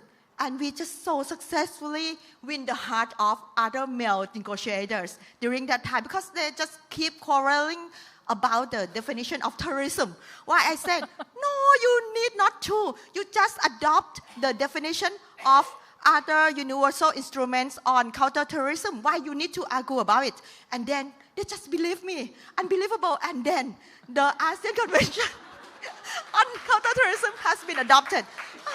So I gain confidence on that moment, really. I think that has not changed. Even today, those quarreling in the room, especially where you're talking diplomacy, are mostly men. I'm not privy to those conversations, but I see the headlines, and all the warmongering voices are male. In fact, we were discussing earlier that according to a UN Women study, there is a higher chance of peace withholding when there is a woman negotiator at the table. So do you think we need more women leaders? And do you think that gender still plays a role in negotiations today? Well, you know, I think speaking from my own experience, when I was working at our mission at the United Nations, I didn't really see that the gender was that important. But of course, it was you know, lower level, I would say, right? We were younger diplomats. Even, I would say, at, you know, ambassadorial level, I saw a lot of diversity. It wasn't a really gender imbalance. But when you come to the managerial postings, I think, and to the higher, really important negotiations, I do think that mostly you see men. Very, very seldom. There is perhaps one woman or two among 10 or 15. So it's still quite male-dominated. What has been your experience? Actually, you know, now my ministry, there are 52% women diplomats. So we are majority already. Yeah. But still, I have to admit that for the managerial rank, somehow, males still dominate a little bit. But we need to show our strength. actually, I think with our persistent and strong determination, we can win the heart of our male counterparts, and they become more listening to us. Like actually, my former boss, now she's the member of the International Legal Commission, Law Commission in the UN. And actually now we have the permanent secretary, woman permanent secretary also. And we also have the former Thailand permanent representative to the UN. So I think for Thai Ministry of Foreign Affairs, the role of women is much more advanced, really. Yeah. How do you see India's rise, both geopolitically and in the space of women leadership? And a lot was said when we led the G20 presidency last year in terms of women's inclusion. You've been here for a while. You've seen India very closely. What changes have you seen? You know, when I first came to India to work in 2010, I thought, I mean, my biggest surprise was that it was so diverse, because from New York, it looked very monolithic. So that was my biggest surprise. But I already saw it as a country on the rise. And to be very honest, when I came here and I saw, you know, the situation on the ground, I said, oh my God, this country will never progress. But what I've seen in the past 15 years, I mean, it's a huge, huge progress. It's, you know, there are certain fields when you are definitely ahead of Europe when it comes to digitalization, for example. And I encountered many, many very capable, outspoken women in business and in diplomacy. I must say that when you look at the MEA, Ministry of External Affairs, I think it's still, you see more women, but it's still a little bit male-dominated. As we also have, I think in our case, we have around 60% female diplomats. At the moment, the main leadership of the ministry is completely female. Our foreign minister is female. Then we have 2 state secretaries, which would be like foreign secretary in India case. And they are also ladies. And where we lack a little bit behind in percentage, it's ambassadorships. There we only have around, I think, over 40%. But yeah, I saw a huge progress in India. Globally, we can see that everybody listens to your leaders. Without India, I think we cannot solve many global challenges. And what is also encouraging is that India is prepared to take over more responsibilities than in the old days. So I see quite a bright future for this country. Fantastic, very well said. I know you've been here only a few months, but what are your impressions about women's representation and the direction that India has embarked in? Actually, because I have, now I make friends with the former ambassador of India to Thailand, like Ambassador Monica, Ambassador, she's the spouse of Ambassador Anil Wadwa, but she's used to be the former ambassador of India to Japan also. And both of them, when they talk to me about the role of the women here that engage with the development agenda, I think like Indian women are very strong. And you always, you know, how to say, be outspoken like what you say. So I think with your strong determination, I think Indian women can promote the role of women to be more advanced and more involved with the, you know, how to make the better world a better society, and how we can transform our society to become more transparent, more equal to each, for the gender equality. Yeah. Before I wrap, quick question to both of you. For the women who are watching this, for the young women who want to enter the field of international affairs, what advice would you give? So you have to use every opportunity to assert yourself to the table. Whenever you have the opportunity to show your capability, do it. Don't be shy. Yeah, you have to be courage. Use your guts to fight against anything that just becomes your obstacle. Yeah, nothing is impossible if you have strong determination and keep fighting. Yeah. Fantastic. What about you? Well, I think everything was said, what needed to be said. But, I also think the advice I would give perhaps is that you kind of try to insert yourself in the society where you are and to really learn about the world around you and to also expose yourself to different point of view. So you find better solutions, I believe. Right. And if you find yourself in conversations in rooms where you're the only woman and expected to smile, make yourself heard. Say what you have to say. Let me add my 2 bits. Thank you so much. It was lovely talking to you. Thank you. Thank you. Okay.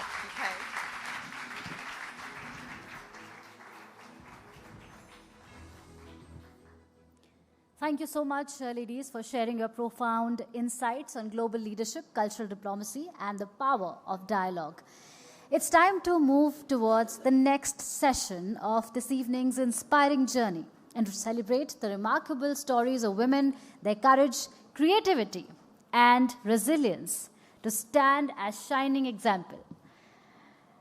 And these women are inspiring countless others to pursue their dreams fearlessly. To guide this compelling conversation, and I have a huge smile on my face already because I have these 2 amazing women here. Please join me in welcoming Network 18's Tavishi Paintandi. And now, it's my great pleasure to introduce the iconic Renuka Shahane, a beloved actor and storyteller, and the incredibly talented Shreya Pilgaonkar, a multifaceted performer whose inspiring journey in entertainment has captivated audiences from Equality Ek to Mandela Murders. A huge round of applause, ladies and gentlemen, for these amazing ladies who are going to capture the conversation ahead. Thank you. Thank you so much. Thank you for the lovely introductions. Well, good evening, everyone.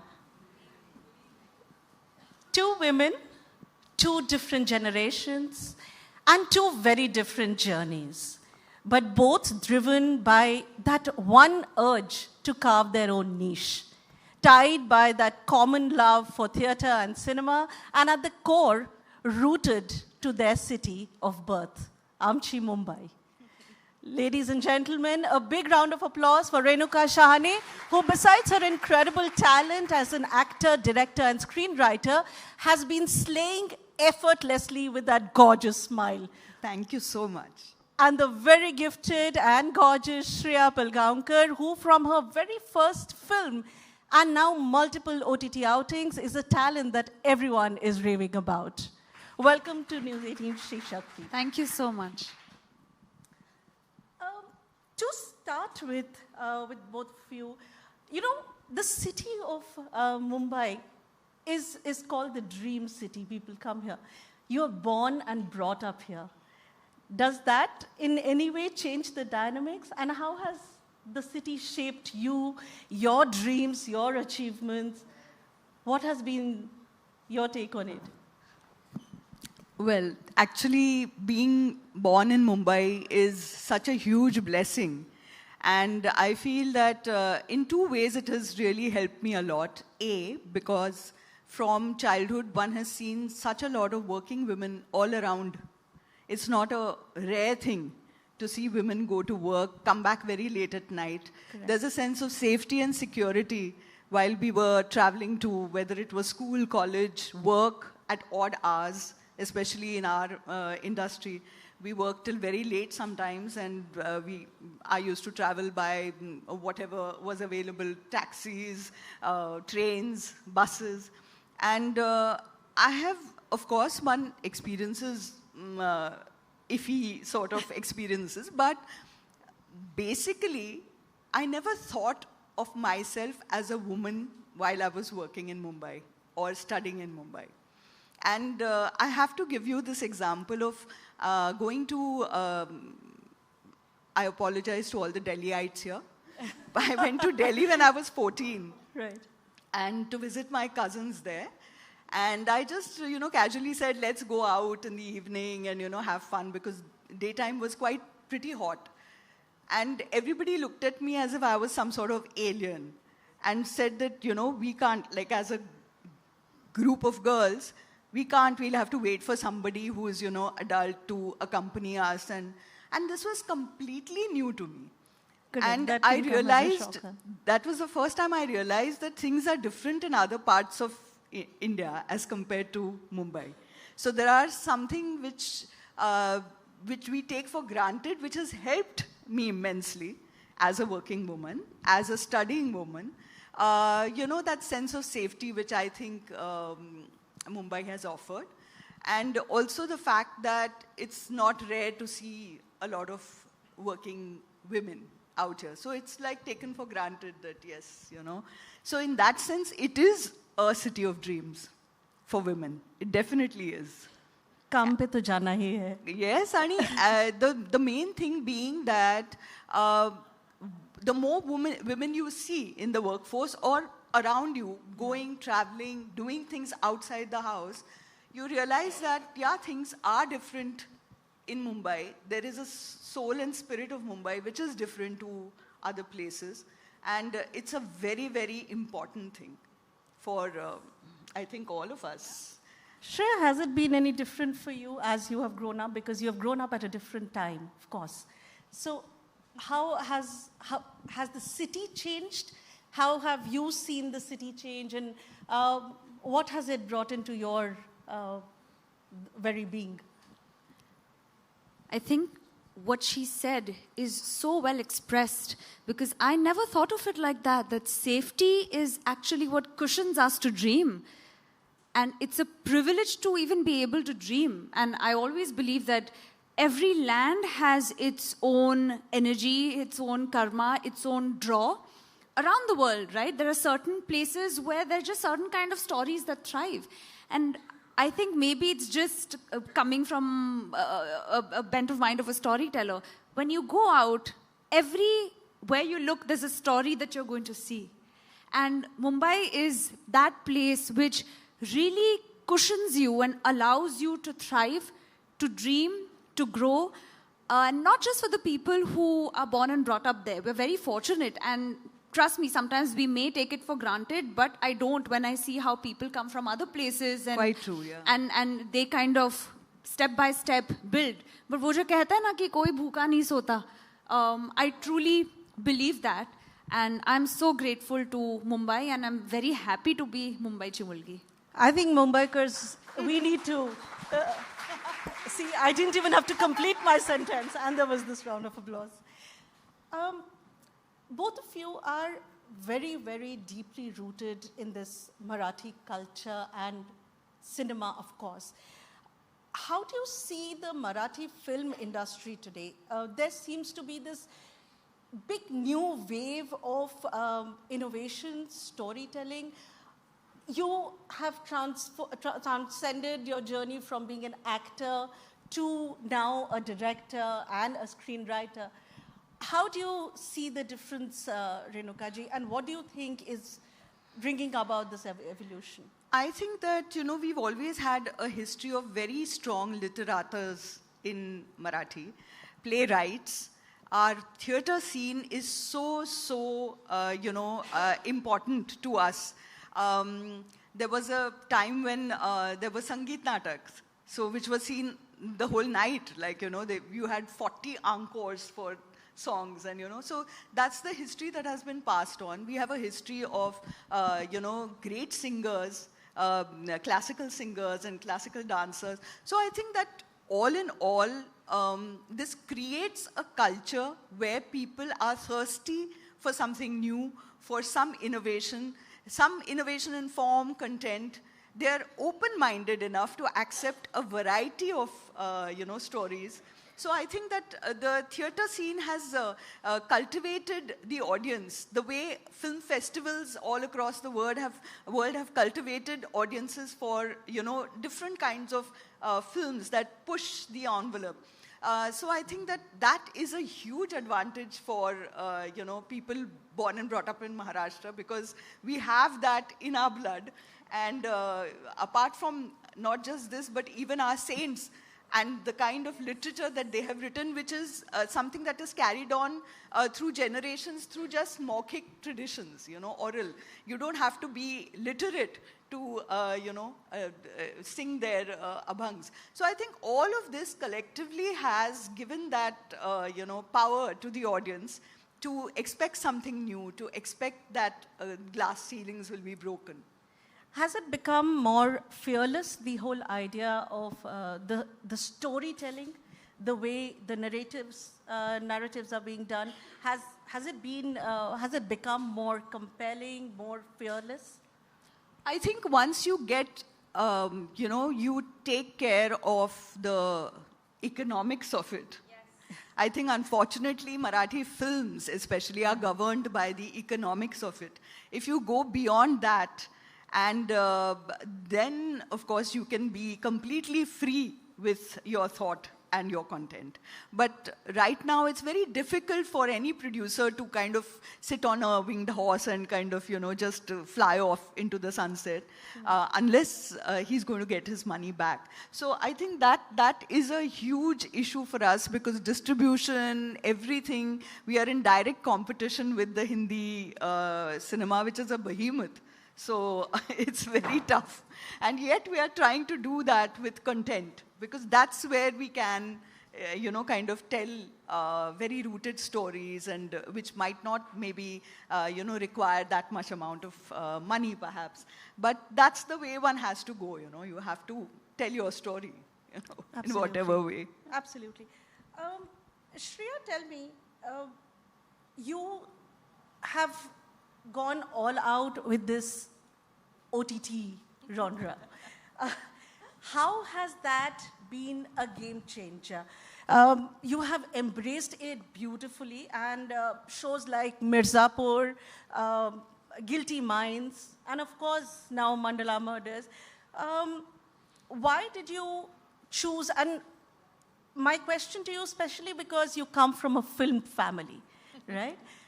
Why did you choose to take this path? Was it more of creative freedom that the OTT as a platform offers you? Or, how does it work?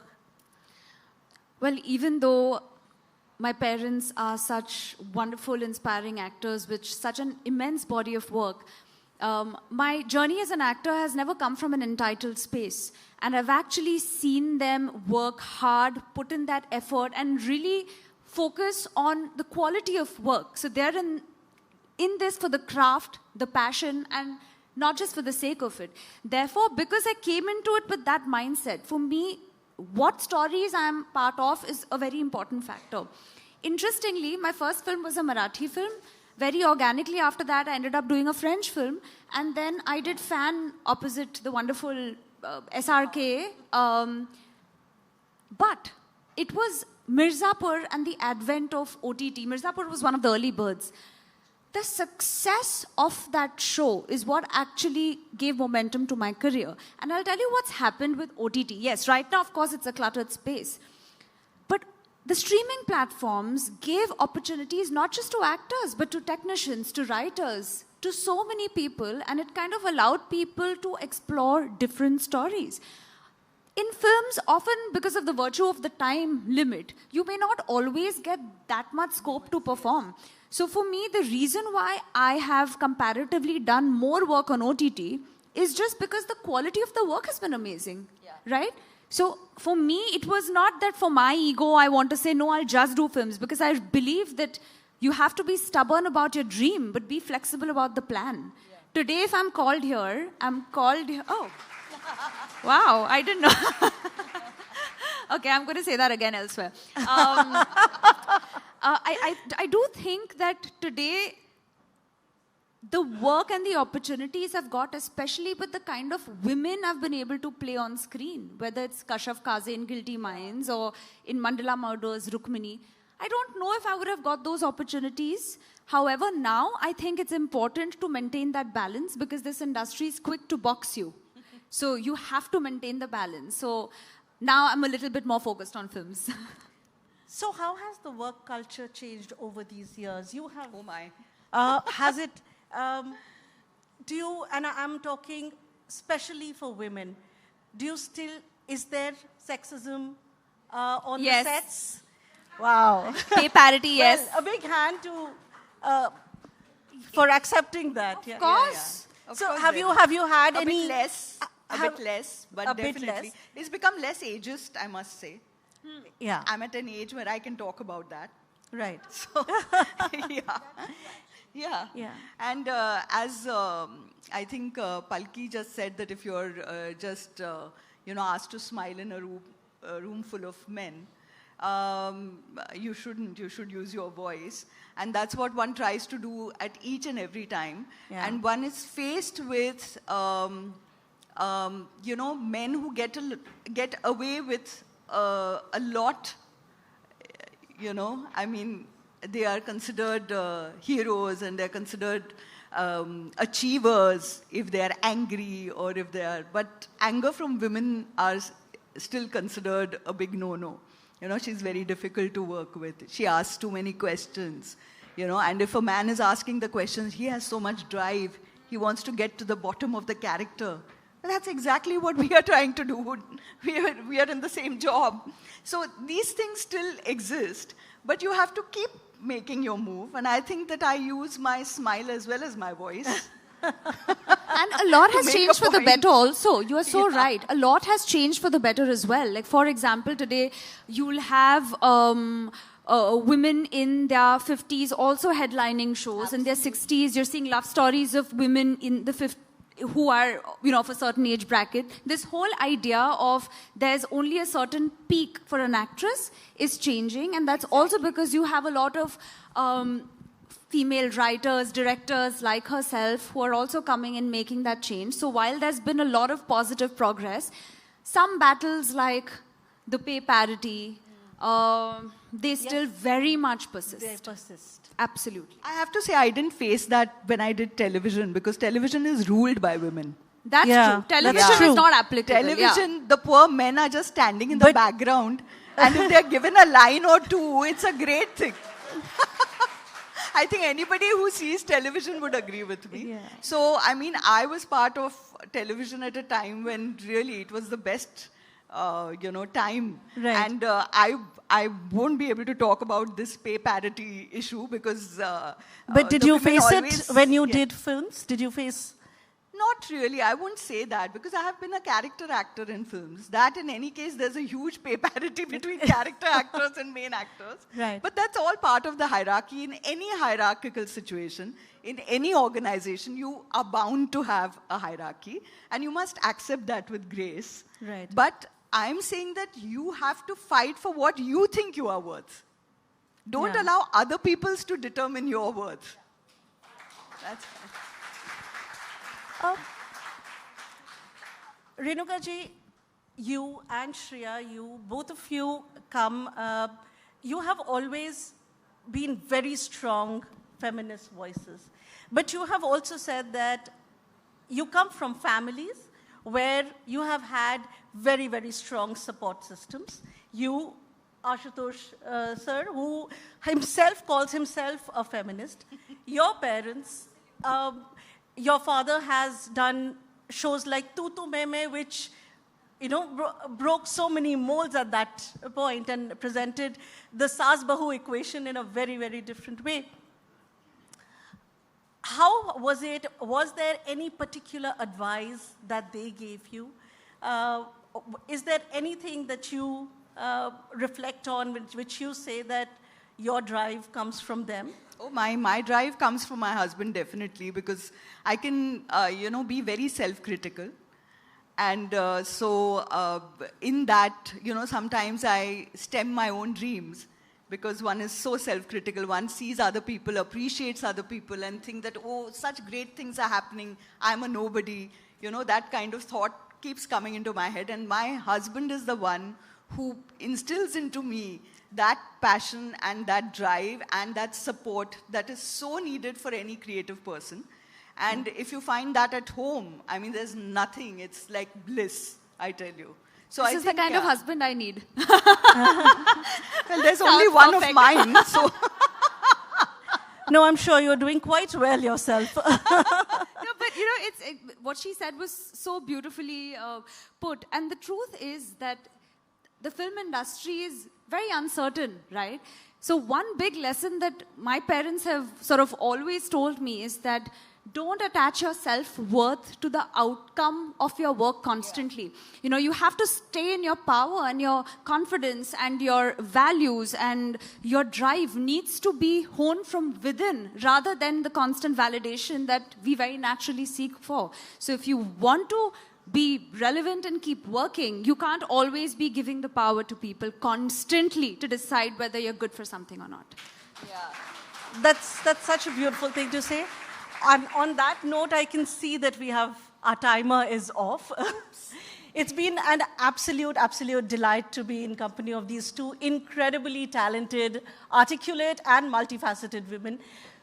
A big round of applause to Renuka Shahane and Shreya Pilgaonkar.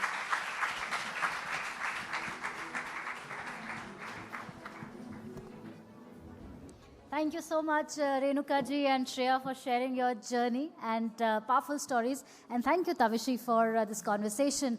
I now request Palki Sharma to grace the stage for the grand finale of this evening.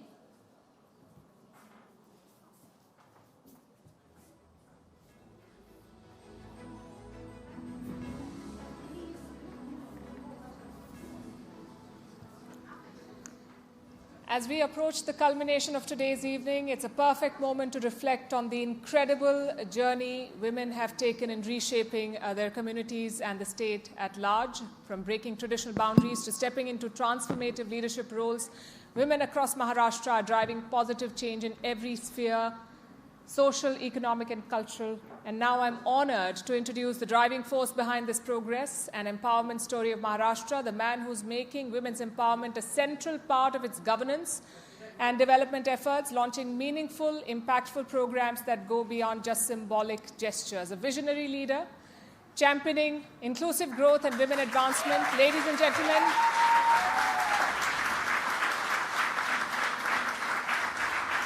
please welcome Shri Devendra Fadnavis, the Honorable Chief Minister of Maharashtra. Mr. Chief Minister, let me invite you on stage, please, sir.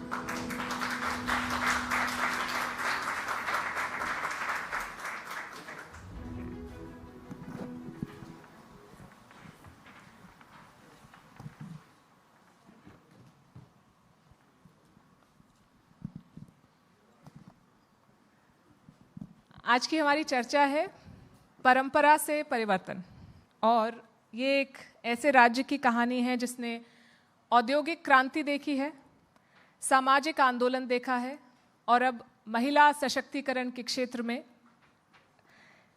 एक नया अध्याय लिख रहा है। और हमारे साथ उस राष्ट्र के मुख्यमंत्री हैं श्री देवेंद्र फडणवीस। SheShakti में आने के लिए आपका बहुत बहुत धन्यवाद। थैंक यू, बहुत बहुत धन्यवाद।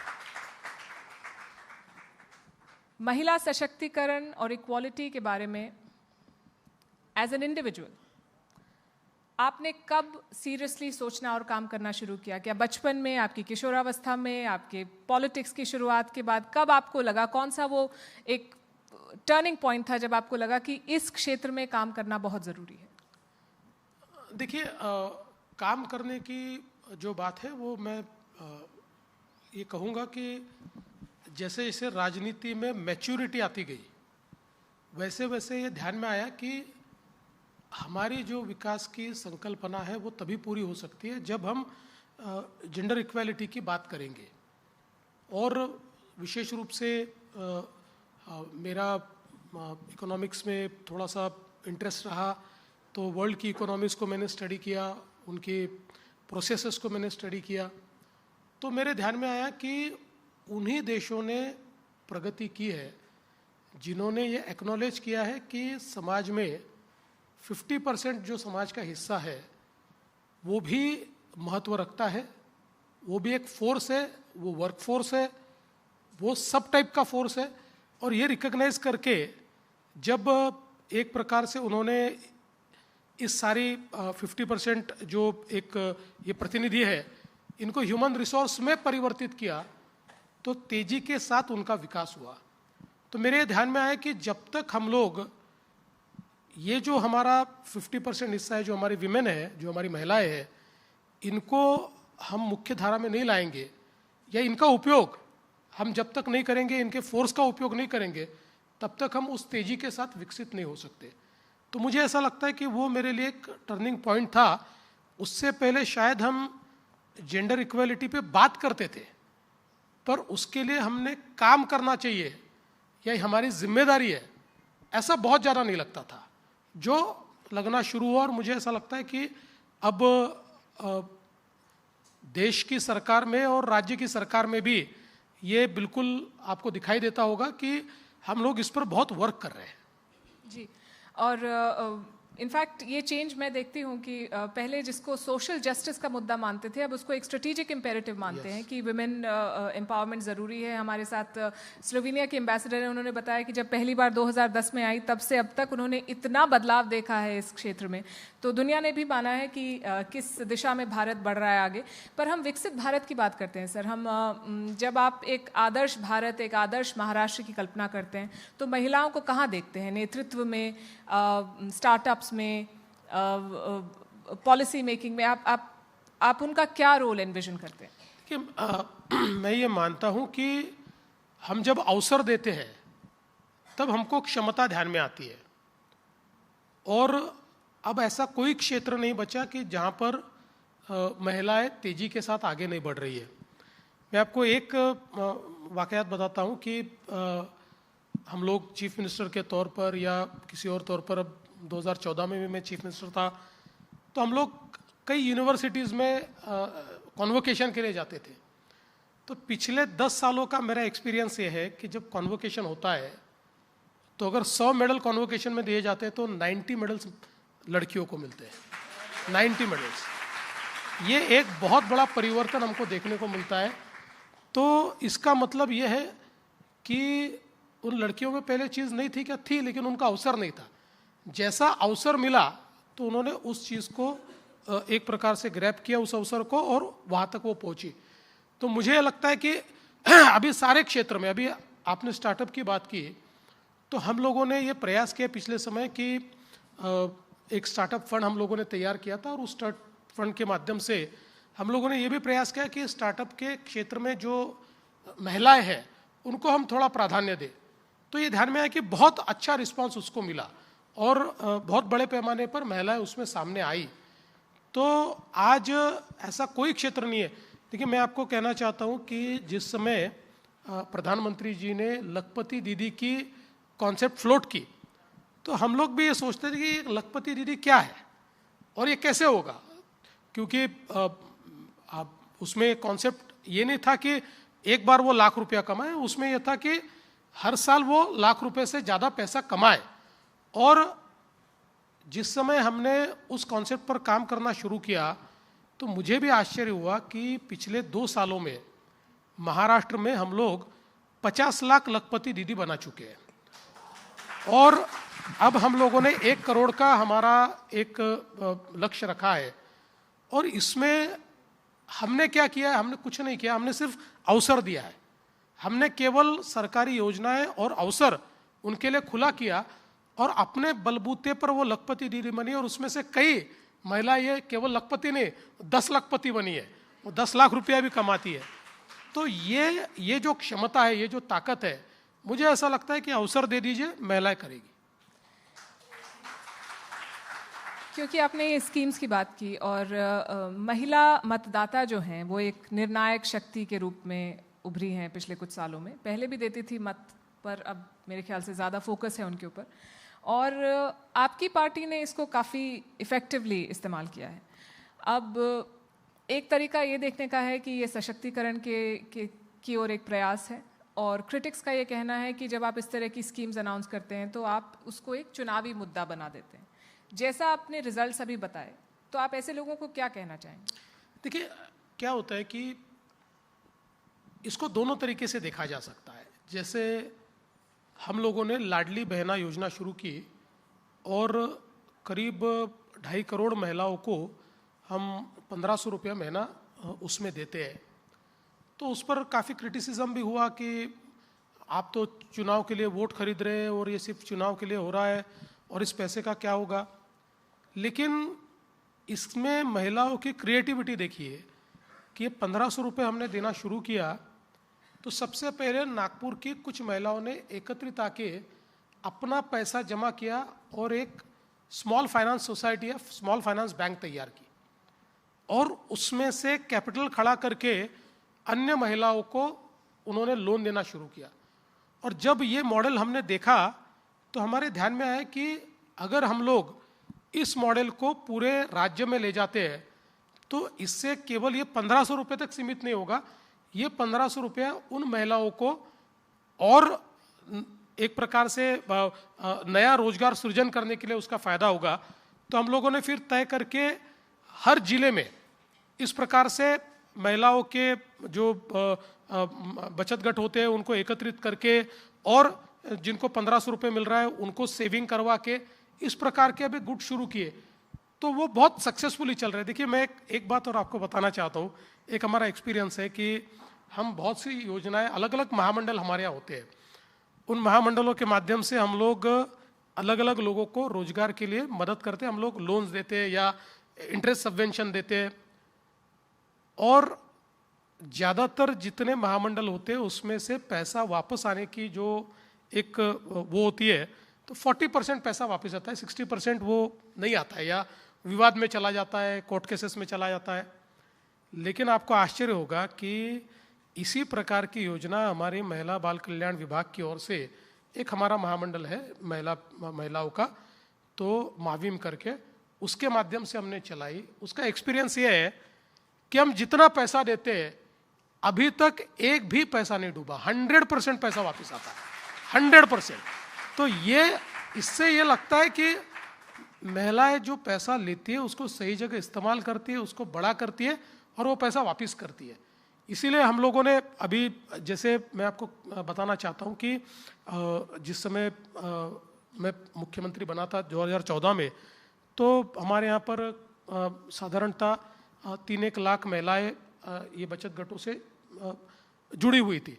हमने धीरे धीरे उसको बढ़ाकर करीब 85 लाख तक हम उसको लेकर गए, और फिर एक ऑटो पायलट मोड पर वो आया, और आज हम देख सकते हैं कि एक आंदोलन बन चुका है। महिलाएं वो स्वयं सहायता गट में एकत्रित आती है, उसमें पैसा जमा करती है, कुछ सरकार से पैसा लेती है, कोई ना कोई छोटा उद्योग तैयार करती है और अपनी चीज़ों को बेचकर थोड़ा पैसा भी खड़ा करती है। फिर हमारे ध्यान में यह आया कि हम इनको एक मार्केट प्लेस हम लोग दे। तो पहले हम लोगों ने ऐसा शुरू किया कि हम लोग उसकी प्रदर्शनी लगाते हैं और एक रोटेशन में महिलाओं को स्टॉल्स देते हैं, बहुत लोग वहाँ आते हैं क्योंकि बहुत अच्छी चीज़ें तैयार होती है, उनका बिजनेस अच्छा होता है। अब हम लोगों के ध्यान में आया कि we have to step up it to next level. तो अब हम लोगों ने तय किया है कि हम लोग अब हर जिले में एक महिला बचत गट मॉल तैयार कर रहे हैं। ये मॉल का कॉन्सेप्ट ये है कि एक बड़ा मॉल रहेगा, जिस मॉल में ये स्वयं सहायता जो गट होते हैं, बचत गट जो होते हैं, इन गटों को जगह दी जाएगी, रोटेशन में दी जाएगी कि ये गट 1 महीना, फिर दूसरा गट 1 महीना, वो आकर तो एक परमानेंट मार्केट प्लेस होगा। और हमने जो अभी तक ये सारी प्रदर्शनी की है, इतनी भीड़ उसमें आती है क्योंकि ये लोग इतने अच्छे तरीके से चीज़ें तैयार करते हैं। अब हमने दूसरा उसमें यह किया कि अब उनको पैकेजिंग ठीक से करने के लिए उसकी ट्रेनिंग दी, उसकी मशीनरी दी। फिर अब हमने कुछ ब्रांड्स तैयार किए कि सारी जिलों की सारी महिलाएं उस ब्रांड के नाम से अगर तैयार करें तो हमको मार्केटिंग में फ़ायदा होगा, हम उसके एडवर्टीज कर पाएंगे। तो मुझे लगता है कि एक प्रकार से मैं वापस उस बात पर आ रहा हूँ कि जैसे अवसर मिलता है तो महिला ये करती है। जी, ताली भी सोच समझ के बजाती है। अच्छा, राजनीति में महिलाओं का प्रतिनिधित्व बहुत ज़रूरी है और ग्रास रूट्स लेवल पे मेरे ख्याल से इंडिया का रिकॉर्ड काफ़ी देशों से बहुत बेहतर है, पर फिर भी आप एक ओवरऑल पिक्चर देखें तो इसको फिर भी एक पुरुष प्रधान क्षेत्र के रूप में देखा जाता है और महिलाओं को या तो मोहरा के रूप में समझा जाता है या फिर लैंगिक टिप्पणियाँ काफ़ी होती। As a chief minister of Maharashtra, आप कैसे इंश्योर करते हैं कि पॉलिटिक्स महिलाओं के लिए एक सेफ स्पेस बने और कैसे सेकंड लेवल, थर्ड लेवल में महिलाओं को ज़्यादा ग्रूम किया जाए? देखिए, मैं ऐसा मानता हूँ कि अभी अगर हम लोग थोड़ा हमारे लोकतंत्र की मैच्योरिटी की ओर देखें तो सबसे पहले तो मुझे इस बात की बहुत खुशी है कि प्रधानमंत्री जी ने नारी शक्ति वंदना बिल लाकर उसको मान्यता दी और 2029 के चुनाव के बाद हमारी लोकसभा में भी और हमारी विधानसभा में भी 35% या 33% विमेन ये मेंबर्स के रूप में रहेगी। मैं इसको इसलिए महत्वपूर्ण मानता हूँ कि मैंने इस देश का वो ट्रांजिशन देखा है। मैं पहली बार कॉर्पोरेटर का चुनाव लड़ा 1992 में, मैं चुनकर आया। That was the first time कि जब महाराष्ट्र में महिलाओं के लिए 33% जगह, ये कॉरपोरेशन अभी तो 50% है, उस समय 33% जगह कॉरपोरेशन में और जिला पंचायत में रिजर्व की गई थी। और जो फर्स्ट लॉट आया था, उस फर्स्ट लॉट में सारी जो महिलाएं चुनकर आई थी, ऑलमोस्ट 99% वो किसी की वाइफ थी, उनका कोई अपना वजूद नहीं था। और जो आदमी होते थे वो भी एक प्रकार से अपनी अधिकारिता मानते थे, तो काम करने के लिए महिलाओं को जाने नहीं देते थे। वो खुद सिर्फ वो सभा में नहीं बैठ सकते थे, हाउस में नहीं बैठ सकते थे, उतना छोड़कर सारा काम वही करते थे। और मैं कॉर्पोरेटर पति हूँ, वो एक मतलब एक कॉइन हो गया था कि मैं कॉर्पोरेटर पति हूँ, मैं सरपंच पति हूँ, तो ये कॉइन हो गया था। फिर उसके बाद 97 में जब वापस 5 साल बाद वापस चुनकर आई महिलाएं, उस समय 30-35% महिलाएं ऐसी चुनकर आई थी जो अपने बलबूते पर आई थी, जो केवल पति के कारण नहीं आई थी या किसी की पत्नी करके नहीं आई थी, जो धीरे धीरे परफॉर्म करने लगी। उसके बाद मैंने 2002 में देखा, फिर 2007 में देखा, फिर 2012 में देखा, फिर 2017 में। तो ये बदलता गया और आज की स्थिति में आपको बताता हूँ कि महाराष्ट्र में, मैं देश की बात तो नहीं जानता पर मैं महाराष्ट्र का कह सकता हूँ कि आज हमारे कॉरपोरेशंस में और हमारे पंचायतों में जो महिलाएं चुनकर आती है उसमें से 75 to 80% ये अपने वजूद पर चुनकर आ रही है, ये खुद काम करती है। और ये भी होता है राजनीति में कि किसी का बेटा, किसी की बहन, किसी की बीवी, किसी की बेटी वो चुनकर आती है, पर वहां आकर अब उनका पति काम करने के लिए नहीं आ रहा है या उनका भाई काम करने के लिए, उनके पिता काम करने के लिए नहीं आ रहे, वो खुद कर रही है। और उनमें से कई सरपंच बनी, कई जिला पंचायत की अध्यक्ष बनी, कई मेयर बनी और बहुत अच्छा काम उन्होंने करके दिखाया है। तो मुझे लगता है कि अल्टीमेटली ये ट्रांजिशन अधिकारिता देने के कारण ही होता है। इसलिए मैं ये मानता हूँ, मतलब अब की परिस्थिति ऐसी है कि महाराष्ट्र में 50% रिजर्वेशन है, पर अगर आप कोई भी कॉरपोरेशन उठाकर देख ले तो उसमें महिलाओं का पार्टिसिपेशन 52 to 55% होता है, क्योंकि जो महिलाओं के लिए आरक्षित वार्ड भी नहीं है वहाँ पर भी महिलाएं कम्पीट करके चुनकर आती है। तो मुझे ये दिखाई पड़ रहा है कि ये बात ज़रूर है, हमारी विधानसभाओं में और लोकसभा में अभी भी महिलाओं का पार्टिसिपेशन कम है, या उतने बड़े पैमाने पर हम लोग, मतलब मैं हमेशा देखता हूँ भारतीय जनता पार्टी में हम लोग जब टिकट बांटने के लिए बैठते हैं तो हमारे जो पार्लियामेंट्री बोर्ड के लोग हैं, अगर किसी महिला का नाम आता है तो उसको फाइनल करते ही करते हैं, क्योंकि महिलाओं का पार्टिसिपेशन बढ़ाना है। लेकिन फिर भी ये ध्यान में आता है कि जितना नाम नीचे से महिलाओं का आना चाहिए नहीं आता है, अभी भी वो सिस्टम में कहीं ना कहीं गड़बड़ी है।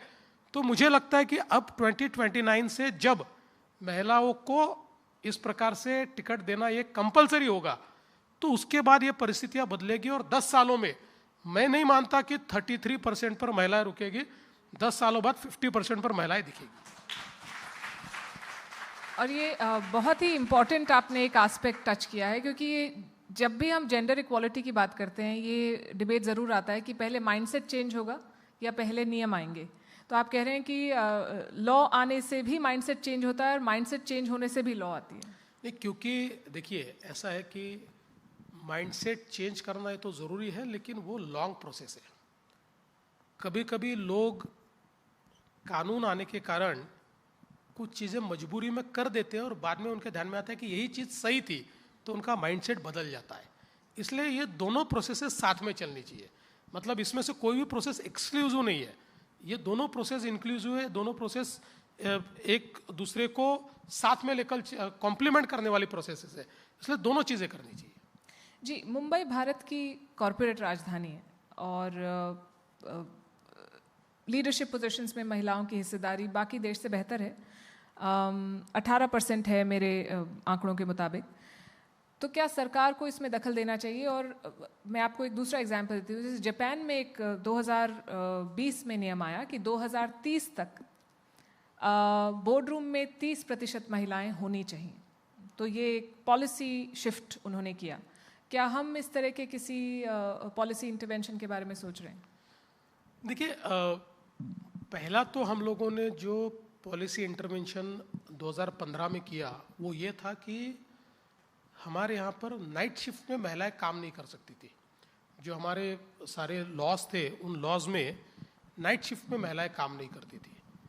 तो हम लोगों ने उसको चेंज किया। हमने कहा कि नाइट शिफ्ट में भी महिलाएं काम करेगी और एम्प्लॉयर की ये जिम्मेवारी होगी कि उनको सेफली वो लाए और लाकर उनको वापस छोड़े और उनकी सेफ्टी की वो जिम्मेदारी ले। तो एक प्रकार से ये शुरुआत तो हमने की, लेकिन जहाँ तक लीडरशिप पोजीशन का सवाल है वहाँ तक अभी हम लोग पहुँचे नहीं हैं। हमारे रिफॉर्म्स वहाँ तक पहुँचे नहीं है, क्योंकि देखिए अल्टीमेटली हम लोग एक डेवलपिंग इकोनॉमी है। डेवलपिंग इकोनॉमी में हम लोग रेगुलेशंस जो है वो शायद इतने इन्फोर्स नहीं कर सकते, क्योंकि हम लोगों को अभी हमारी इकोनॉमी को डेवलप करना है। लेकिन एज अगेंस्ट दैट मैं ऐसा मानता हूं कि कॉरपोरेट सेक्टर में अवेयरनेस बढ़ा है और आज भारतीय कंपनियां भी कई, मैं देखता हूं, मैं कई फैक्ट्रीज के उद्घाटन में जाता हूं तो वहां पर मुझे वो कहते हैं कि हम लोगों ने ये तय किया कि हमारे यहाँ 30% विमेन वर्कफोर्स होगा, प्रमुख पदों पर महिलाएं होगी। तो वो विदाउट एनी रेगुलेशन वो खुद कर रहे हैं।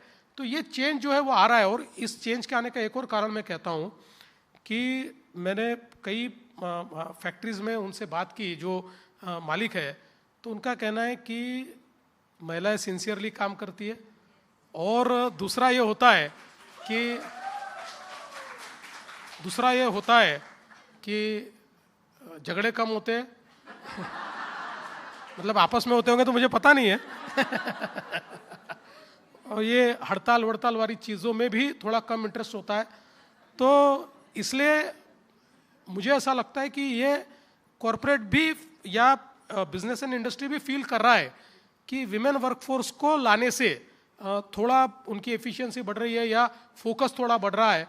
तो मुझे लगता है कि इसके कारण ये चीज़ें बदलेगी। तो इसलिए इसमें बहुत ज़्यादा रेगुलेशंस अभी हम लोगों ने लाए नहीं है, पर आवश्यकता पड़ेगी तो ज़रूर लाएंगे।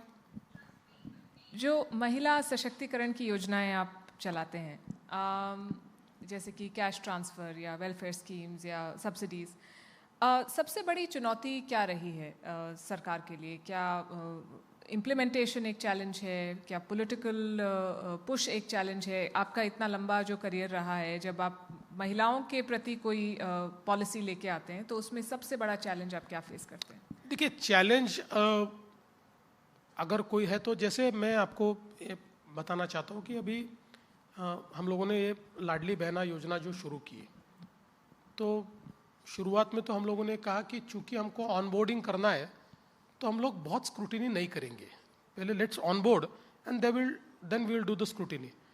तो अब हम लोग स्क्रूटिनी कर रहे हैं तो ये ध्यान में आता है कि इनकम टैक्स भरने वाली महिलाओं ने भी एक प्रकार से उसमें अपने आप को एनरोल कर लिया है। बड़ी आश्चर्य की बात है, लेकिन हमारी कुछ महिला कर्मचारियों ने, सरकार की, उन्होंने भी अपने आप को एनरोल कर दिया है। तो ऐसे कुछ चीज़ें थोड़ा उसमें ध्यान में आती है। लेकिन मैं ऐसा मानता हूँ, एक बात हमारे यहाँ पर ये जो डीबीटी का सिस्टम हम लोगों ने शुरू किया है, देखिए पिछले समय, आज से 10 या 15 साल पहले महिलाओं के लिए कोई योजना आप तैयार करते थे तो आप ये पूरी मतलब श्योरिटी के साथ नहीं कह सकते थे कि वो महिलाओं तक पहुंच रही है, क्योंकि वो किसी भी प्रकार से इस्तेमाल होती थी। डीबीटी के कारण एक बहुत अच्छी बात ये हो गई है कि वो महिलाओं तक पहुंच रही है चीज़ें, और उसके कारण उसमें काफ़ी ट्रांसपेरेंसी आई है, एक प्रकार से अकाउंटेबिलिटी भी उसकी आई है। और दूसरा मैं कहना चाहता हूँ कि और ये बहुत अच्छी बात है कि महिलाओं में भी अपनी योजनाओं के प्रति और अपने अधिकारों के प्रति काफ़ी जागरूकता मैं देखता हूँ। जो मैं अभी देखिए, मैं समझ लीजिए मुझे विधानसभा में भी करीब अब 26 साल हो गए, उससे पहले मैं मेयर भी रहा, तो मैं पॉलिटिक्स को 30-32 सालों से देख रहा हूँ। तो मैं ये ट्रांसफॉर्मेशन देखता हूँ कि आज जो हमारी महिलाएं वो अपनी स्कीम्स के प्रति अवेयर है और वो डिमांडिंग भी है, मतलब अगर उनको नहीं मिलता है तो वो मांग कर लेने की आज क्षमता रखती है।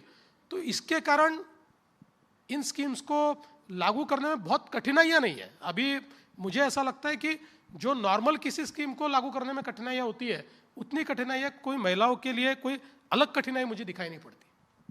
जी, जो पुरुष नेता हैं आपकी पार्टी में या और पार्टीज में, उनके लिए आपका क्या टिप्स हैं कि कैसे उनको संवेदनशीलता दिखानी चाहिए, किस तरह से वो सबके साथ मिलके काम करें और महिलाओं को भी आगे प्रोत्साहन दें? देखिए, मैं कोई किसी को टिप्स तो नहीं दूंगा लेकिन देखिए, एक संसार का नियम है, और आप चाहे कॉर्पोरेट वर्ल्ड में चले जाए, कहीं पर भी चले जाए, जिसके पास अधिकार होता है वो अधिकार छोड़ना नहीं चाहता। चाहे आदमी हो, चाहे महिला हो, चाहे ऊपर हो, चाहे नीचे हो, हर आदमी ये चाहता है कि रिफॉर्म तो हो लेकिन अधिकार मेरे पास रहे। तो इसी मानसिकता को तोड़ना ये सबसे बड़ा चैलेंज है, क्योंकि आज पॉलिटिक्स में जो मेरी कंपटीशन है वो समझ लीजिए कि समाज के 50% हिस्से से है। कल जब महिलाएं पॉलिटिक्स में आ जाएगी तो मेरी कंपटीशन 100% लोगों से होगी, तो मेरा तो कॉम्पिटिटर बढ़ रहे हैं ना। तो ये तो एक नेचुरल इंस्टिंक्ट होता है कि कॉम्पिटिटर को कैसे हम थोड़ा कंपटीशन में नहीं आने दें। तो ये एक बहुत स्वाभाविक बात है, इसलिए मुझे ऐसा लगता है कि ये तो होता रहेगा, लेकिन बावजूद इसके हम लोग अगर ठीक से चलते रहे तो धीरे धीरे फिर आपको आदत होती है। आज आप 50% लोगों से कॉम्पीट कर रहे हैं, फिर आपको समझ में आया था एक दिन कि भैया 100% से कॉम्पीट करना ही है, तो फिर आप करते हो। I think this kind of honesty is rare in politicians.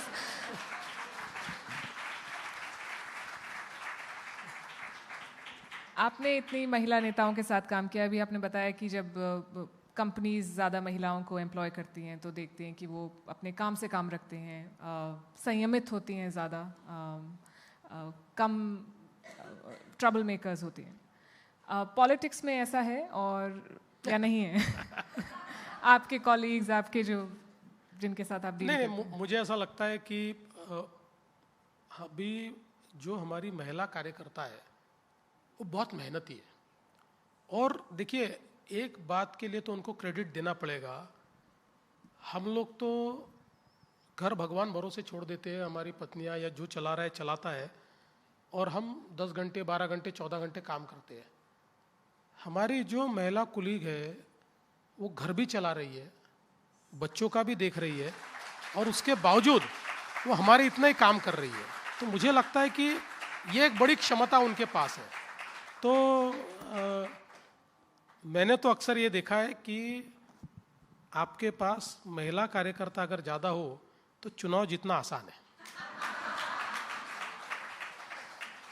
मैंने कहीं पढ़ा था कि if a man multitasks, it's innovation. If a woman multitasks, it's Tuesday. तो वैसा ही कुछ आपने बताया। आपने किसी आपका कोई सोर्स ऑफ इंस्पिरेशन, कोई महिला नेता या कोई और जिनके बारे में आपने पढ़ा या उनको काम करते हुए देखा? देखिए, अगर हम लोग हिस्ट्री में जाए तो हिस्ट्री में तो हम सभी के लिए जीजा माता होगी, या फिर अगर हम लोग अहिल्या बाई होळकर होंगी, या हम लोग हमारी जो महात्मा ज्योतिबा फुले और क्रांति ज्योति सावित्रीबाई फुले की जो कहानी है, उसमें जिस प्रकार से सावित्रीबाई ने उस समय सोशल रिफॉर्म्स किए, ऐसे सब लोग मुझे बहुत इंस्पायर करते हैं. मतलब इन लोगों का जब मैं, क्योंकि इतने ऑड्स में उन्होंने काम किया. जैसे आज हम लोग छत्रपति शिवाजी महाराज को एक प्रकार से वी रिवियर हिम, हम उनको अपना दैवत मानते हैं, लेकिन छत्रपति शिवाजी महाराज हो पाए क्योंकि जीजा माता थी. क्योंकि उस समय जीजा माता ने उनको ये बताया कि हम लोग ये जिस प्रकार से हमारे लोगों पर अत्याचार हो रहे हैं, और ये परकीय आक्रांता जो बाहर से आए हुए लोग हैं, ये जिस प्रकार से हमारे ऊपर राज कर रहे हैं, तो हमको स्वराज्य तैयार करना ये आवश्यक है, ये हमारी भूमिका है और ये हमारा ध्येय है. और वो स्वराज्य के लिए उन्होंने उनको तैयार किया. या अहिल्या देवी होळकर, इनका अगर पूरा एक प्रकार से कामकाज देखे तो देश के अंदर ऐसा कोई प्रांत नहीं है कि जहाँ पर उन्होंने धार्मिक स्थलों का पुनर्निर्माण हो, या बावड़िया बनाना हो, या कुएं बनाना हो, ये सब किया. और सबसे बड़ी बात क्या है, देश भर में ये सारा काम उन्होंने किया, लेकिन ये करते हुए उन्होंने अपने राज्य की वेल्थ से ये नहीं किया, ये अपनी पर्सनल वेल्थ से उन्होंने किया. और जिस प्रकार का उस समय उन्होंने राजकाज चलाया है, एक बहुत ही आइडियल इस प्रकार के राजा के रूप में या रानी के रूप में उनको हम लोग देख सकते हैं. तो मुझे ऐसा लगता है कि ये सारे लोग हमको इंस्पायर करते हैं. और साथ साथ मैं ये भी कह सकता हूँ कि एक इंस्पिरेशन का सोर्स मेरी माँ भी है. My mother is there. क्योंकि जिस प्रकार से मेरे पिताजी भी, मैं छोटा था तब गुजरे, लेकिन उसके बाद जिस प्रकार से हमारी माँ ने हमको संस्कार दिए, या जिस प्रकार से हमारे पीछे वो खड़ी हुई, या पॉलिटिक्स में हम लोग, मतलब एक अपनी माँ को ये लग सकता था कि भाई पिताजी नहीं है और ये दिन भर फालतू के काम करता है, कुछ काम धंधा करता नहीं है. लेकिन ऐसा नहीं, वो उनको ये पता था कि भाई ये ठीक काम कर रहा है, तो मेरे पीछे वो खड़ी हुई. तो वो भी मेरे लिए सोर्स ऑफ इंस्पिरेशन है. मेरा आखिरी प्रश्न आपसे, जो यंग बच्चियाँ स्कूल कॉलेज में पढ़ने वाली आज इस कॉन्वर्सेशन को देख रही हैं, जो यंग प्रोफेशनल्स हैं, as the chief minister of Maharashtra आपका क्या संदेश है उनके लिए, और आपकी क्या प्रॉमिस है कि जो आपने स्टेट जिस रूप में इनहेरिट किया था, आप उसको कहाँ ले जाना चाहते हैं? देखिए, मैं तो ये कहना चाहता हूँ कि समय बदल रहा है, और मैं ऐसा मानता हूँ कि ये समय ऐसा है जो हमारी लड़कियों के लिए, हमारी महिलाओं के लिए उनका समय है. अब ये पीछे नहीं जा सकता. इसलिए इस अवसर को वो समझे और इस अवसर को ग्रैब करने की कोशिश करे. देखिए, मैं तो, मेरे घर में महिला राज है, क्योंकि मेरी माँ है, मेरी पत्नी है और मेरी बेटी है, और मैं माइनॉरिटी में हूँ. तो 3 जनरेशन मैं देखता हूँ मेरे घर में, और ये तीनों जनरेशन बहुत पावरफुल है और बहुत प्रॉमिसिंग है. मेरी माँ एक जनरेशन है, मेरी वाइफ वो भी बहुत पावरफुल है, और वो अपना वजूद रखती है, उसका अपना एक ऑरा है, और वो खुद, उसकी अपनी एक पर्सनैलिटी है. और मेरी बेटी भी वैसी है. मेरी बेटी अभी 10th पास करके 11th में गई है, पर मैं देख सकता हूँ, मैं सोचता हूँ कि मैं 11वीं में था तब मैं कैसा था और ये कैसी है. शी इज़ फर्म, उसको पता है कि उसको ज़िंदगी में क्या करना है. तो मुझे लगता है कि ये जो एक बदली हुई परिस्थितियाँ है, मैं एज अ चीफ मिनिस्टर इतना ही कहना चाहता हूँ कि हम लोग एक बहुत ही इक्विटी और इक्वालिटी के साथ वाली सोसाइटी तैयार करने की कोशिश कर रहे हैं, एक बहुत ही सेफ सोसाइटी तैयार करने की कोशिश कर रहे हैं। चैलेंजेस बहुत है, मानसिकता अभी भी खराब है। मतलब मुझे कभी कभी, मैं जब डिबेट्स हमारे विधानसभा में होते हैं और जब मैं महिलाओं के अत्याचार के ऊपर जवाब देता हूँ, और specially when it comes to molestation and rape, तो उसमें ध्यान में आता है कि it is so shocking that 99% incidences ये उनके करीब के लोग या रिश्तेदारों के कारण हुए होते हैं। तो ये जो एक बहुत ही घटिया मानसिकता है, इसको भी हमको बदलना पड़ेगा, तभी हम लोग एक सेफ एनवायरनमेंट तैयार कर पाएंगे। और इसको बदलना है तो जैसे आपने कहा कि धीरे धीरे ये मानसिकता भी बदलनी पड़ेगी कि हम लोग जो मानसिकता से शायद कई बार ये समझते हैं कि हम बड़े हैं और महिलाएं छोटी है, तो ये इस मानसिकता को बदलना ये भी बहुत ज़रूरी है। पर मैं ऐसा मानता हूँ उस दिशा में हम लोग बढ़ चुके हैं, और मैं वो समय बहुत दूर नहीं मानता। जिस प्रकार से पिछले 10 सालों में इस मानसिकता को प्रधानमंत्री जी ने बदला है, मैं उस समय को दूर नहीं देखता कि जिस समय एक बहुत ही इक्विटी इक्वालिटी के साथ सेफ सोसाइटी हम महिलाओं को देंगे।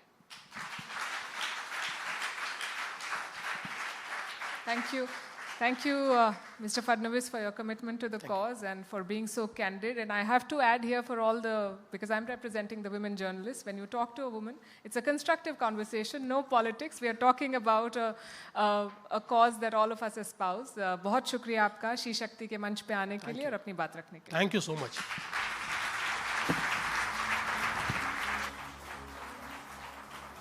Thank you, Devendra ji, for sharing your vision and commitment to fostering inclusive growth and women's leadership in Maharashtra. We would be honored if you could please, we could invite our team to felicitate the Honorable Chief Minister on the stage. To present this honor, may I please invite AP Singh, International President, Lions Clubs International, and Sangeeta Jatia, past International Director and Board Appointee, Lions Clubs International.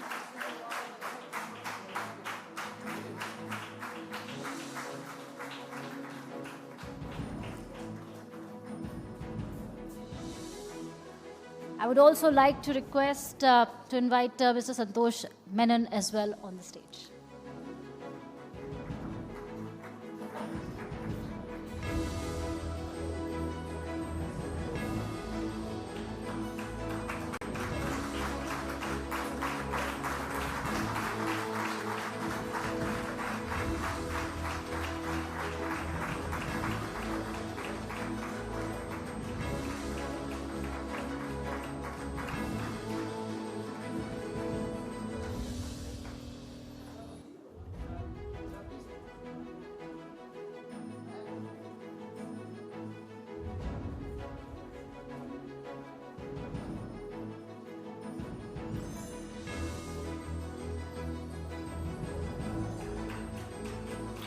Right, thank you so much, and thank you so much, Honorable Chief Minister Palki and Santosh Menonji. Thank you so much, ladies and gentlemen, for your time.